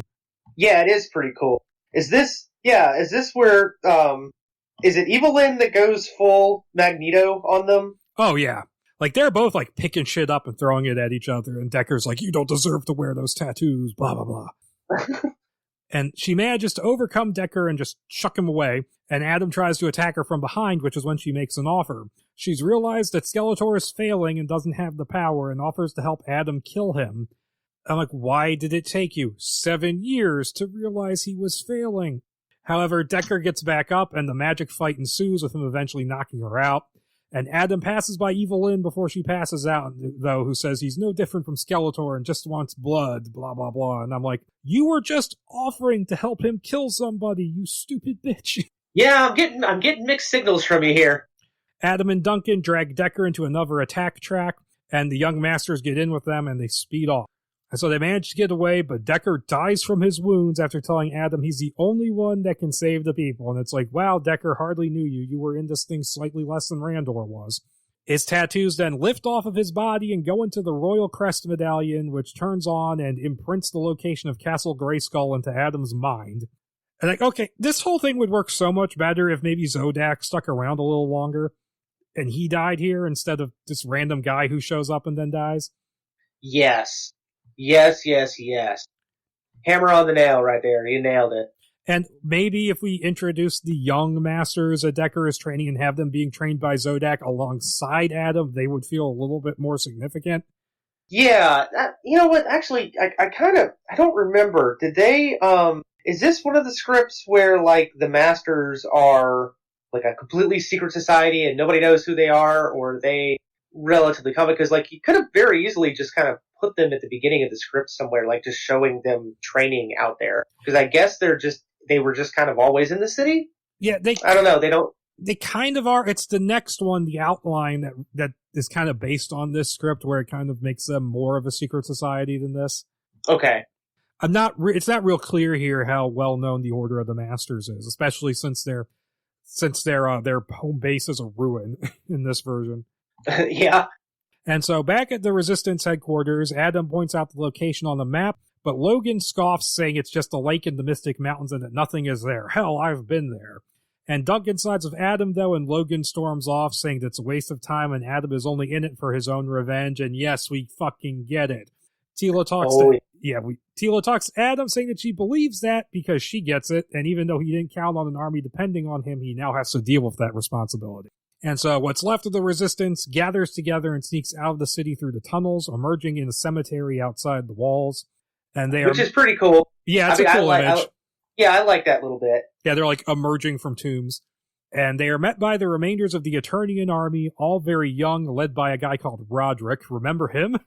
Duncan then walks to the front of the lines and he gives a stirring speech rallying the men behind Adam, calling him a hero, and they depart for Castle Grayskull. And this part just reminded me of Robin Hood, Prince of Thieves, where they give the big stirring speech to Morgan Freeman instead of Kevin Costner. Well, actually, it reminded me a little bit more of Gladiator, and I thought the speech was good, because I'm a harsh critic on speeches, especially like in screenplays. But it was good. But it's funny that you mentioned Robin Hood because we're going to get back to that movie. There's something that happens later on down the road in another script that is straight up that movie. So we will get there. To be continued. Okay, you can point that out to me when we get there because it's not occurring to me at the moment. But back in the capital city, Logan, feeling that Duncan has lost his mind, betrays the resistance to Skeletor, revealing where they're going. And I'm like, you have been fighting in this resistance for 7 years and you give up now? God damn. I hate the whole Logan thing. I'm going to be honest with you. Oh, yeah. No, you're not alone on that boat, friend. Let me tell you. And then Skeletor then visits the now imprisoned Evil Lyn and kills her for her treachery. And this scene is almost beat for beat taken from a scene. It's almost beat for beat the same as a scene in Legend of Chun-Li where the shockingly Irish M. Bison kills his female minion for betraying him, and the line "You broke my heart" is exactly the same. Had to give it another shot, I see. Really felt like you could make it work there. Yeah, and the whole thing, and killing off Evil Lyn, I think, is a mistake, because she's kind of interesting for the first half, where she seemingly has some kind of agenda, but you never get to find out what it actually is. She just does shit for Skeletor for no reason, and then betrays him basically for no reason. And then complains about it. Yes, I agree completely. And it's weird they made her the narrator if they're just going to kill her. I really thought there was going to be like a plot twist with her. In fact, up until now, and mind you, we're like over 60 pages into this thing. Yeah. So we're over the halfway mark. And I'm like fully expecting, just like you said, I'm fully expecting like a plot twist there. Like I'm thinking to myself, I'm like, is she the sorceress? Like, are they going to do something like that? Nope. She's a worm potter now. Yeah, he like chokes her with her chains or something. But he then builds up a massive fleet of vehicles and walking fortresses to begin the pursuit to Castle Grayskull. Now that is a really just I can't even count how many millions of dollars that would have cost that special effect, but damn. Yeah, that would have been cool. So the Resistance fighters journey far, and they camp for the night at the edge of the Evergreen Forest, so we're back here already. Yeah, it really does feel like Eternia is just the city, a couple of open fields, the Evergreen Forest, and the mountains. Yeah, it's got a little bit of the Bioshock syndrome, I feel, where it's like the same 5 locations throughout the whole script. Oh, hey, here's the park bubble again. Yeah. And where Duncan says they're not far from the Mystic Mountains, we then see Skeletor's army setting off in pursuit, so huge it resembles a city unto itself. And Adam then has a dream about Skeletor claiming both swords at Castle Grayskull and saying, "I have the power," which, as far as gratuitous dream sequences go, that was pretty good. And it causes him to wake up in a cold sweat. And he then finds out they have been surrounded by the supposedly neutral army of the beasts. And Duncan tries to negotiate, but their leader, Beastman, says that this is Skeletor's land and a battle ensues. So we get a pretty big battle here. It's one of the better ones in this story, I would say. It kind of I don't know why, but for some reason my mind was going to the pygmy fight from Mummy Returns. It just kind of I don't know why, but that just image hit me while I was reading this. See those sacred stones? I'll never cross those. Oh, sorry, my mistake. Tila is assigned to watch Adam's back, and she ends up fighting Beastman, as well as what we will come to know as Battle Cat when it attacks Adam. And so this battle kind of goes on for a while. Like, Beastman, runs and hides in the woods. And what did you think of the introduction to Battle Cat? I mean, do you want to talk about that when Battle Cat eventually becomes like a good guy? Because spoiler alert, He-Man's mount joins up with him. I'll cover this next part, and then we'll talk about that. But Beastman completely disappears after that scene. Yeah, I read that a couple of times. I was like, did he die or something? Like, yeah. No, he just runs away, and we never see him again. I thought, no, we see him at the very end of the script, I think, but we don't see him here again. No, he doesn't show up again. It's the outline where he shows up again. Okay. Yeah, because they actually there's like something that they completely skip over in this script that the outline actually covers. But so Adam, Tila, and Battle Cat all end up falling off a cliff and into a river. And Adam is about to kill the wounded animal when he sees how emaciated and defeated looking it is and spares its life, and it slinks off. And I actually like that as like an introduction to the two characters. Yeah, I did too. And they made, I feel like, I mean, I don't know, maybe it's just like, hindsight, I guess, but I feel like this version of Battle Cat was pretty great. Like, they actually I feel like Battle Cat was actually pretty badass in this version. Yeah. And there is no cringer in this script, which I don't necessarily mind. No. But actually, you know what's funny? Both Panther and Battle Cat are badass in this script. Those two characters get their fucking due here. And so, up above, Duncan realizes that they're missing and finds the Royal Crest Medallion, which Adam dropped during the fight. Nice work there. Making the decision to carry on in search of Castle Grayskull. And as they continue on their way to Castle Grayskull from the bottom of the ravine, Adam explains to Tila they spared Battle Cat as he was tired of, Skeletor dividing Eternia, and she starts to see the actual nobility that's lurking inside him. And that's one thing I have to point out about this, is that they don't actually push these two as a couple in this draft. No, not really. Like, it's kind of intimated, but they never really go for a full-on love interest thing. It's one of those things where if, like, a couple years passes and then they're just together in the sequel, it would make sense, but they don't actually go there here. Yeah. And I almost made in my notes, I made a Berserk reference to this. Like, Guts and Casca are in the forest together, walking along the ravine. I've never actually watched Berserk or read it, so. Oh, man. Oh, okay. Well, you should add that to the list at some point. Although, frankly, there's so much of Berserk, I don't know if I want to read all of that. Hey, fair enough. But, okay, so, elsewhere, Skeletor scans the site of the battle with a Doomseeker, looking for Adam's body, and then gives Triclops a second chance to catch him. So he's like, hey, you, doesn't even get an origin story, you, go, again. Yeah. And the Eternian army arrives at the lake in the Mystic Mountains, the castle nowhere in sight, and they're about to despair when Duncan sees a notch in a boulder that's shaped exactly like the Royal Crest, subtle there, medallion. He inserts it into the notch, and the lake drains, revealing Castle Grayskull hidden in the depths, and damn, I don't want to deal with that water damage bill. Yeah, okay. Elsewhere, Adam and Tila, they're continuing their trek through the mountains when they see Skeletor's army marching down a distant valley, and they decide to pick up the pace. So that's like that scene from the Two Towers where Aragorn's off by himself and he sees the army approaching.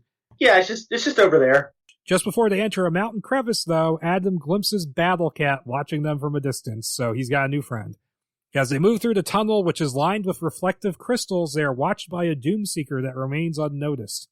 It's not long before Triclops attacks, hitting Tila with a poisoned dart and fighting Adam before throwing him off a ledge, shattering his shoulder and burying him in the snow. A woozy Tila manages to fight him, tricking him into blowing off his own hands, then knocking off his visor, and a part of his head along with it before passing out from the dart. So there you go, Triclops is gone, can't have him in the next movie. Triclops is fucking dead. Also, that was brutal and kind of implausible. Like, as I was reading it, like, him blowing off his own hands, I was like, oh, that's really cool, that's clever, and that's violent. But then it was like, she kicks his head off, and I'm like, what? Like, that's really hard to do. I don't know if you could do that. Yeah. I mean, not even Chuck Norris could do that. And he uses his eyes in this to see in the dark. And they use that against him. Oh, yeah. Yeah, that was cool. So she passes out from the dart, and then the army of Skeletor catches up with the Eternian army, vastly outnumbering it, and Skeletor confirms with Trapjaw that no word has arrived from Triclops and orders him to begin the attack. And we see Battle Cat approach an unconscious Adam, and then go back to the battle for Grayskull. Both sides shoot arrows made of light at each other before the Dark Army divides ranks so Skeletor can move to the front, where he unleashes the Colossus yet again. And Duncan rallies Lennox and the young masters, telling them that this is their time to fight back, and they summon bands of energy to just rip the creature apart.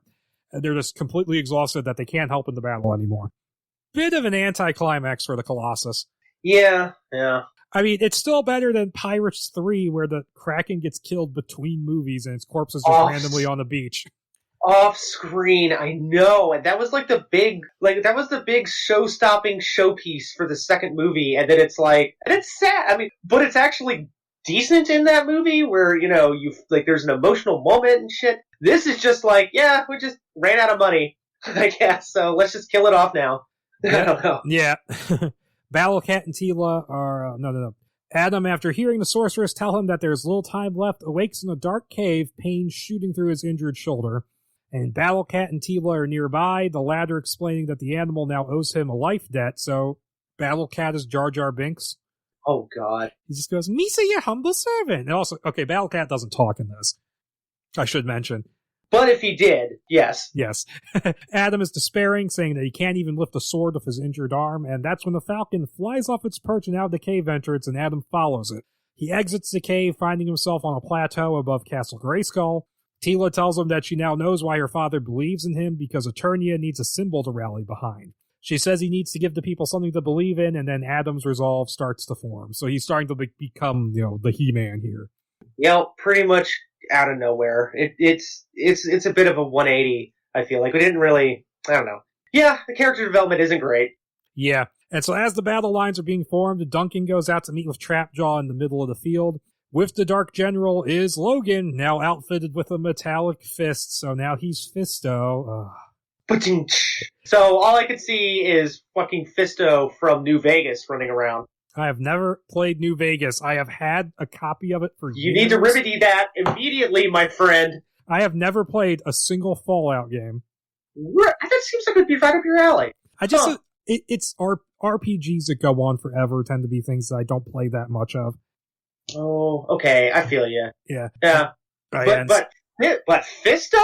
Fisto? Really? That sucks. Oh my god.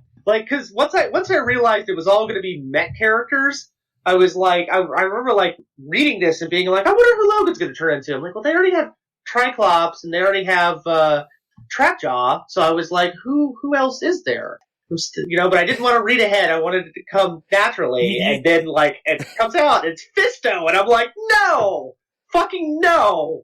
Yeah, and you should have been able to figure that out because he was missing part of his arm. Yeah, I think when I was reading that, I might have accidentally skipped over that because I didn't actually notice that until as we were reading it just now. But yeah, fucking really, yeah. And so they make him a deal. The Eternian fighters will be spared if they just step aside, and so Duncan refuses and he raises his arms, which signals Roderick to fire his laser gun, hitting Trapjaw between the eyes and knocking him over. And so Trapjaw and Logan head back to the ranks, and the walking fortresses start unloading crates containing the ape-like shadow beasts. And Logan is like, but oh no, you said no one would get hurt. And I'm like, you're a fucking idiot. Great job, Fisto. This is why we leave him at home. Okay, you could fix this, but you would need to really heavily rewrite this thing. It would be really interesting if we actually gave some backstory as to why Logan doesn't like Adam. Heck, make him one of the guards at the beginning of the movie who saves Adam, gets him out of the castle, but he loses his arm doing it. And so when Adam shows up and he's just this revenge-driven punk, that explains why he's not happy about it. And instead of having him just go directly to Skeletor like a dumb shit, have him get captured and have Skeletor actually work on him and say, I can fix you, and I can fix this, and I can get rid of that kid who made you what you are now. That's all great. Yeah. Yeah. Look at you, fixing the script. Yeah, Joel Silver, why didn't you hire me? Yeah, it's almost as though the beginning of this script was a rushed mess, and they didn't set up anyone, and now we're paying for it. And they just did The Lion King. Yeah, pretty much. So as the mounted Dark Army charges the Eternian lines, the battle takes a turn when Adam and Tila arrive, Adam astride Battlecat and leading the Beast Army behind him. So we just completely skipped over how he got those guys there. Yeah, I think that's why I was getting this and the next thing we're going to talk about confused, because there's something similar that happens. Yeah, and they actually explain it. Yeah, but, yeah, alright. It's like, we kind of skipped a bit there. So Skeletor, mounted on Panther, is forced to split his ranks to deal with the new enemy on the battlefield, but Battlecap slams into Panther and he gets knocked down, and Adam apparently gets off it at some point. So Adam and Teela, they reunite with Duncan, and that's when Castle Grayskull's gates open up and a magical bridge spans the chasm. And I am just thinking Last Crusade. Oh, wow. With that, or I'm thinking of the original Katamari Damacy, where the King of all Cosmos vomits out the rainbow. Oh my god. Skeletor tries to run for the gate, but he doubles over in pain and erodes even more. And so Adam goes across the bridge, and it fades out behind him as he enters. And Adam, this whole Castle Grayskull bit is pretty cool. Adam finds himself in a cavernous space lined with high-tech crystals, which appear bigger than the castle's, and the room appears bigger than the castle's exterior could contain, so Castle Grayskull is a TARDIS. Yeah, spatial anomalies. That was kind of neat. And he follows a beckoning gust of wind up a staircase, finding himself at the top of a minaret overlooking the battlefield. And the Falcon is there watching him, and it transforms into the Sorceress, who offers to complete Adam's training. While the battle continues outside, the Sorceress leads Adam down a long corridor decorated with drawings depicting ancient battles, and she tells him about how the castle contains Eternia's collective history. Now, I have to ask, couldn't she have just, because time is of the essence here of this big battle going on, couldn't she just have, not let him up the staircase and then right back down? Yeah. Yeah, it's a little, the timing going on is a little off. But then again, ever since the beginning of this thing, when we had that 7-year time skip, I was like, all right, I'm just along for the ride at this point. You know what I mean? Yep. And they then approach the Sword of Light, which is embedded in the stone floor, a bit more of an Arthurian reference there. And the Sorceress tells Adam that if he takes up the sword, he will forever become Eternia's protector, and asks him if he accepts. He takes up the sword and feels the energy pulsing through him, and he reads an inscription on the chamber floor. By the power of Grayskull, I have the power. And outside the castle, light emanates from its windows, and the sky is rebalanced, bathing Eternia in light for the first time in 7 years. Back inside yep, go ahead. And that would have been a cool image. The way that it's described in the script is like the eyes of Castle Grayskull like light up when he does that. It's like, okay, all right, that's kind of cool. And back inside the castle, the sword's energy not only affects the castle, but also surrounds Adam as he holds it up above his head, healing his shattered shoulder and imbuing him with new strength. This is just such a cool scene here, like the whole walking down the corridor, approaching the sword, and just a boom of energy. And so Adam emerges from the castle and begins laying waste to large numbers of dark soldiers single-handedly. And alarmed at this, and there's just tons of cool shit going on here. I don't have nearly enough time to describe it. But, alarmed at the sight of this, Skeletor reclaims the dark energy from some of his soldiers and powers up on it, growing in size until he no longer appears human. And he runs towards Adam, and he throws Roderick aside and twists his neck, which we'll come back to that. Oh, Jesus Christ, yeah. Skeletor goes full Joker from the end of Arkham Asylum. Oh, yeah, for sure. And he yanks Adam off of Battlecat, and the fight between them begins, their swords giving off energy as they clash. And Teela tries to join in, but Skeletor strikes the ground and creates a rift between them, Furious 7 style, and the rest of the battle. Skeletor taunts Adam about his father's death, and Adam goes into a blind rage, striking at Skeletor and knocking his mask off, revealing his true skull-like face. So they were building up to a dramatic reveal with the mask. And he looks exactly like what you thought he was going to look like. And it's like, okay. Sure. It's not like Dr. Doom, though, where, he takes off the mask. Like you said earlier, he takes off the mask, and it's like, oh, he's just a normal guy under there. He's got a tiny little line down one side of his face. That was a distraction tactic, though, as Skeletor pulls a couple of Rotons out of the air with a magnetic attack and drops them on top of Adam, knocking it out temporarily, so a bit of Spider-Man Homecoming. And at the same time, Duncan fights with Trapjaw and almost gets killed by him before Logan intervenes and saves him, and the two settle their differences really fucking easily. Yep. Adam then pulls himself out from under the debris and finds that Skeletor is holding Teela hostage at sword point, telling him to give up the Sword of Light as it belongs to a leader. Adam just points out that the United Eternian and Beast Army, asking Skeletor who they are really fighting for. So that's just like, twisting the knife. And he then offers Skeletor the sword willingly, drawing him close before throwing the sword into the air, knocking Skeletor's sword out of his hand, and catching the Sword of Light before smashing them together and merging them into the Sword of Power. And I just cannot see this.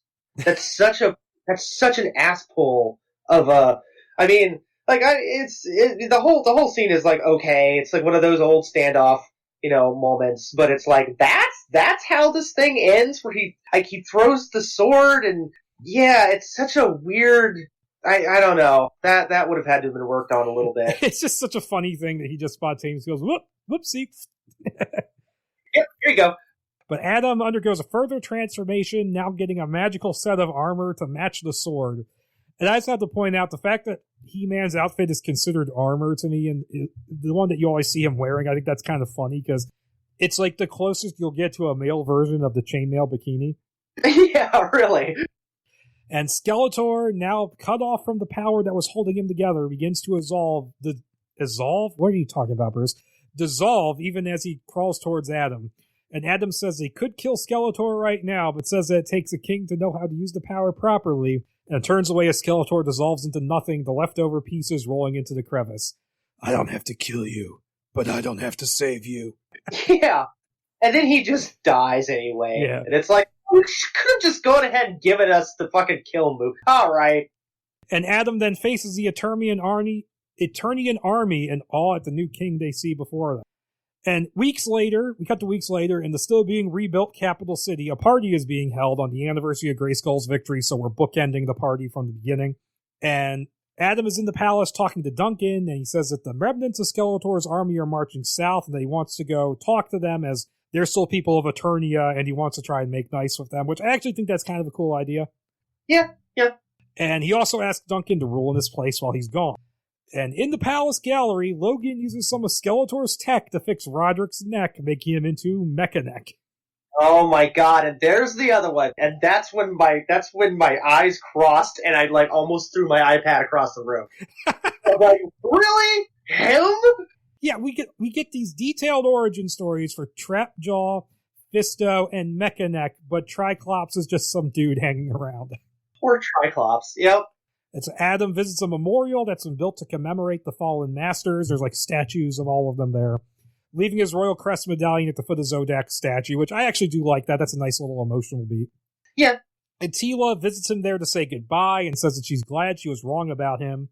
Adam instead says that she was right, that he just needed time, before promising to return as he leaves on Battlecat, and they ride off into the distance as it ends, before cutting to a post-credits sequence showing us Skeletor's grave in the Dark Hemisphere. Okay, his skull lying atop the grave mound. I have to ask a question. Okay. Who the fuck climbed down to the bottom of that chasm, gathered together all the little bits of Skeletor, and then lugged them halfway across the goddamn planet to the Dark Hemisphere to bury them? Wow. I mean, any other variation, I would say, oh, Evil Lynn did it because she has a hard-on for Skeletor. But nope, not this one.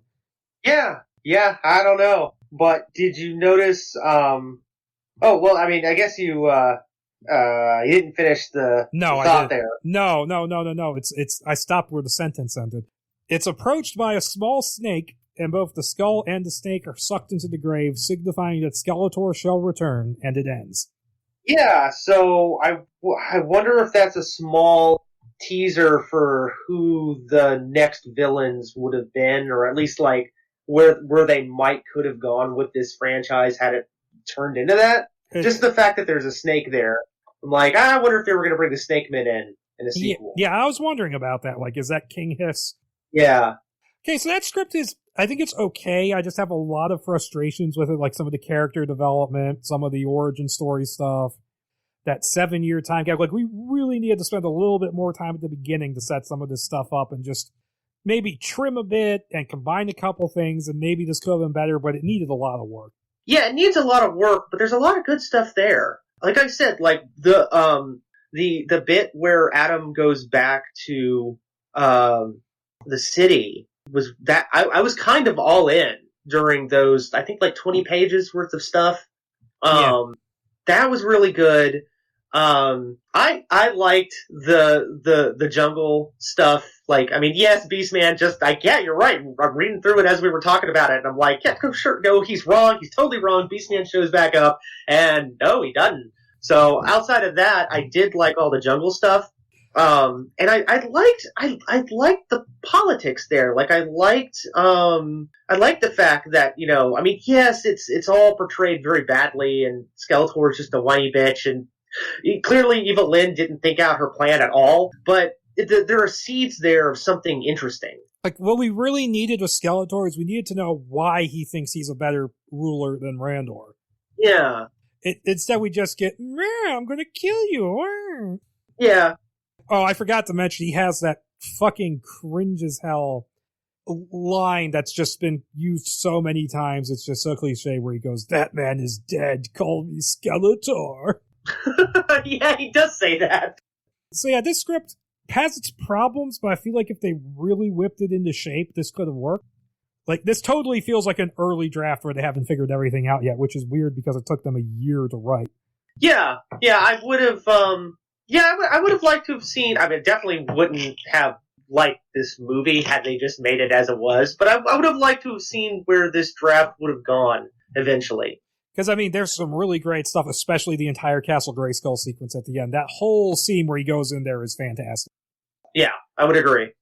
And so, this gets turned in, and it leaks, like, almost immediately. Like, it leaks the very next month. There was, like, this very enthusiastic Latino script review of it, where he gave it, like, an A+. But yeah, and it just seemed to stall out for a while, and there was, like, word of, like, they wanted to get, like, these A-list directors involved, and, like, I think two of them was, like, Bryan Singer and Doug Liman were, like, the main two, and they both turned it down. I could see, knowing, like, Edge of Tomorrow, and I guess Mr. and Miss Smith, like, the action in that's pretty solid, but, like, Edge of Tomorrow in particular, I'm like, yeah, I could see him doing this. Thank fucking Christ, Bryan Singer didn't get his hands on this. I don't want Bryan Singer anywhere near this.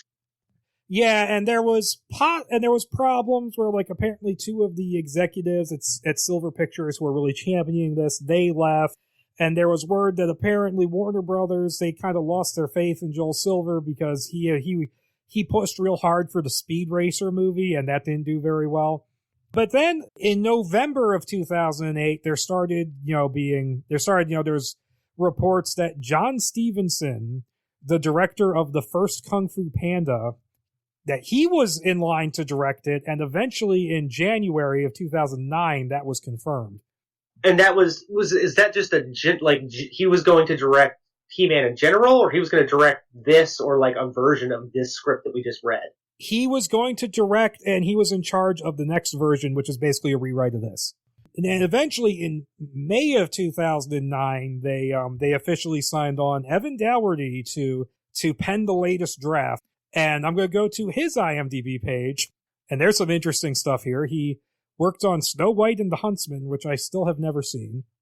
And he wrote something, and I looked at the IMDb page for this. It's a movie called Killing Season.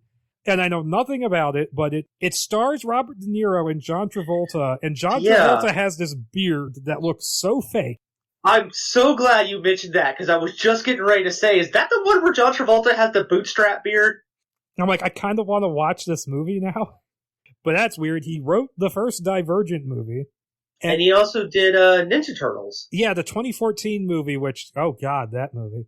But that was a film that changed a lot. So who knows what he actually wrote, so I'll give him a pass on that one. And he has a story credit on the 2018 Tomb Raider, and I have no idea what he contributed to that. I haven't seen that one. That was the one that's pretty much based on the remake game, right? Or not remake game, but the reboot game. Sort of. Okay. It's a very loose adaptation. And he apparently wrote a pilot episode for an announced El Borak TV show, and I'm like, that is one Robert E. Howard character I did not know they were adapting. As much as I love Howard, I've never even heard of El Borak. Well, I'm going to have to look into that. But okay, so that is going to bring us to the next thing. And so that takes us to the outline, which is, so we don't have a full Evan Daugherty script. We have an outline, and if you look at the document properties in the PDF, it's called the Mattel outline. So this is probably him pitching his ideas to Mattel to get them to sign off on them. And interestingly enough, it's dated April 8th of 2009, so this is a full month before he was officially announced as the writer by the studio. And it's 10 pages long. And I'll say this, it's 10 pages long, and it says about 3 times as much as that other 27-page treatment we did. First treatment? Yeah, and so just jumping right into it, it opens with a brief recap of how King Grayskull united the 2 swords of light and darkness into one, and united Eternia into one great kingdom. He created a great period of peace and prosperity, but eventually the sword's power drove him mad and made him deathly ill. On his deathbed, the sword was split again, with the sword of darkness getting cast out into the wilderness. Once again, we're just chucking it out there, the more dangerous one, while the sword of light was hidden in Castle Grayskull, whose location was lost to time. And before he died, King Grayskull prophesied the coming of the He-Man, who would reunite the swords and bring everlasting peace to Eternia. So, similar but different. I mean, it's fast forward. It's basically fast forward. You know, they chopped out the Hordak stuff, or the Hordes stuff. And the Eternus. Yeah. And also I should mention, this is still called Grayskull Masters of the Universe, so they're still sticking with that title. Yeah, while I'm thinking about that, what do you have a preference on that? I don't know if we talked about that last time. The title? Yeah. I don't mind it as a title. I like that. I actually like this title, Grayskull, the Masters of the Universe, more so than like He-Man, Masters of the Universe, or just plain Masters of the Universe. I'm kind of, it's fine. Yeah. But, no, Grayskull's a cool word. I like that. So anyway, it makes it stand out, and it would actually, be a boon to the people who have to make the teaser posters, because they can just put a giant gray skull and they'll be Grayskull. Oh God. And so it then goes to the 19-year-old Prince Adam, who is fighting on the front lines in the war against the Beast People, an expansionist conflict driven by the Eternians not seeing the beasts as intelligent. Like, they don't realize they have a civilization and all that. And he's fighting with the grunts on the ground to both prove his bravery and upset his neglectful father, King Randor, who pays more attention to the kingdom than he does to his son. So, man, we don't even... This is a very different interpretation right now. Yeah, and I mean, and we get less time here, and we get way more of an idea of his character than we do in the other one.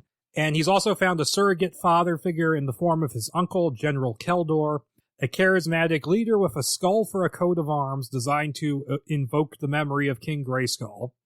And so a battle ensues against the beasts, led by the Beast King, who is Beastman, which is won by Evelyn casting powerful magic against the beasts, and she's a witch, the former ruler of a minor province that Keldor conquered, after which he made her his aide, and she's not trusted by the rest of the army, including Adam, and they very specifically mentioned that she isn't Keldor's mistress.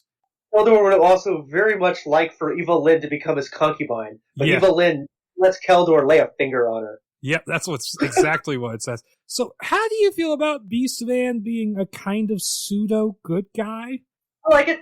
I'll allow it. It's like we'll get into it a little bit, because there's not that much to talk about with this one, so we're going to kind of breeze through this, I feel. But there's a very strong concept here that I don't know. I mean, I guess I'll save that for when we get to it. But I liked it. It was okay.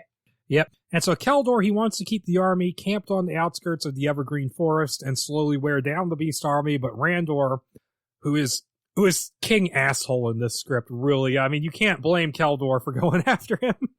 Oh, he's such a son of a bitch. Yeah. But Randor, he wants a quicker victory regardless of how many Eternians will die, pushing Keldor to send the Third Legion through the Tar Swamp, which Keldor points out that this includes Adam, but Randor doesn't care.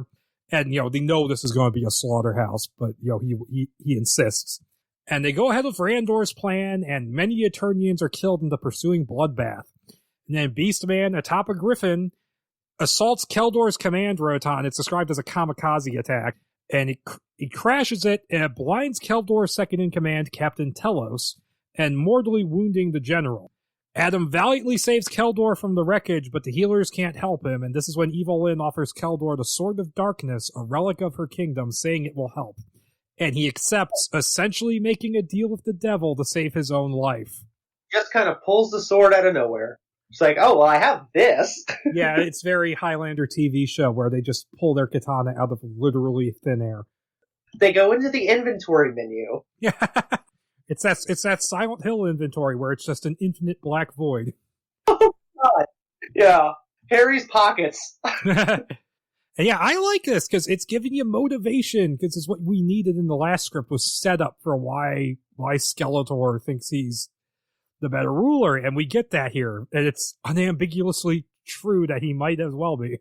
Okay, and so Keldor returns to Eterno City a conquering hero, albeit looking a bit unhealthy, and he and Adam are met by Randor and Duncan, aka Man-at-Arms, and Keldor has Telos sent off to the Foundries, where Eternian soldiers are outfitted with bionic enhancements. And it's mentioned that the paranoid Randor keeps these services restricted to the army, not wanting the common people to get their hands on them because he's afraid of, what might happen, blah, blah, blah.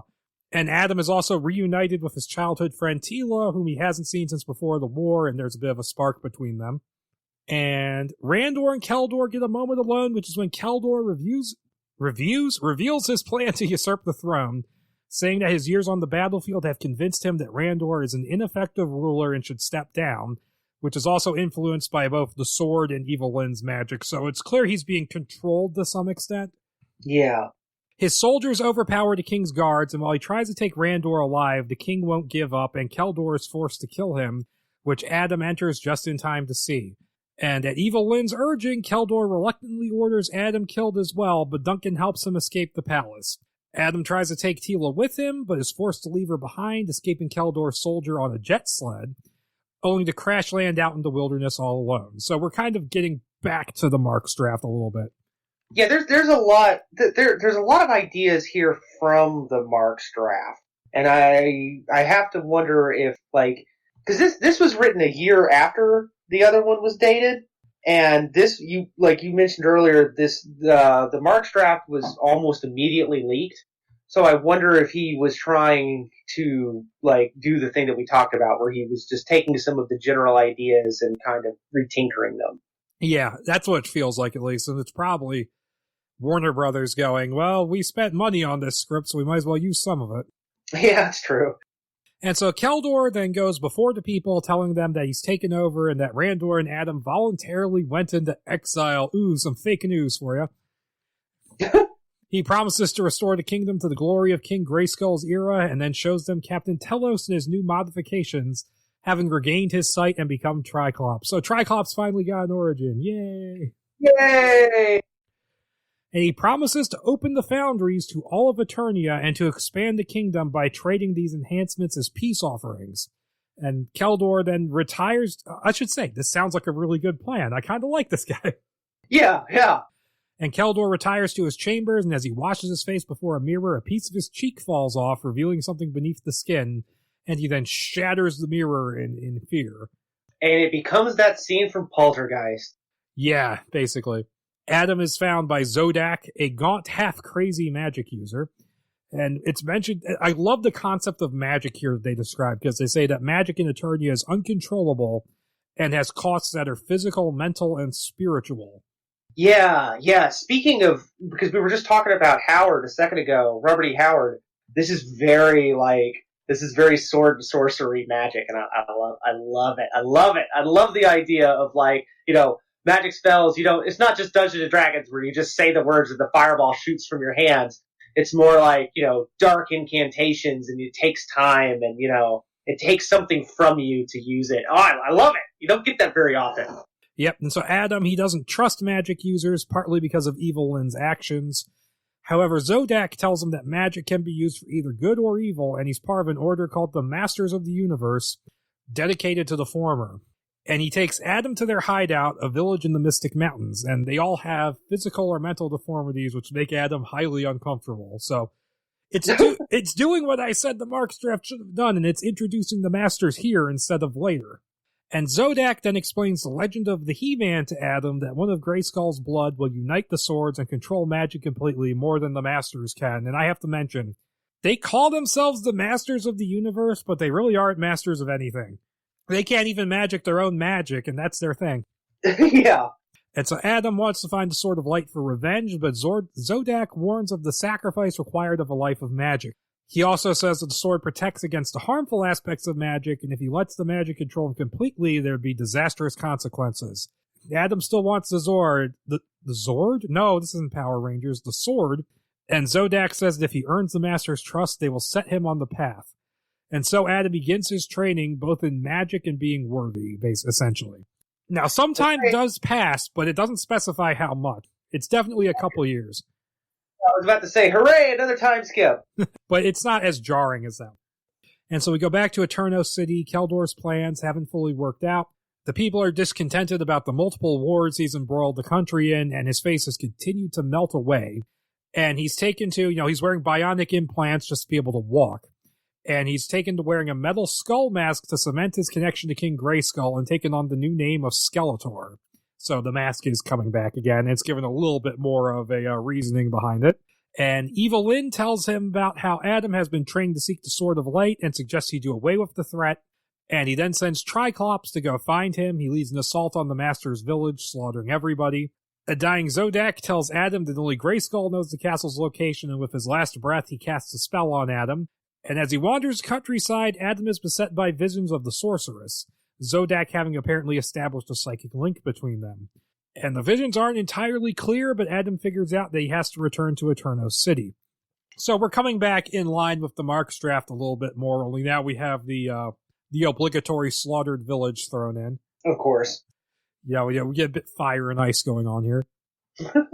Which I swear that movie spends what feels like 20 minutes of them just running through the woods. I unabashedly love that movie. I need to revisit it, but I just remember thinking, this other character is way more interesting than the hero. Yeah, what's the name of the bad guy in that again? No, I don't remember. So awesome. Okay, anyway. But yeah, Adam returns to the city, finding it changed, with many of the citizens now outfitted with enhancements that seem to have affected their minds and behavior, so there's some consequences to what seemed like a good idea. He catches sight of the statue of King Grayskull that overlooks the city, figuring that Zodak was referring to that. However, Adam finds the statue is surrounded by a force field, and his attempts to break it draw the attention of the newly enhanced minions of Skeletor. He gets overwhelmed in the fight and has to be rescued by the Eternian resistance. So we're getting some similarities and some differences here. He's taken to their headquarters, where he finds that Teela is their leader. She's not happy to see him, though, as his antics at the statue have ruined a coordinated attack that they've been planning for weeks. I feel like I've seen that somewhere before. Yeah, but I don't know. Yeah, I can't quite place it. And so Adam explains his mission, and she's amused that he thinks he can wield the sword. And she also says that Duncan had the code to the force field in his armor, but he's being held captive in Skeletor's dungeon. And Adam is like, yeah, let's go get him. But Teela's like, no, we can't do this. We need to win over... But he manages to win over the other resistance members. And they raid the prison, and they manage to get over their differences, and, the love starts to blossom again. And they find Duncan, who has been consistently abused by a guard named Cronus. And they head first to the storeroom where his armor is locked up, only to fight Cronus and a few other guards. They get the armor, and Adam fights Cronus head-on, blowing off his jaw. So he's using a blaster, basically, at this point. He's not, sword fighting. And I wonder who Cronus is going to turn into. I don't know. Maybe he'll become Ram Man. They then head for the statue, with Duncan disabling the force field. Adam and Teela climb up inside it, finding the map of the chamber inside the statue's head. Now, I like this change because it explains why Skeletor didn't find anything, because, he doesn't have the password. Yeah. And they emerge from the statue, where they are ambushed by Skeletor and his men, including Cronus, newly rechristened as Trapjaw. He takes the map and hands it to Evil Lyn before noticing Adam and seemingly going back to normal, offering to let his nephew to return to the palace and rule, and then Adam just blasts him and disables his bionic limbs in order to get away. I mean, I can imagine that being kind of funny, go get them! And a chase scene through the foundries ensues, because apparently Daugherty really liked that one part of Attack of the Clones. Oh, yeah. And they escape and head for Castle Grayskull. But Skeletor knows its location now, too, and so I guess they looked at the map long enough to figure it out before it got taken away from them. But so after Evil Lyn tells him that fusing the two swords will create the Sword of Power and make him invincible, he gathers his armies and sets off in pursuit. He also approaches the imprisoned Beast King, promising the beasts freedom if their army kills Adam before he reaches Castle Grayskull. So Beastman is a reluctant villain in this version, interestingly enough. And there's actually setup of, they're not just neutral. Oh, no, they're not. There's actually setup for why they attack here. Yep. Adam, Teela, and Duncan meet up with more resistance fighters and set out for Castle Grayskull. And along the way, romance blossoms between Adam and Tila, but he remembers how Zodak told him he would have to give himself over to the sword entirely, leaving no room for love. And this is just, okay, it's a Warner Brothers project, and this is basically just the message of Superman 2. Oh, wow. I'm sorry, you just, oh, shit. And, okay, so the group gets closer to the destination, and they get attacked by the Beast Army, which ends with Adam, Tila, and Battlecat tumbling over a cliff. And meanwhile, Evil Lynn has come to realize that Skeletor is uncontrollable and attempts to destroy him, only to get run through with the Sword of Darkness by the power-mad Skeletor. So she dies again, and once again, it's still kind of a waste, but I feel like if we got to read a fully fleshed-out draft, it would play better than it did in the Marks version. Yes, most likely. And so Duncan and the Resistance, they move on to Castle Grayskull, which is hidden in a narrow valley. Not very well hidden, but okay. And they attempt to defend it against the armies of Skeletor, which arrive just after they do. However, it's made clear they can only hold on for so long. And elsewhere, Adam and Tila, along with Battlecat, they attempt to reunite with their companions, and when they get closer to Castle Grayskull, Adam is racked with visions, including one of him standing alone, sword in hand, against an army of demons, and basically saying that that's what his future will be, standing alone against the forces of evil. And he professes his love for Tila and tells her about his doubts that he really could be the He-Man, and she reciprocates his love, but tells him that she's willing to sacrifice it for the good of Eternia, blah, blah, blah, one more day, Mephisto, blah, blah, blah, blah. God, no, don't you dare even mention that. Moving on. This bolsters Adam's resolve, but he still needs a new army to help the Resistance fighters, and this is where they actually fill in that thing that was missing. Adam and Tila, they follow Battlecat to the Beast Army's camp, where he realizes that they have their own civilization and their own language and culture, and so he starts to feel kind of bad about fighting that war against them. And Adam defeats him, and so he decides to follow their customs, challenging the Beast King to single combat for leadership of the army. Adam defeats him, and while riding Battlecat, he leads the Beast Army against Skeletor, coming to the Resistance's aid and running into the castle. However, Skeletor, riding Panther, pursues Adam inside. I think Panther just shows up here. Yeah, but no, that's real. Let me go ahead and mention this. That's pretty cool. I kind of like that. I like the idea of He-Man.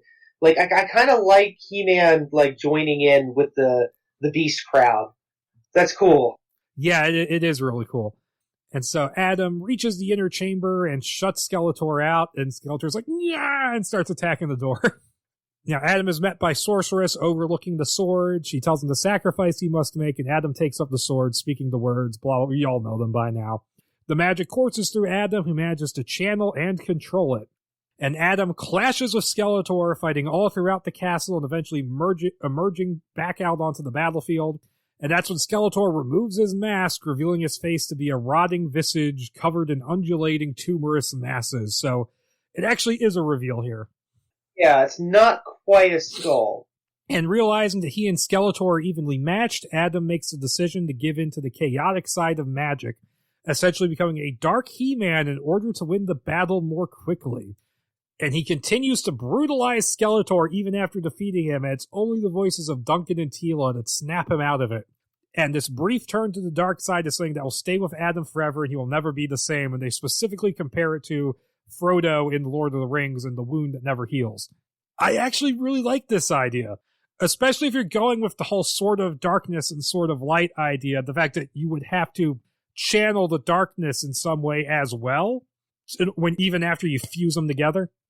Yeah, it's just when I was reading this, it was just flying by so fast it didn't have enough time to really kick in. And so Adam is restored to the throne and a semblance of peace is achieved. However, many of Skeletor's minions are still out there, and he himself is rumored to still be alive. So there is much work for Adam to do. And while he hopes that he made the right decision in taking up the sword, Adam still has his doubts about the future.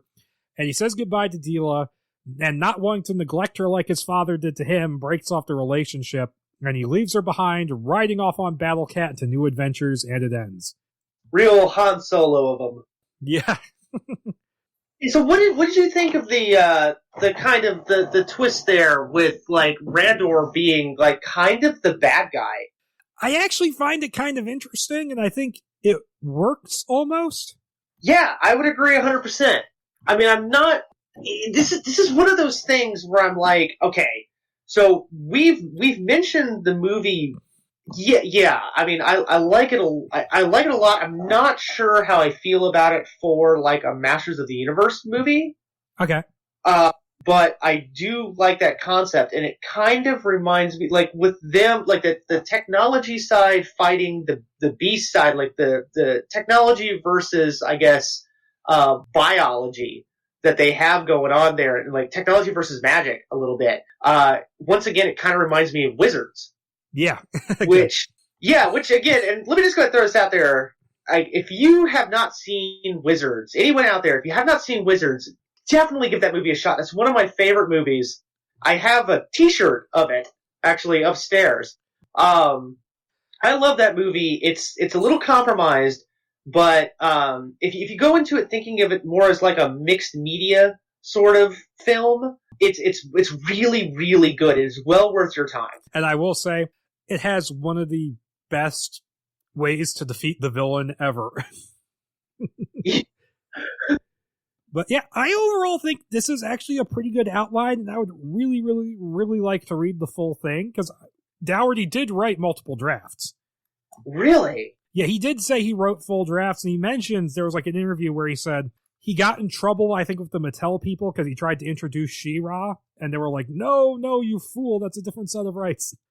So it would be really intriguing to read like the actual full draft to see like how some of these things work when fleshed out a bit more. I mean, it would have felt like I imagine it would have felt like a souped up, more well put together version of the Marx draft. And like we said earlier, it's, there's a lot of really cool ideas, and I feel like just this 10 pages alone really kind of made all those ideas kind of come full not circle, but they kind of brought them up to the forefront and really kind of fleshed them out a little bit. And I would love to read a full on version of this treatment's first, I assume, like 10 to 15 pages, like the full on like gladiator opening that this treatment had. Yeah. That'd have been cool, because I'm a sucker for like opening big battle sequences like the Rifkin Draft had. Yeah. It was cool stuff, man. All right, so it looked like they were moving ahead with this version, and what ended up happening was that eventually in September of 2009, September 9th, Warner Brothers and Mattel, they decided to part ways because they weren't seeing eye to eye on the direction of the project, so they just let it go. Which makes me wonder, like, what either side wanted out of this. I don't know. I would love to be. I would have loved to have been a fly on the wall for that. Yeah, especially see what exactly it was about. Maybe this version in particular that they didn't like. Was it the whole idea of the Dark He-Man? Maybe that was a sticking point. Yeah, I could see the Dark He-Man being a bit of an issue, especially with the Mattel guys. Oh, yeah. I imagine, I wonder, like I mentioned earlier, I wonder if it was the concept of, like, He-Man is fighting for the wrong side sort of thing. Because, like, in all these other drafts, and traditionally speaking, like, Randor is a good guy. He's always a good guy. That's the Eternia is right, the dark side is wrong. It's all very black and white. And I wonder if the Mattel guys might have had a problem with that. Yeah, I think that's possibly it, and maybe Randor being a bad guy. Yeah, and so that ended up letting it go, and within mere weeks, Sony picked it up and they put it under the Columbia Pictures banner, and they picked it up and they started over from scratch. And eventually, the next year, in April of 2010, that's when they hired the Predators screenwriters Alex Litvak and Michael Finch. Now, we don't have their draft. It would be really interesting to read, and just to go over their respective IMDb's. Together, they wrote Predators.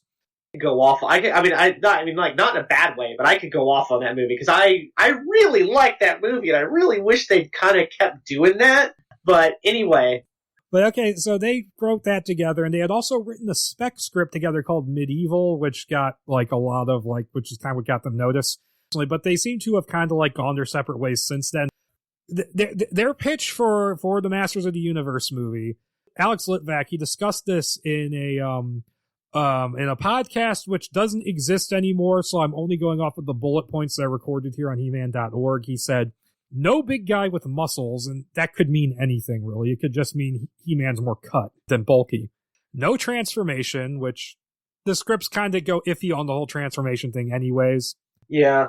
No Earth, which is fine by me. No Cringer or He-Man, only Adam and Battle Cat. That's odd. I don't know what he really means by no He-Man, unless he just means it's Adam and he just calls himself He-Man. I mean, I would imagine, like, it's Battle Cat only in, like, there's no Cringer and, like, He-Man. I imagine it'd be probably like the Rifkin Draft a little bit, where it's like, he never, like, it's not like two separate beings. It's just Adam the entire time, and he, like, learns a lesson. That's most of what these scripts do anyways. Yeah. And there was a war between tech and magic, which that kind of carries on into the draft we actually do have from the Sony era. Yes, it is. And he name drops Man-at-Arms, Teela, and Triclops, and said that the film would probably be in 3D because this was back in the middle of the 3D craze post-Avatar. Yep. So it will be interesting. I'd like to read their version. I would like to read all of these versions. I would like to read every single one of these. Yeah, I'd like to read all of them, but this one in particular, since I do like Predators. And so it seemed to keep moving on, and then in mid-2012, it was mentioned that they were going to try and get a director on the project, and then in October of that year, they got Richard Wenk to rewrite the script, and his credits include Vamp from 1986. Yeah. Of the titles I recognize, he did 16 Blocks, the Bruce Willis movie, which I've heard decent things about. The director's cut version of 16 Blocks is a good movie. That's a rock solid movie. It's one of the last movies Bruce Willis, it looks like Bruce Willis puts any fucking effort into. Okay, so next up is The Mechanic remake with Jason Statham, which somehow got a sequel. Following on The Expendables 2, which I actually like the most out of those three movies. Only seen the first one, so you got me on that one. He wrote The Equalizer, which is okay. The Magnificent Seven remake, which I didn't mind. Okay, so you're the only person that's told that to me so far. The Jack Reacher sequel, which I heard very little good about. And The Equalizer 2, which was once again okay. And roughly around the same time he was hired to rewrite the script, they hired John M. Chu to direct, whom he was in the middle of working on G.I. Joe Retaliation at the time, which was in that weird phase where it was supposed to come out the previous July and then it got delayed at the last minute to March so they could convert it to 3D. And at the time, I mean, you could tell that they had kind of fucked the budget on that movie because it felt like it was like really small scale, but I actually didn't mind Retaliation and I liked it more than Rise of Cobra. Yeah, and that saddens me. I'm not going to go on a tangent or anything, but I really like Stephen Sommers. It saddens me that like that's basically his. I think that's basically his last thing besides Odd Thomas, which is like, nah. And so he was on board for a while, and he said that like the reason why he was interested in it is because he said like he wasn't necessarily intending to do another toy movie right away, but that he really, really liked the script he was handed, and he said that it was actually got him emotionally involved. Huh, okay. And then there was rumors going on in 2013 that he was going to choose G.I. Joe over it.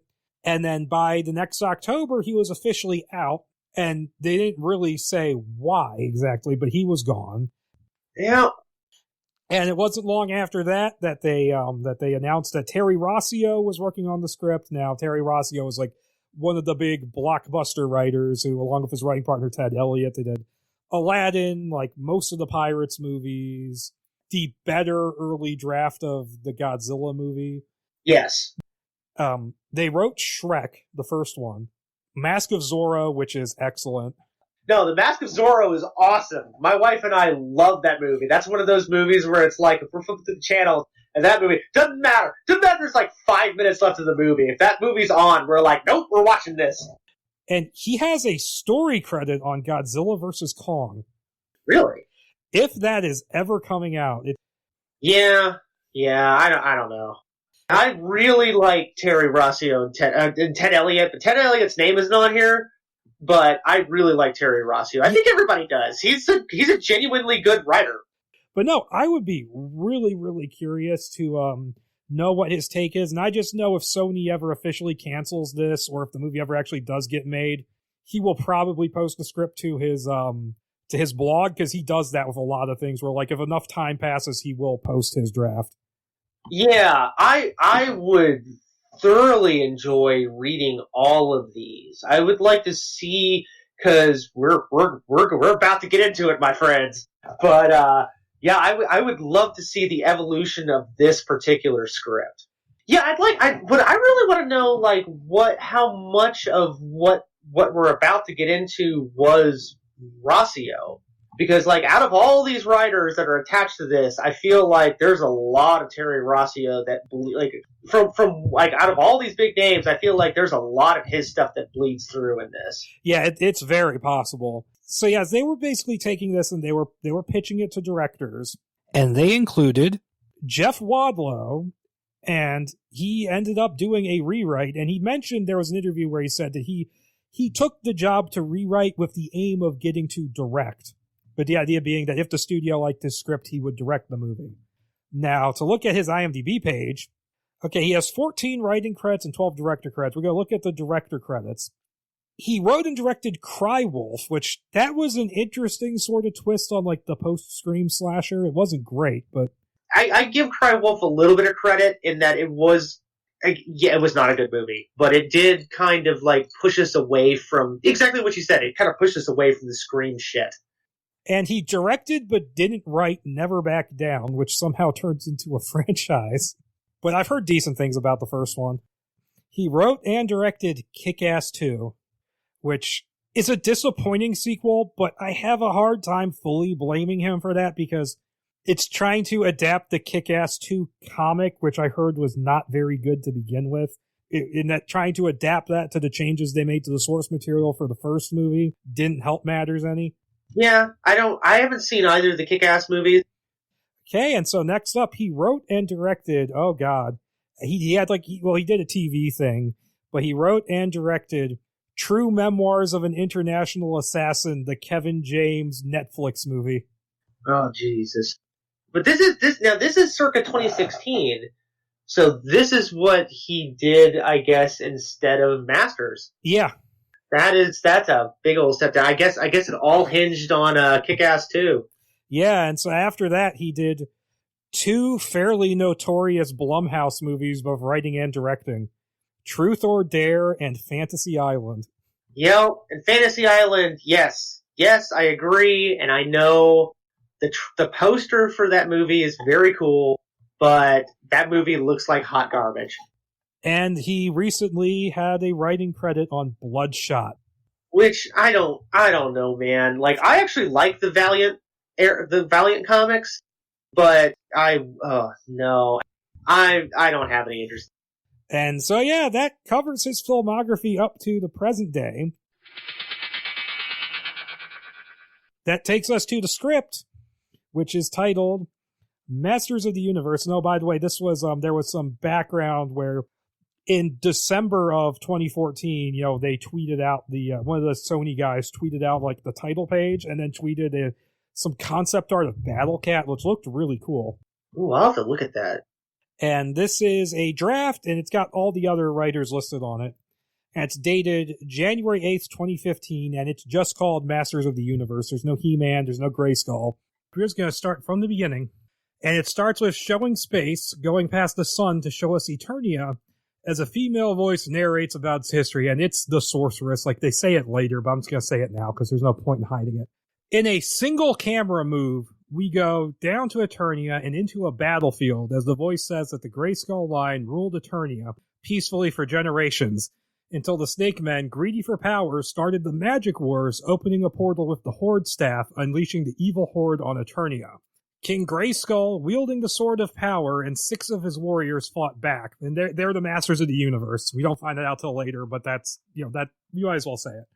With Grayskull shattering the Horde staff and closing the portal, but at the cost of his life. The war was over, and as a result, the Elders banned the use of magic, marking the start of the Mechanized Age. And through a time-lapse montage, we move 1,000 years into the future. So that's a cool opening. It is a very cool opening. Very visually ambitious. Yeah. And I love, we kind of breezed through it, you didn't even mention it, but I think it's kind of cool that the very first, like, I guess 2-line paragraph of this script is a take on the Columbia Pictures logo. Oh, yeah. Which I was like, that's kind of cool. All right, that's cool whenever you see, like, it actually written in the script. It's like, okay, this had, like, a vision to it. Yeah, they do.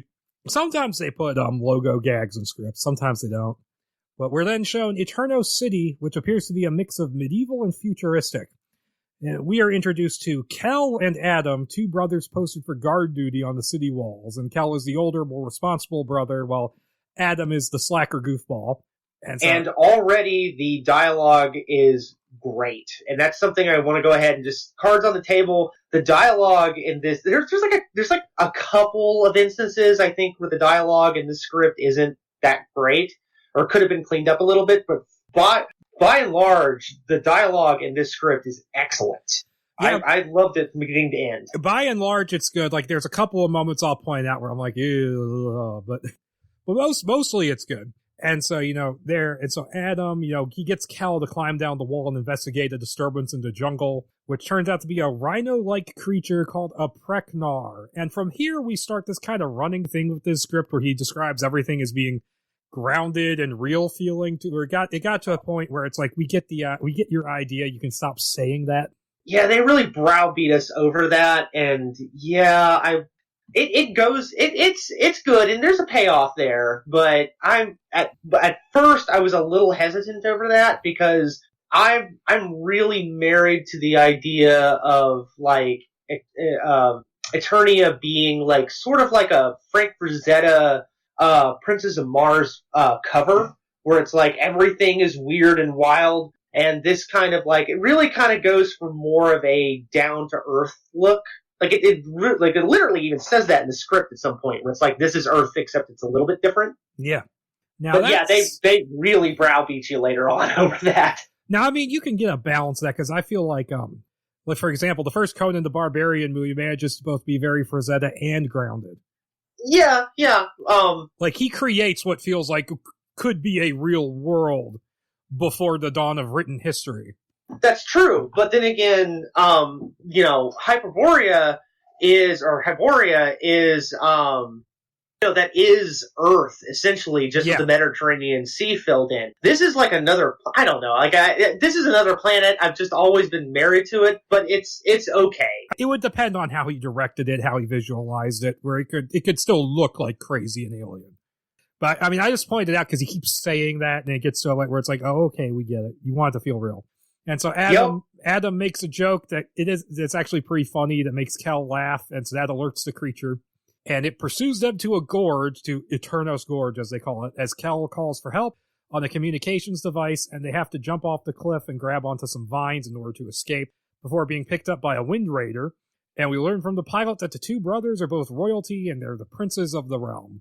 And it's literally it's like a jet fighter pilot, right? Yeah, pretty much. Jet fighter jet, or it's a jet. And it's like, okay, that could have been really cool looking.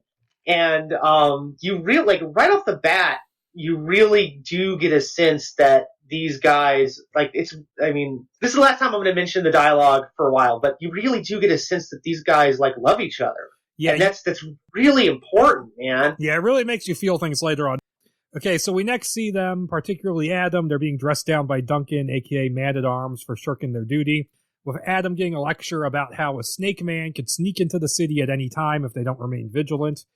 And he also says that they are assigned guard duty because they have to be soldiers before they can lead them. And that's actually a pretty good little speech there. It is. And so Kel steps in and diffuses the situation by offering to take responsibility and resign, which makes Duncan back off. And okay, so I have to say, naming one of the brothers Kel just makes me wonder, so is Keenan available to play Adam? Oh, no, get out of here with that. The Eternia branch of Goodburger. Oh, only if Ken Foree plays Randor. Yes, that would be amazing. I will refrain from quoting the Devil's Rejects line that just popped into my head. Oh, no. But Kel, he steps in, diffuses the situation by offering to take responsibility and resign, which makes Duncan back off. So it does a really good job of illustrating the different personalities here of the two brothers. About how Kel is more of the thinking man and Adam just kind of charges in. Yeah, but there's no real animosity between them, which is it's so fucking refreshing, man. Yeah, for it's sure. like they love each other, and it's like, oh, this is good. This is good stuff. Yep, and they return to the palace where they're met by their father, King Randor, who wants to talk to Kell about the speech he's due to give before the council, saying that harsher punishments for the use of magic should be imposed. It's mentioned that magic users already get imprisoned for life in Iron Gate Prison. And Adam tries to be involved too, but Randor just brushes him off and tells Kell that he has secrets to impart to him, and we learn here that their mother is dead. That's what he tells them, hint, hint. And so we're back to asshole Randor. Yep. Not quite as bad, though. No, not as bad, but still, you'll see. Yep. And so that night, Adam is doing pull-ups in his room while Kell is trying to write a speech in the next room, and Adam's doing this thing where he's trying to flip on the pull-up bar, and he keeps failing and falling to the floor, and the thudding noise is annoying Kell, who's dealing with his writer's block. And Adam offers to help clear it up by sneaking out through the old aqueduct and getting a drink at the tavern, but Kell decides to stay in, and so Adam sneaks out alone, and he bumps into Tila, and they have a history together, but they've been apart for a long time, so he doesn't recognize her, so we'll get to that in a minute. And they're in the crowd for the equinox celebration, and he follows her, tailing her to a cat pit where animals are fought for money. And Tila tries to rescue an emaciated battle cat, but gets caught by the handler and a few people. And Adam bails her out, and he tries to defuse the fight by paying the guy off, and the guy accepts, and he says, crisis averted. And then Tila's going like, but I'm not leaving here without that battle cat. And Adam just goes, crisis resumed. And so the fight breaks out. Yep. Not the greatest dialogue there, I will admit. Oh, I didn't mind it. Honestly, I thought that was a cute little quip. I could see this going on.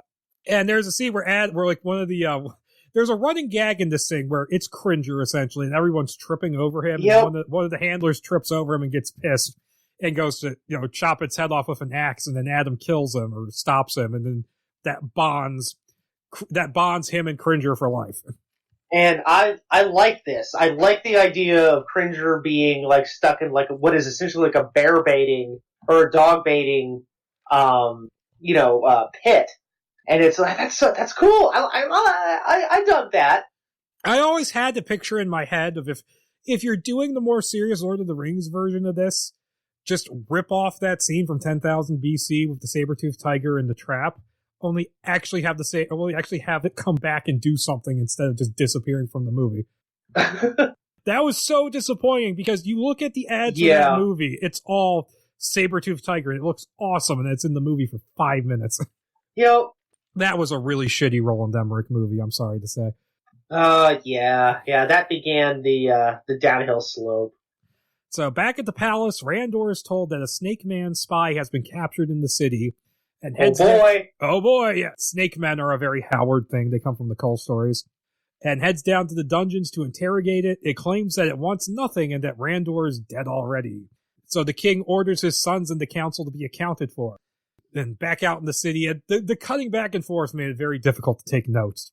But back out in the city, Adam's trying to pick up Tila, and she says, oh, she's Duncan's daughter, and then that's when he realizes, like, oh, you're my old friend, and I haven't seen you in years, because they haven't seen each other in 10 years, because she's been off of the academy, and they said that they had their first kiss, and she goes like, yeah, but we were 12. He goes like, yeah, I'm better now, because I was 12 then. Like, that was pretty funny. Yeah. And you learn... In his own beginning with his womanizing it's pretty funny. Like at the beginning where he talks about like Beatrice, he compares it to the rhino. Yeah. And we find out here that Duncan won't let her become a Knight of Eternia because he wants her to do better, and she leaves on a monorail. And she says something. She calls the cat a Cringer, so Adam names the cat Cringer. And then they walk off, and Adam's followed by a quietly hissing hooded Snake Man. Okay. And back in the dungeon, the spy says that the Snake Men are looking for the Sword of Power, which most assume was destroyed along with King Greyskull. And he also says it lies within Castle Greyskull, which most consider a myth. And Kell enters, covering for Adam, and the spy attacks Randor with its tongue, shoots through the bars and wraps around it, and the king just chops it off with his sword before ordering the palace sealed. And hooray! It's Tongue Lasher, who is the duo of action figures that got me into this series to begin when I was a little kid were Rattler and Tongue Lasher, and I cannot fucking believe they put Tongue Lasher in this script. It wins everything. I'm so happy. Yeah, I knew you were gonna like the script when you said you liked the Snake Men. And so we go, Adam, who's still out on the streets come morning, so he's apparently been out drinking for a very long time. Yep. Yeah, he's approached by a hooded figure, and it fakes you out, making you think it's going to be a snake man, but it's just Kel, who has come to warn him about the danger.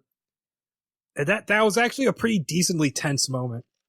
And they begin to make their way back to the palace, but they get surrounded by snake men who beat them down and restrain Adam.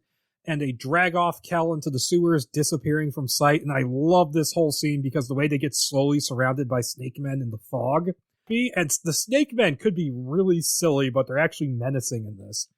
Yeah, they do a really... I'm so happy, man. They do a really good job, the snake men. It's okay, all right. And back at the palace, Duncan has set up a massive manhunt, and Adam wants to help, but Randor shuts him down, saying this is the end of everything. And they took Kel because they need his blood, which is the only way to enter Castle Grayskull. So we get some blood sacrifice magic here. And it turns out that the castle being a myth was an elaborate lie designed to keep it secret, and only the king and his chosen successor ever knew the location. It's mentioned that Kel hasn't been told the location yet, but he knows that it's real. After King Grayskull defeated the Horde, the Masters of the Universe hid the sword away with many different magic artifacts in the castle. Even now, only Randor knows the castle's location, and he refuses to wield the sword as it needs to be kept as a last resort. So we're getting a little more backstory here. Yep. And they then get word that Kel is alive, and they head to the war room, where Randor speaks to King Hiss, leader of the Snake Men, over a radio. And this is just... I love King Hiss in this. He's so creepy. Yeah. And once again, the fact they put him in here, I'm like, yes. Hiss demands the location of Castle Grayskull in return to Kel's life and says they'll only take a vial of his blood in that case, which kind of reminds me of Pirates of the Caribbean, where you think they're going to kill Elizabeth Turner, but they just cut her a little bit. Whatnot. Yeah, yeah. And Duncan brings word that Kel's location has been found by a single Wind Raider and that the party of the Snake Men are getting close to Snake Mountain, where they'll never be able to find Kel in the war in the tunnels once he gets in there. And Adam is just going, Dad, hand over the location of the castle, save him, but he refuses. And after saying goodbye to Kel over the radio, orders the Wind Raider to essentially napalm the party of snake men escorting Kel, killing his own son. Heavy fucking metal. Holy shit. Like, I mean, okay, you're bordering on the Daugherty version of Randor now. Yeah. Great or good, my ass. So Adam storms out, followed by Randor, who insists that Kel's death was inevitable, that the Snake Men would have tortured him to death if they got him to Snake Mountain, and that this was more merciful. But Adam's not hearing it, and he rails about how all Randor cared about was his duty, and when his father tries to put the blame on him, Adam swears that he will find the sword and kill King Hiss himself. Yes! Yup. And he then storms off, and Randor orders Duncan to make sure he doesn't leave. Adam heads back to his quarters and packs some things, leaving Cringer in the room, locking the door. And he then takes the elevator down, only to be met by Ram Man at the bottom, who has been assigned to look after him, and sends the elevator back up. Adam then stops the elevator between two mezzanines and starts cutting the elevator cables, which then throws it throws the elevator off balance, turning Ram Man's size against him. There's a line here which is really funny where he says, "You like that they call you Ram Man?" He goes, "I'm owning it." Yeah. And they're balancing on the elevator car, and so eventually Ram Man is forced to get out, and Adam nearly dies, but manages to cling to the opposite mezzanine with an axe and then runs off. So yeah, pretty cool little action scene they got there. We got Ram Man. And that's one of the only bits of concept art I've been able to find was Wadlow commissioned a couple of sculpts. One of Beast Man and the other one of Ram Man. And Ram Man looked really cool. Yeah, he did. Beast Man looked a little unfinished, but yeah, Ram Man looked great. So as Adam escapes through the aqueduct, Randor orders a search. Duncan, however, has his own proposal since the army can't fight the Snake Men and search for Adam at the same time.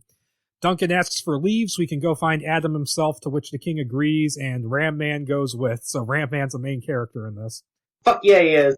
And we then go to Snake Mountain, where several snake men drag the charred corpse of Kel to a massive chamber with an altar in the middle, and King Hiss appears, literally a group of snakes that gather together into a cloak. Oh yeah, and they come out of the walls, and they basically slowly form. Because I imagine there's a cloak just there on the ground, and they kind of slither into it, and they form the mass and the humanoid proportions of King Hiss, and it's that's so cool. Yeah, it's awesome. So it's basically using the 3-headed version of King Hiss instead of the human shape. Right. And intercut with Kel's funeral in Eternos, where they reveal his full name as Keldor, son of Randor. The whole scene coming up is great. Yes, this is really good. The Snake Men perform a ritual, burying his body, and they plant a magic seed in the grave, which King Hiss has 4 of. And the magic seeds are a bit convenient. I don't really know what they do.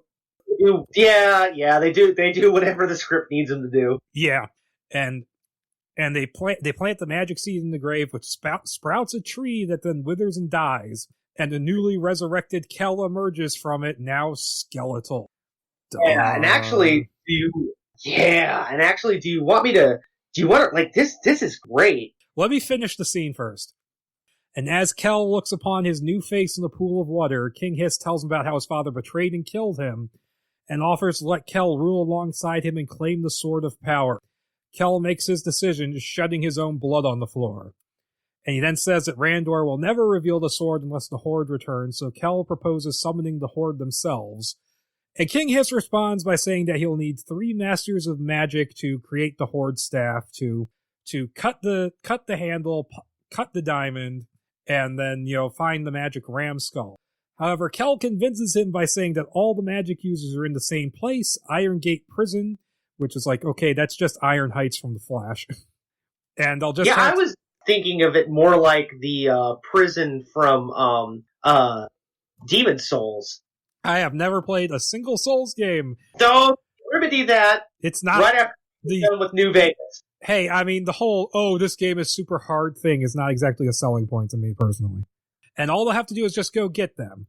Kel then asks about what the nearby Snake Men are chanting, because they've been chanting throughout this whole scene, and Hiss says they're saying Skeletor, which means death as birth, and Kel finds it appropriate and takes on Skeletor as his new name. Fucking awesome. So this was great. So how do you feel about Skeletor being He-Man's brother instead of his uncle? I liked it. They built it up great. You actually feel something for this. There are stakes here, and you actually feel kind of bad. The dialogue is awesome, and I'm gonna try my best not to mention that again for a while. Yeah. But the fact that Keldor goes out earlier on to go find his brother and be we gotta come back, they actually there are scenes in which he actually goes out to help each other, and there's an actual love that more than just dialogue, through the actual visuals of the script, you can feel that, and to know that he becomes Skeletor is ooh, that's a gut punch. This is good. It's good stuff. It is a little weird imagining Skeletor as being in his 20s. Because, I never really think of him that way. You know what? Fair enough. But at the same time, it's Skeletor, so by the end of this thing, he ain't gonna look like he's in his 20s. Yeah, it just makes me wonder, who would you get to play this? I just want to, I just want to read real quick. I think it's only two paragraphs, and it's right when, they are trying to resurrect, resurrecting Keldor, and he becomes Skeletor. Yeah, okay. And it's good. This is good. Okay, so they drop the seeds into the ground, and then a plant stalk shoots up from the fresh grave, growing in seconds, not like time lapse, more fits and starts. 6 feet, branches spreading and flowering. It's beautiful. And then it dies, withering to a black husk. It falls over with a thud, the life gone from it. After a beat, gray worms emerge from the center of the trunk. 10 of them. The trunk begins to part, revealing the gray worms aren't worms at all. They're fingers, pulling the husk open. Then, like rotten fruit spilling from a decomposing tree, a man crawls out. That's so cool. Yeah. Yeah. It would have looked really cool. All right, so Moving on, elsewhere, Adam is nearing Eternos Gorge when Cringer leaps from the undergrowth, followed by Tila. And she let him out knowing that she could follow him to Adam because the bond is unbreakable, and she actually just throws away in the line where she says, "Oh, he left a huge mess in your room, sorry." So Cringer took a shit. Yeah, well, actually, my wife and I just got a new kitten. Yeah. And yeah, no, they do that. Like, oh god, our living room is a mess right now. And it's gotten to the point where we can't even clean it up anymore because it'll just be a mess like 10 minutes later. So reading was like, that hit pretty close to home. I'm like, yeah, that's exactly what happens if you lock a cat in a room. And so she wants to bring him back, and she thinks if she does that, then she can, negotiate to get made a Knight of Eternia. And she tries to arrest him, and Adam just chucks the shackles into the gorge and says he doesn't want to fight her, going like, "Oh, you're just a girl. I'd beat you easily." And this is the scene where the dialogue is kind of bad. Yeah, this is one of the ones where it gets a little rough. But it's pretty close. Like, just a little bit of tinkering, and it would have been there. And they then fight with Tila doing pretty well until Adam calls truce, and he says, "He'll do her one better than a knighthood. When he's king, he'll make her his man-at-arms." And Tila agrees, and she says, "I have a way to find Castle Grayskull." So, okay, interesting little way to end the scene. Then we go back to Duncan and Ram Man, who have moved to a mountain outpost bar named the Spider's Web Inn, which is run by Webstore, who is a bartender in this version. And all I can hear is how does it go? Do do do do do do do do do do do do. Yeah, it's the cantina scene. Yeah, it's the wretched hive of scum and villainy. And there's actually where Webstore says, like, "Well, man meat's not on the menu except on Fridays." And you want to and some of the shout outs here are great. We get Too Bad again, first time since the beginning. We get Whiplash and Spike-Ore, but the one that steals the show though, they walk in. And Ram Man says, "What's that smell?" Duncan says, "My money's on him." And Duncan motions towards one more fan favorite, Stinkor. Yeah, but they're walking in. These guys are pretty much just fan service cameos. And then Clawful shows up, and he has some sort of grudge against Duncan, and Duncan just kind of beats him up. The only one we're missing is Buzz-Off, I think. Yeah. And they're there to pick up Triclops, who is a bounty hunter who used to be a Knight of Eternia before Duncan exiled him for using magic to restore his sight. And then Clawful stirs up the bar patrons. You got Webster going, "Ooh, we'll get to eat the meat, ooh." He stirs up the bar patrons against them, and Triclops helps by using his red eye that sees the immediate future before agreeing to help track down Adam. And I'm like, oh, that is just such an OP power. Yeah, well, but after all these scripts, it is really nice to see them doing something pretty cool with Triclops. Yeah. Instead of just being the guy who shows up to get beaten up and then die. Yeah, except being the friggin' bad guy Redshirt. Yeah, he's pretty neat in this one. And I don't think I've ever, I don't know if that's part of his actual, like, toy line, like that's one of his superpowers in the toy line. But if it's not, then good job. I want to shake the hand of the person whichever one of these screenwriters that came up with that, because that's pretty cool. Yep. And so he agrees to help them track down Adam, and meanwhile, Adam and Tila, they arrive at a mage colony, and the idea being that they'll get a mage to help lead them to Castle Grayskull, because someone who knows magic would be able to find it. And Adam rather stupidly just loudly announces that he's the Prince of Eternia, blah blah blah, and then everybody scatters, leaving only Orko, who's in this for the first time in a while. Yep, the glorious return of Orko. And I gotta ask, starting now and during the rest of the scene, I was getting really strong, like, Willow vibes. Like, I was getting a really strong, like, 1980s fantasy movie vibe. Did you feel that at all? Now that you mention it, it makes perfect sense. "I stole that baby from a stupid Daikini while he was taking a pee." It's Orko, he claims to know a wizard called the Unnamed One who knows the way to Castle Grayskull. And we then cut away to Skeletor, who arrives at the bazaar in the Fire Desert, who steals a jug of water and then starts a fight where they go to chop his hand off for stealing, and then he turns it around on them. This is it. Do you remember a long foreshadowing, my friend? Do you remember a long time ago I mentioned a Robin Hood reference? Oh, yeah. Yeah, that's it.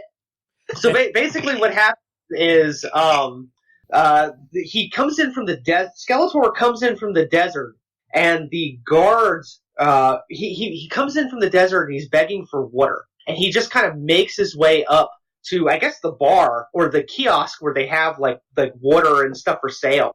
And the guards come up and they start hassling him, and they're like, if you touch that water, you got to pay for that. Number one, this water is a precious economy. We're on Arrakis. You got to pay for that water.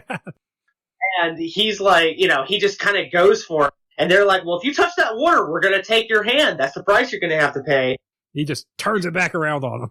And so they grab his hand, and he tries, they're getting ready to chop it off, and he pulls it back, and he chops off one of the bad guy's hands. And it's like, all right. Yeah, and so he takes one of King Hiss's magic seeds and dips it in the water, which sprouts a vine monster that wreaks havoc, so we got that Hellboy 2 reference again. And eventually they just stop, and the local authorities arrive on the scene, and Skeletor allows them to arrest him. So we got something building here. Not suspicious at all. We then go back to Duncan, Ram Man, and Triclops, who is using his blue eye to see the recent past, and he witnesses that fight scene between Adam and Teela, and there's some banter. And there's a line in here which is just on the cusp of not being very good, where he goes like, yeah, there's a girl with him, and she's hot. Oh, that's right. And Duncan is like, that's my daughter. And he's like, I am sorry in multiple ways. And Ram Man is like, I really hate that guy. Yeah. Ram Man is just here to get made fun of. Like, it's so funny. And so they get on their way, and Orko, he's led Adam and Teela and Cringer, because I keep forgetting to mention him because he doesn't really do anything for the longest time, to a broken down old cottage he calls the Temple of the Unnamed One. And inside the cluttered house is a supposedly magic sheep named Ricardo. And there's some really funny lines in here where they obviously don't believe it's magic. And Teela goes, oh, so if I wave a sword at it, we can kill it. And he was like, oh, great Ricardo, they don't know what they do. Yeah, this is all really cute. This is the best use of Orko so far, and this is all really cute. And so Orko heads out the back door to summon the Unnamed One, and the windows go black, and a booming voice speaks, but it's just Orko speaking into a crude microphone on the roof, and he has like a gadget that closes the blinds. Yeah. Yeah, they find it out very quickly, and Teela cuts open the roof, and Orko is like, oh, I really do have a map to Castle Grayskull, but he put up the ruse to get them to take him seriously. And he gives Adam an apparently plain piece of paper which goes rigid, and it turns into basically like a tablet. And it shows him a 3D origami-like display showing Castle Grayskull as being located in the Black Bog. And they get on their way, and Orko is like, I'm going to come with. And Adam is like, oh, okay. The building up of the relationship between Adam and Orko here is really good, and one of the strongest points of this. Yeah, they really nailed Orko. He doesn't, he's definitely not like in the cartoon show, but even a bit in the Rifkin Draft, he was, kind of like he was like teetering, in the Rifkin Draft, he was like teetering on the edge of like annoying, this is somebody somewhere out there finds this funny. Probably some studio exec is like, this is funny, and it's not. This is great. Like they really do make Orko a fun character in the script. Yeah, and he's so endearing too. Like, I mean, you really want him to stick around. Yeah. And so we then go to Skeletor, who's being dropped off at Iron Gate Prison, suspended 1,000 feet above the ground in the Mystic Mountains. And he's shown into the Dark Arts Isolation Ward by Stratos, the leader of the Sky Guards, and told to keep quiet. And Stratos just fucks off and disappears. It's not clear where he goes. But once left in his cell, Skeletor calls out to the prisoners, namely Trapjaw, Beastman, and Evil Lyn. And he specifically ignores Merman, and there's just a cut to Merman in his cell going, Arr! He's like eating his sketch. Like, at first I was like, hooray, Merman! Because he's one of my favorites too, and it's like, oh wait, no, he's just like a one-paragraph gag in the script. And he's telling them he's come there to bring them their freedom, and then he starts coughing, hacking up the last seed, the red one, and crushing it in his hands. And so 2 guards arrive to beat him for speaking, but he blows the red seeds powder into one of their faces, infecting him with a plague, before beating the other one unconscious. And he snatches the keys as the plague spreads among the guards, and he releases the 3 he was looking for, with Evil Lyn immediately making out with him. Yep. And Skeletor then calls out over a radio, getting the guards outside to open the door, and the 4 evil warriors fight off the guards using their powers, and he then explains his plan to them before they escape on a Roton. Now that's one problem I do have with the dialogue in this, is that Skeletor explains the whole plan of getting the 3 pieces of the Horde staff together and using it to unleash the Horde and lead them to Castle Grayskull. He explains it like 3 times, and it's like, okay, you can do some cutaways here. Yeah, and I tell you, but I gotta say, I was a little nervous when they first introduced the idea of like having to go and build the staff, because I was afraid like, oh, this is going to become a big thing where like Skeletor is going to have to go off and do all this stuff, but no, yeah, they get it pretty quickly. And also, yep. I have to say about this prison sequence, is this not just the Dark Knight Joker thing? Yeah. Or Skyfall, or any number of movies. I feel like by the time this movie would have come out, people would have looked at that and been like, I've seen that before, damn it. Yeah. Also, I've actually seen one person who compared this whole him reading off the names of the characters and compared it to Suicide Squad. Oh no, this is better than that. Yeah, it is. So we go back to Adam and Teela, where Orko is guiding them, and he's mentioning that they're going the long way around to avoid the place known as the Quiet Canyons. And Adam and Teela have a moment, which is a really nice moment, where she tells him not to blame himself for what happened to Kel.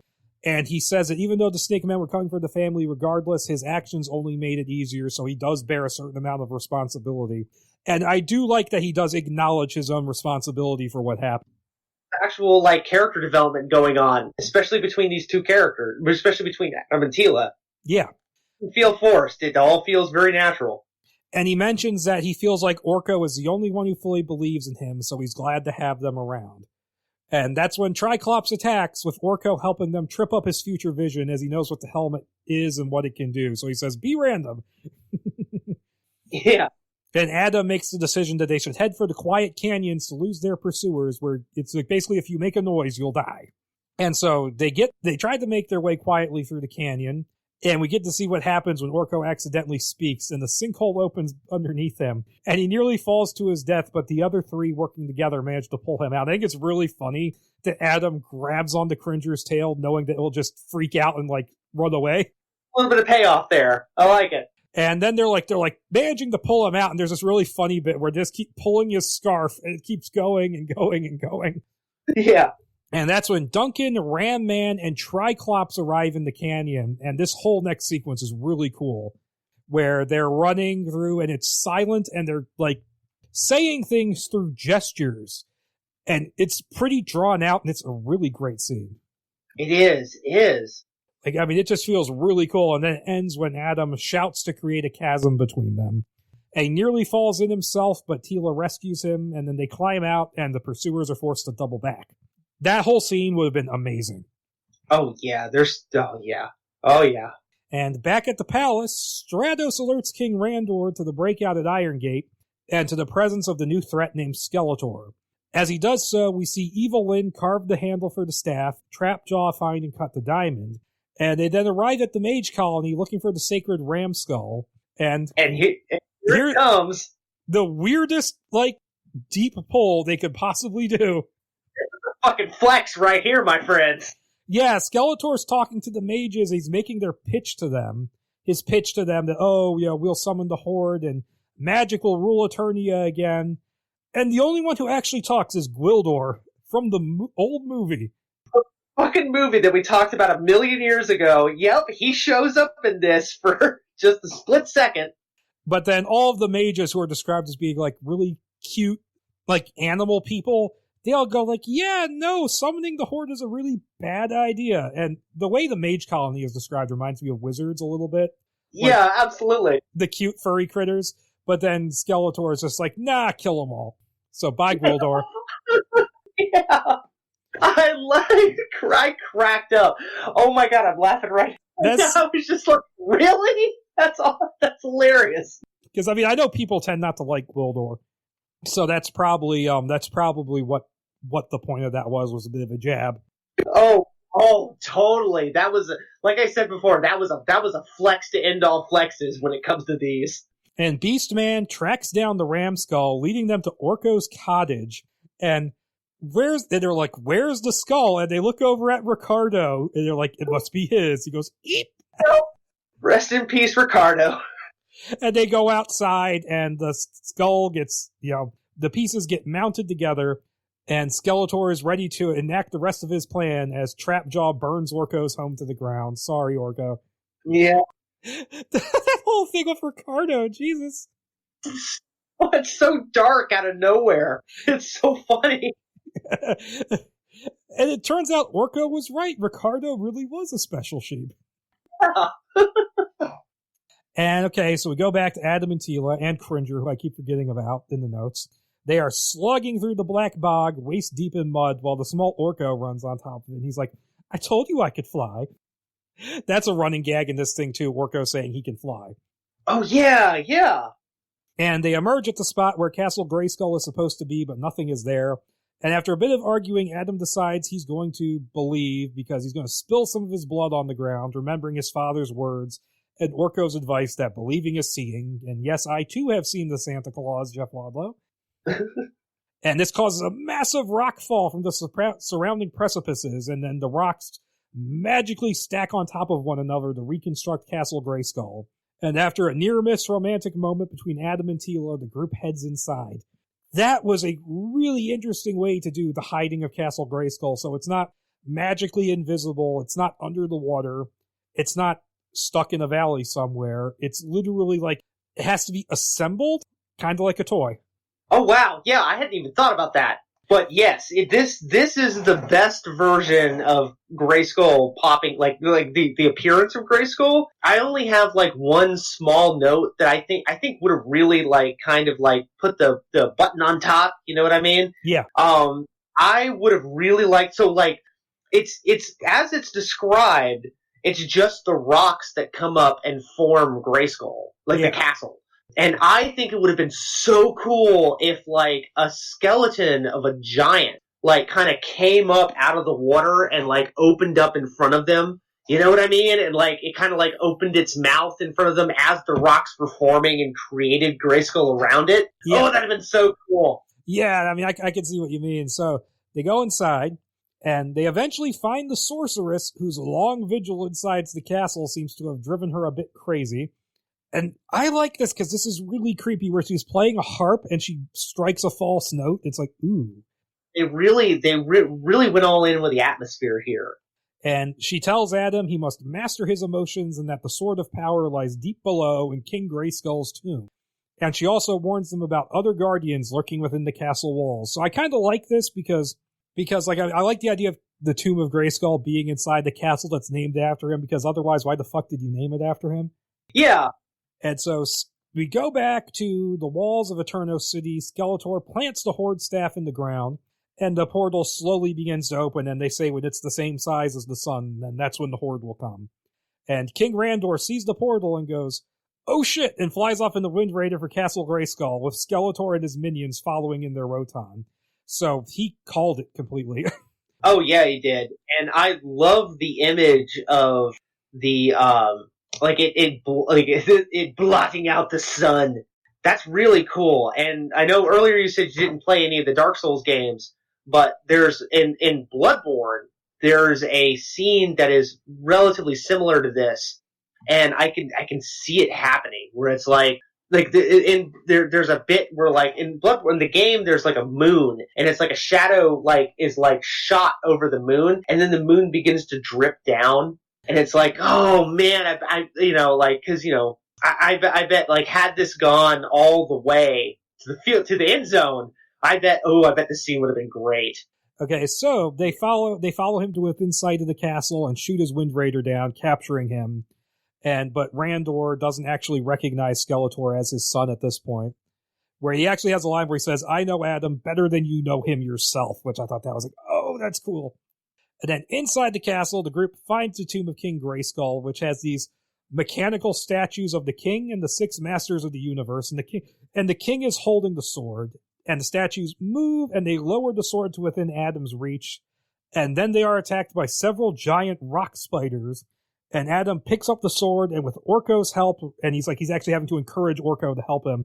And he reads the words on the hilt, which say, "By the power of Grayskull, I have the power." And Adam is transformed and outfitted with the armor of he. And Cringer is changed into Battle Cat. And together they successfully fight off the spiders. And there's a thing where he grabs onto like a stalactite and does that flip thing that he was unsuccessfully trying to do on the pull-up bar earlier. So that's a nice little shout-out. Yeah, it comes back around. And this whole action scene, I didn't really describe it much in my notes, but it goes on for a little while, and it's cool. Yeah, it goes on for like 5 pages. It's pretty good. I kind of wish that it was something other than the rock spiders. But yeah, no, it's good, and it feels good when he grabs the sword and he says it like that. That would have been a really cool moment. Yeah. Oh yeah, and it feels really earned.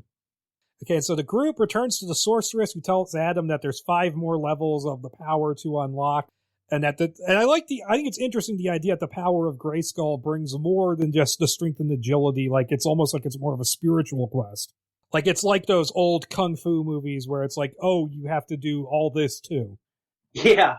It's a really cool idea, but Adam insists that he has everything he needs to kill King Hiss, who has not been in this for a while. Yeah, for him. And she then takes them to the Hall of Weapons, showing them an artifact called the Heart's Mirror. And she explains it teleports you to your heart's desire. For Adam, it will go to either his father or King Hiss. And this is where we get a deep pull. And she mentions that Adam's mother went through it to return to her world and produces a NASA patch. So this is the reveal that Adam's mother was from Earth. Half Earthling, yeah. Yeah, Adam he's half human on his mother's side. I'm only willing to buy it if his mother was Courtney Cox. Yeah, she took one look at Randor and dumped the guy from Voyager. Wow, yeah. Okay, and it's also revealed that if you're conflicted, the mirror will simply kill you. It mentions you will get torn to pieces. And while Adam struggles with his choice, the sorceress senses that someone has arrived, and so they go outside and they find Duncan, Ram Man, and Triclops waiting, wanting to take Adam back with them. And this whole argument between them could be better written. Yeah, it goes on a little long. It's honestly, this is the only point in the entire script where it's not even so much that it started to lose me. It was just like I found myself like skimming like automatically, and then I kind of had to go back over it again just because like we've been there, done that so many times, and so much of the script is. Yeah, I'm going to go and say it. Like, so much of the script is original and well written and well thought out, and then it's like, oh, we're going to do this. Okay. And this part also starts the back and forth, into the castle, out of the castle, into the castle, back out and back in, which gets a little repetitive. Oh, I'm glad you noticed that too. Yes. Yeah, it does. And so they're arguing, and he's like, but I don't want to go back. I have the sword, and then Duncan's point is really weak, where he says soldiers don't do what they want to do. This whole argument, you could have folded these 2 scenes that take place outside the castle together into one, to be honest with you. Yeah, and it just goes on. I mean, I'm looking at it now, and it doesn't appear to be that long, but boy, when I was first reading this, it just felt like it just went on and on and on. Well, it doesn't help that the act of taking notes while reading drags out the reading. Oh, that's true. And so, okay, there's a big fight. They use a sword to fight back, and Tila turns on him for no fucking reason, and she gets soundly beaten. They all get soundly beaten, and then Adam and Battle Cat, they head back into the castle. It's really funny how Battle Cat still has a little bit of Cringer in him, because he pins Tila down, and right as he leaves, right as he has to go to leave, he licks her face. Yeah. And so that's when Skeletor, Evelyn, and Beastman arrive, and they had been watching from a distance. And they leave Trapjaw behind to watch Randor. And Triclops turns on his companions. Oh, shock. Curse your sudden and inevitable betrayal. Yeah. Disarming Duncan, and then we go back inside the castle.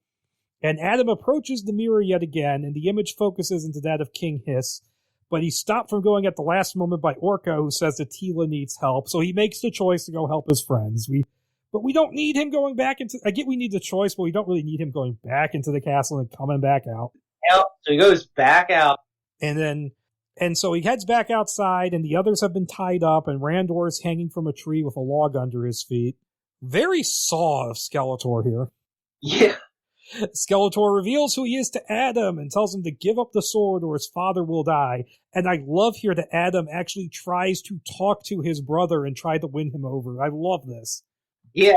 And it actually seems to work for a little while, but then, Skeletor just kicks the log out from under Randor, and Adam, not wanting to let his father die, he throws the sword and severs the rope. So yeah, okay, he is He-Man at this point, and he's called He-Man, but I just stubbornly kept typing Adam. And I should mention, this whole last quarter of the script, I was very, very tired while taking these notes. So I might miss a couple things.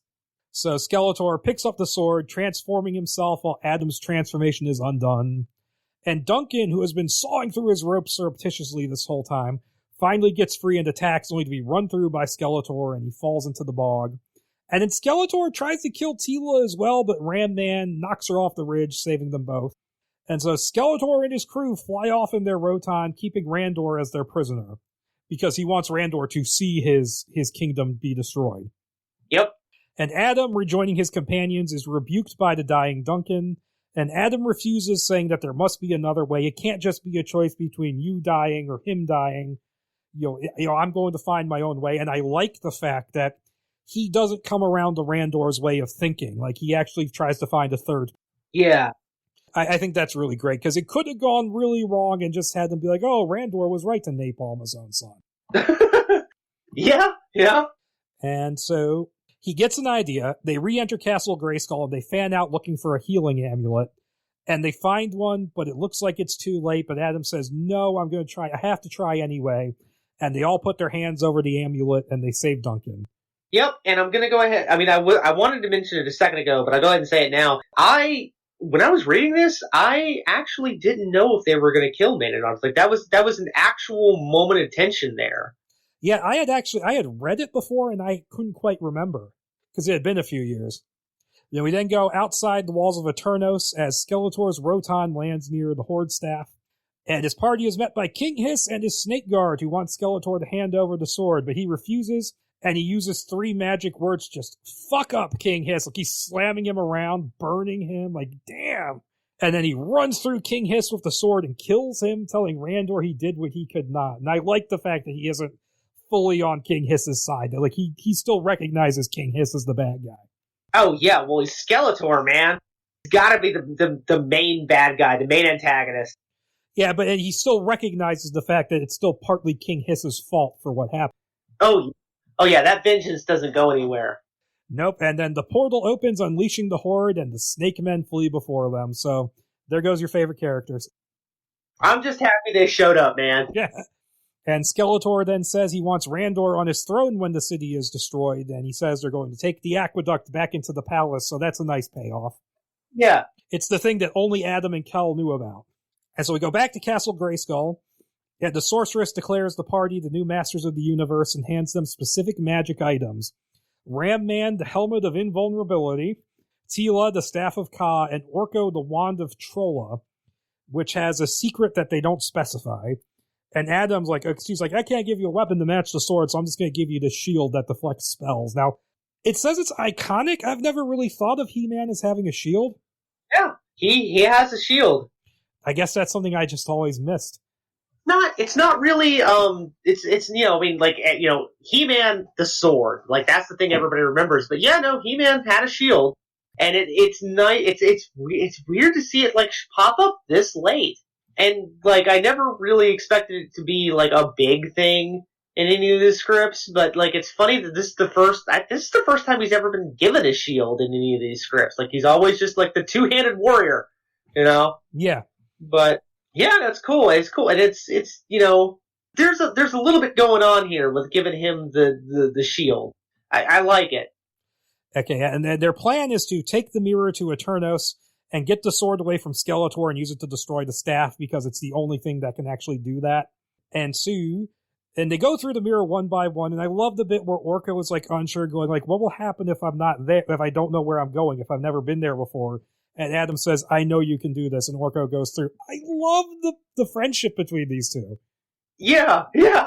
Like, you wouldn't expect that to be so good, but it is. I know, those crazy sons of bitches, they actually did it. And so Adam, he's the last one to go through. And he's talking to Duncan, who's staying behind in the castle to recuperate. And he warns Adam that destroying the staff will kill him as it did King Grayskull, but Adam is prepared to accept that, to pay that price, and he leaves. And then we get this weird kind of thrown in there moment where Duncan kind of like turns to the sorceress and goes, "Hey, how you been doing? I haven't seen you in a while." So you get the twist that Tila is the daughter of the sorceress. Yeah, and I agree. It's a little thrown in there, but it was good. I think if they played it off the right way, that'd be a really cool moment. Like it's like, okay, I'm glad that showed up a little bit. I mean, they're clearly sequel hooking with it. Well, we'll get to that in a minute, but yeah, I mean, but there's some interesting stuff there. What with I mean, like with all the stuff that we've read before, it's cool that they did that. I don't know, I liked it. I mean, I like it. I just I think it would have meant a little bit more if Tila found out about it. Oh yeah, and if they foreshadowed it just a little bit more, like just like just a few more lines of dialogue early on or throughout, like with her like mentioning her mother here and there, because I think there's one line of dialogue at the very beginning of the script where he's like, if your mother was here to see this. Yeah, something like that. And then he asks her, "Oh, do you still have your telepathy stone?" So that's setting up for something. And they arrive at the city walls, and they spy Evil Lyn leading the horde with the staff, with Triclops alongside her. And then Adam figures that, Skeletor is heading for the palace. And so he goes, he goes, "Orko, you and Cringer follow me. And then Tila, you and Ram Man retrieve the staff." So I like that he's thinking strategically. Yeah. And Skeletor arrives at the throne room, and he's just like kicking guard ass in this scene. Like, it's really cool. Oh, yeah. And he's got Beastman and Trapjaw and Randor with him. And then Adam, Orko, and Cringer arrive on the scene ready to fight, but Beastman possesses Cringer and evens the odds. I'm like, oh, that's a cool idea. I never would have thought of that. Yeah, we forgot that, like, Beastman could do that up until then, and I was like, yeah. Back outside the walls, Ram Man takes on Triclops, and Tila is like, "You have to be random." He says, "I can do random." Ram Man is awesome in this. I love him. And Tila, she fights Evil Lyn, so you get your cat fight. Girl on girl fight, yep.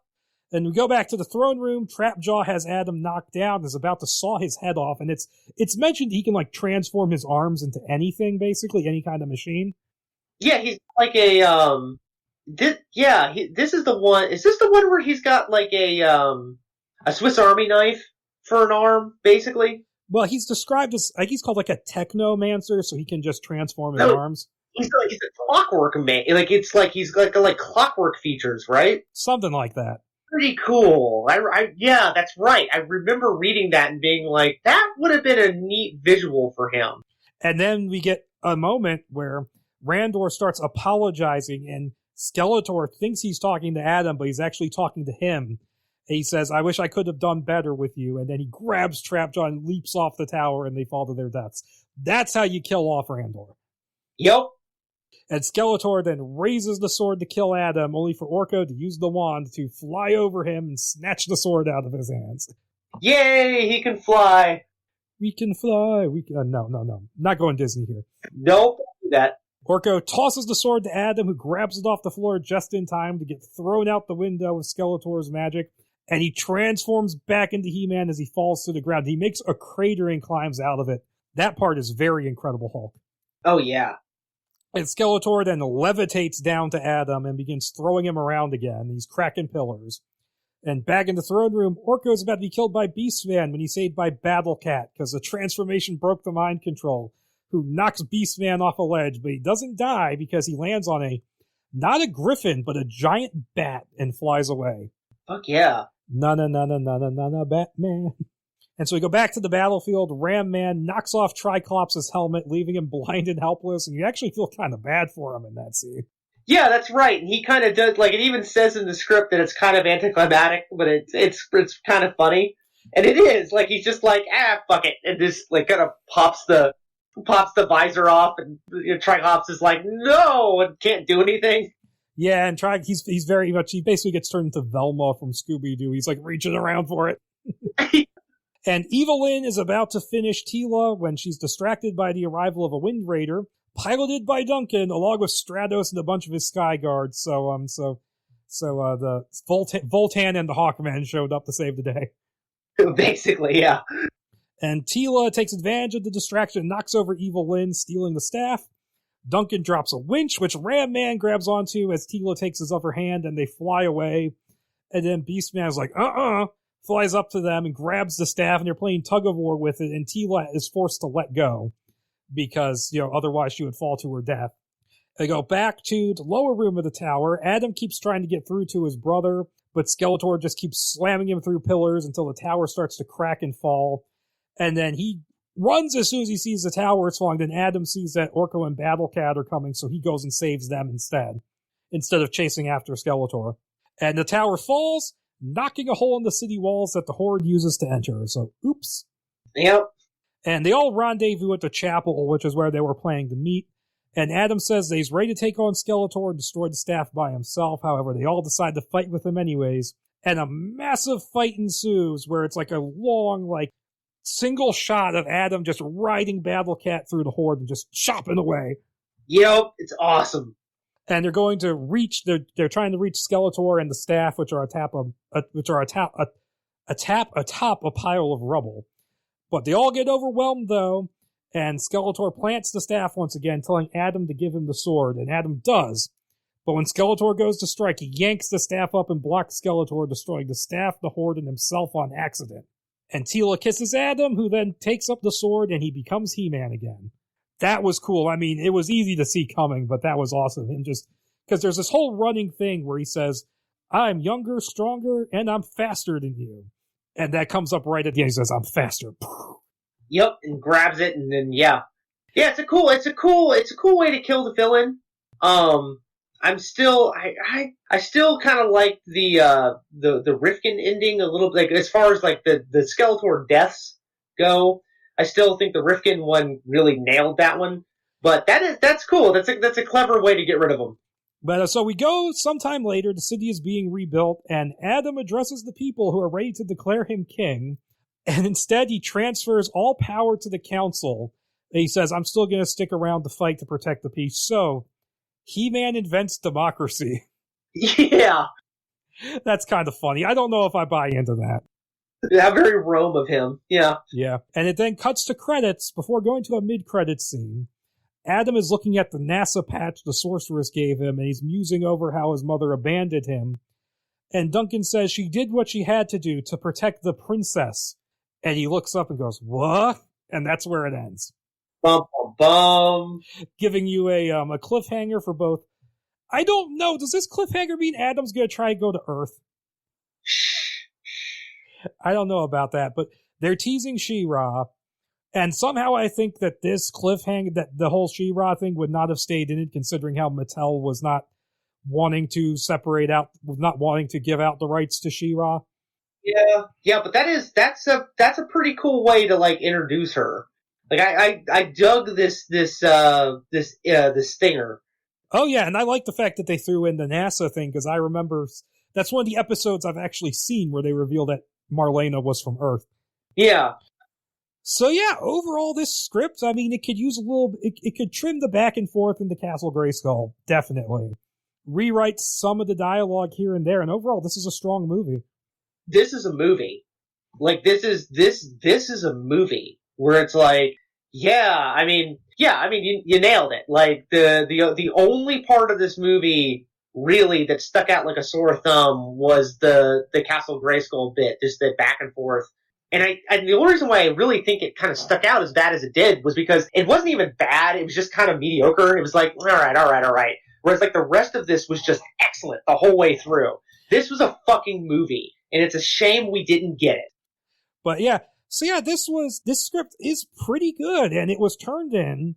And in January of 2015, I think it was in February that one of the Sony guys, they tweeted out saying that this is almost due to go ahead. We'll know within a week. And then we never heard anything back. And the next thing we heard was that the new writer was hired. And I've seen some speculation that the reason why Sony didn't want to go ahead with it was because this was the week that this happened over was the week that Tom Rothman took over Sony. Oh, that son of a bitch! Fucking Rothman? Really? I mean, that's a possibility. Later on, Jeff Wadlow did an interview where he said that the thing Sony took issue with was the sense of humor. And he specifically cited the line where Ram Man says, "I'm owning it," as something that they didn't like. Because he says that apparently Sony decided they wanted a more serious Lord of the Rings-like take. No, this is the perfect balance. This is great. Oh, ooh, Rothman. And things continued, and the next writer who was hired, this was in, let me find it. It was in August 2015, they hired Christopher Yost to do a rewrite. And look at his IMDb. He has like a lot of background in animation. He worked on X-Men Evolution, The Batman, the 2003 Ninja Turtles.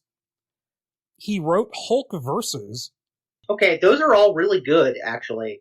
He wrote for Wolverine and the X-Men, Fantastic Four, World's Greatest Heroes, Avengers, Earth's Mightiest Heroes, Iron Man, Armored Avengers, and he also has written, in terms of animation, he's written for the 2012 Ninja Turtles and Star Wars Rebels. Not too bad of a lineup. Now let's do his live action credits. He has a screenplay credit on Thor: The Dark World. Woof. Which that has like 7 more. When you look at the writing credits on that, there's like 7 other people credited. There's like, it's a Marvel movie. There's like 30 people that wrote that movie. Are you kidding? But he also wrote the Max Steel movie. Oh, Jesus. Wow, that's a woof. That is a name I have not heard in quite some time. And I heard that movie was pretty bad. And he has a written by credit on Thor Ragnarok, which I love that movie, but I have a feeling he wrote the early draft before Taika Waititi came on. Probably. He just probably wrote like an outline that was taken from there. I would love to read that just to see what like that version was. And after that, he wrote 1 episode of The Mandalorian, which I still have not watched that. And it's real good. My wife and I started watching that a week ago. We're almost done with the first season. That show's great. And he apparently is working on the live-action Cowboy Bebop series with John Cho. Oh, no. So who knows where that's going to go. Now, he was interviewed by one of the He-Man podcasts, and he says, and there's some things that he talked about where he says, like, the Sword of Power is the ultimate power in the universe. Because the idea being that there could be a He-Man who could punch through a 3-foot thick steel door like it was nothing. And then said, Skeletor is pure evil. There has to be real danger to make the movie serious. And corollary to Skeletor being pure evil is that He-Man has to be pure good. All right. And that the movie is going to be Adam-centric, so you would have to go on a quest to get the sword and come to terms with being the savior figure. And it probably wasn't going to be a secret identity. Oh, probably was going to be the secret identity. So, I mean, they were going to do like a comic book movie. Kind of. And then Battle Cat would talk, which no. I don't really care one way or another. And then I'm not in favor of that. Estimated budget of $150 million. Jesus Christ. So who knows what that version would have been like. And then so they went to start, looking for directors again. And then in January of 2016, McG signed on. That's the guy that did the Terminator 4, right? Yeah, he did Terminator Salvation, the Charlie's Angels movies. Charlie Angels movies, yeah. And, okay, let me bring up the filmography. Now, I actually like Terminator Salvation. I think that movie gets shit on pretty hard. Salvation is half pretty good, half what the fuck. This Means War, which was the Chris Pine, Tom Hardy romantic comedy, which I didn't see. Yeah, no. 3 Days to Kill, which I did see, which was like Kevin Costner playing like the actual drama part I thought was decent, but the action scenes were just pointless. Later day Kevin Costner movie. Gotcha. And the last 3 things he did were all Netflix original films. He did the 2 Babysitter movies, which I hear good things about, so I'm going to have to watch those. And then Rim of the World, which I looked it up, and it looked like Netflix bought it because it was vaguely Stranger Things-ish. That's right. Yeah, I remember seeing YouTube commercials for that for like about a week and a half, something like that. So he signed on and he was working on it. And supposedly it said that he was going to oversee a rewrite of the script by Litvak and Finch. And I think personally that this was just because this was a Deadline article. I think they just got their sources mixed up, and I don't think they actually went back to those guys. And so he was working on it, and he was like comparing, what he wanted to do there with what Feige was doing with Marvel and stuff like that, and talking about he wanted it to be credible, emotional, action-packed in the story of a hero's journey. It's the genesis of He-Man, the becoming of He-Man, so basically what every other script was. And then it got a release date, December 18th, 2019. And along with that release date confirmation, it was confirmed that he was no longer directing, and then I couldn't find the reason why. Wow. And this was when it was reported that they were bringing in David S. Goyer to write the script. I was going to say, is this when they brought in Goyer? Yeah, and apparently Goyer was brought in because I saw a video where McGee was talking about it. Apparently Goyer was brought in while he was still on board. And so that's a bit of weirdness. But so they brought him in, and they were talking about maybe possibly getting him to direct, but then he stepped away as director because he was working on other stuff, because this is in like late 2017, and then early 2018 he stepped away as director. And he said that the studio were very happy with his script, and then later on, they hired these two indie directors, the Nee brothers, to direct, and they're still attached. They did a movie called Band of Robbers, which is on Netflix, which I've heard is good.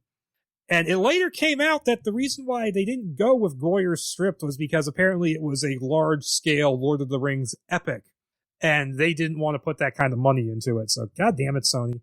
Yeah. I would love to read that version just to see what it's like. I would too, because I generally like Goyer. I generally and genuinely do like him, and I would be interested in seeing, because I can almost guarantee that would be a page one rewrite at this point. Yeah, it sounds like it now. So I think it's a shame, because that sounds like a promising concept, like doing like a real fantasy epic with it. I'd love to know what that was like.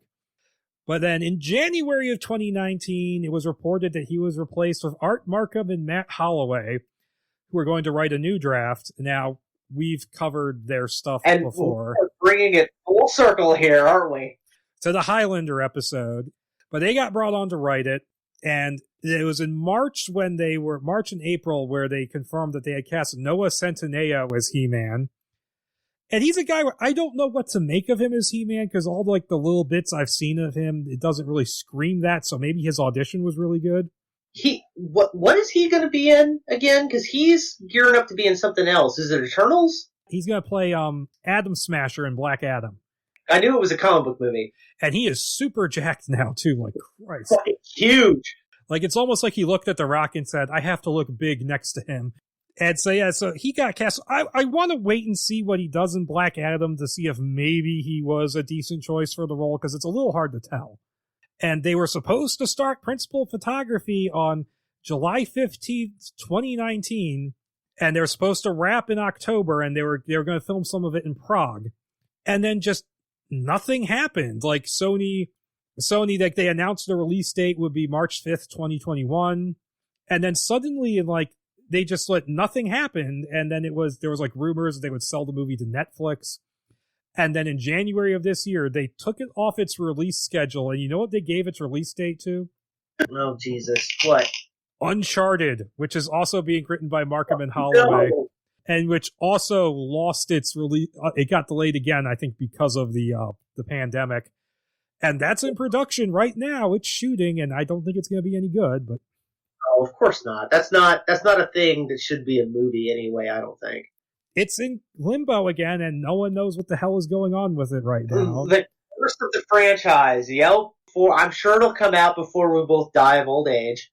I mean, it's fucking crazy that the Uncharted movie, which has been in development at Sony for about as long as they've had Masters of the Universe, it's crazy that that's actually happening. It kills me that it's taken this long. Like, I would have assumed that He-Man would have been just friggin' fast-tracked. I mean, it kind of was a couple of times, but it just kept stalling. But it amazes me the movie wasn't fast-tracked and put out, like, right around the time the Transformers movies were the biggest thing. Like, we are right now with the 80s boom, we are going through that period where a He-Man movie makes the most amount of sense. And if they keep like sitting on the pot, they're going to miss that window. And I mean, the movie will probably still make money, but like this movie should, I mean, realistically, this movie should have come out like 5 years ago, 6 years ago. But, you know, like right now, it could still ride pretty high on that wave of nostalgia.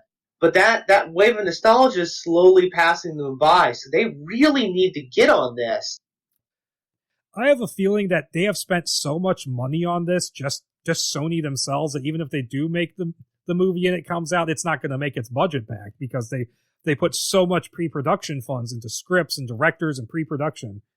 Well, yeah, and they don't have the fallback anymore. I mean, clearly they don't have the fallback of like rentals and home media sales like they used to. Like, say, when Sony first got its hands on it back in 2009. Because back in 2009, Blockbuster was like in its death throes, but like, you know, rental and home media sales were still a thing. But, you know, the meat of a movie like this, which would be like the marketing, the toys and the bed sheets and the pajamas and shit like that, all that has kind of gone the way of the dodo too. Like, the toys aren't really a thing anymore. You know, action figures. It's kind of like, boy, like, again, like they gotta shit or get off the pot with this, because it's like they're not gonna make that money anymore like they used to with the licensing deals. That's what I was looking for. The toy industry has just completely folded, basically. And it's crazy to sit here and think about like how long this has been in production and like how many trends have come and gone since this started, right? Yeah, it's insane. Like, they've been working on this since superhero movies were really in their infancy. Yeah, I mean, the whole Rifkin Draft was sold on the idea that it was Star Wars meets Lord of the Rings, and that was back when both of those IPs were fresh and could be, you know, sold. You know? Yeah. And they were still riding high on the prequels, and like Return of the King was only out, I think, like 2 years when the Rifkin Draft. Because Rifkin Draft was what, 2005? Yeah. Something like that. Return of the King was 2003 and Rifkin's was 2005. Yeah, I don't think Revenge of the Sith had just come out. Yeah. So it's like, yeah, wow. Yeah. So it's just crazy how much time has gone by where it's like, well, it's like Sony they've been sitting on money and they just don't know it. Yeah, oh God, I know. You know, if they pick a good script, yeah, fuck yeah, this could make money. I don't want to like say, oh, like, oh, this could be $1 billion franchise, but like, yeah, it could be. Hey, you man, know? Like, this is big stuff. Hey, man, if Aquaman can make $1 billion worldwide. That's true. Yeah, we are living in that timeline somehow. Yeah. But I'm like, yeah, we're living in a world where Aquaman is $1 billion franchise, where the Guardians of the Galaxy are $1 billion franchise. The Guardians of the fucking I know.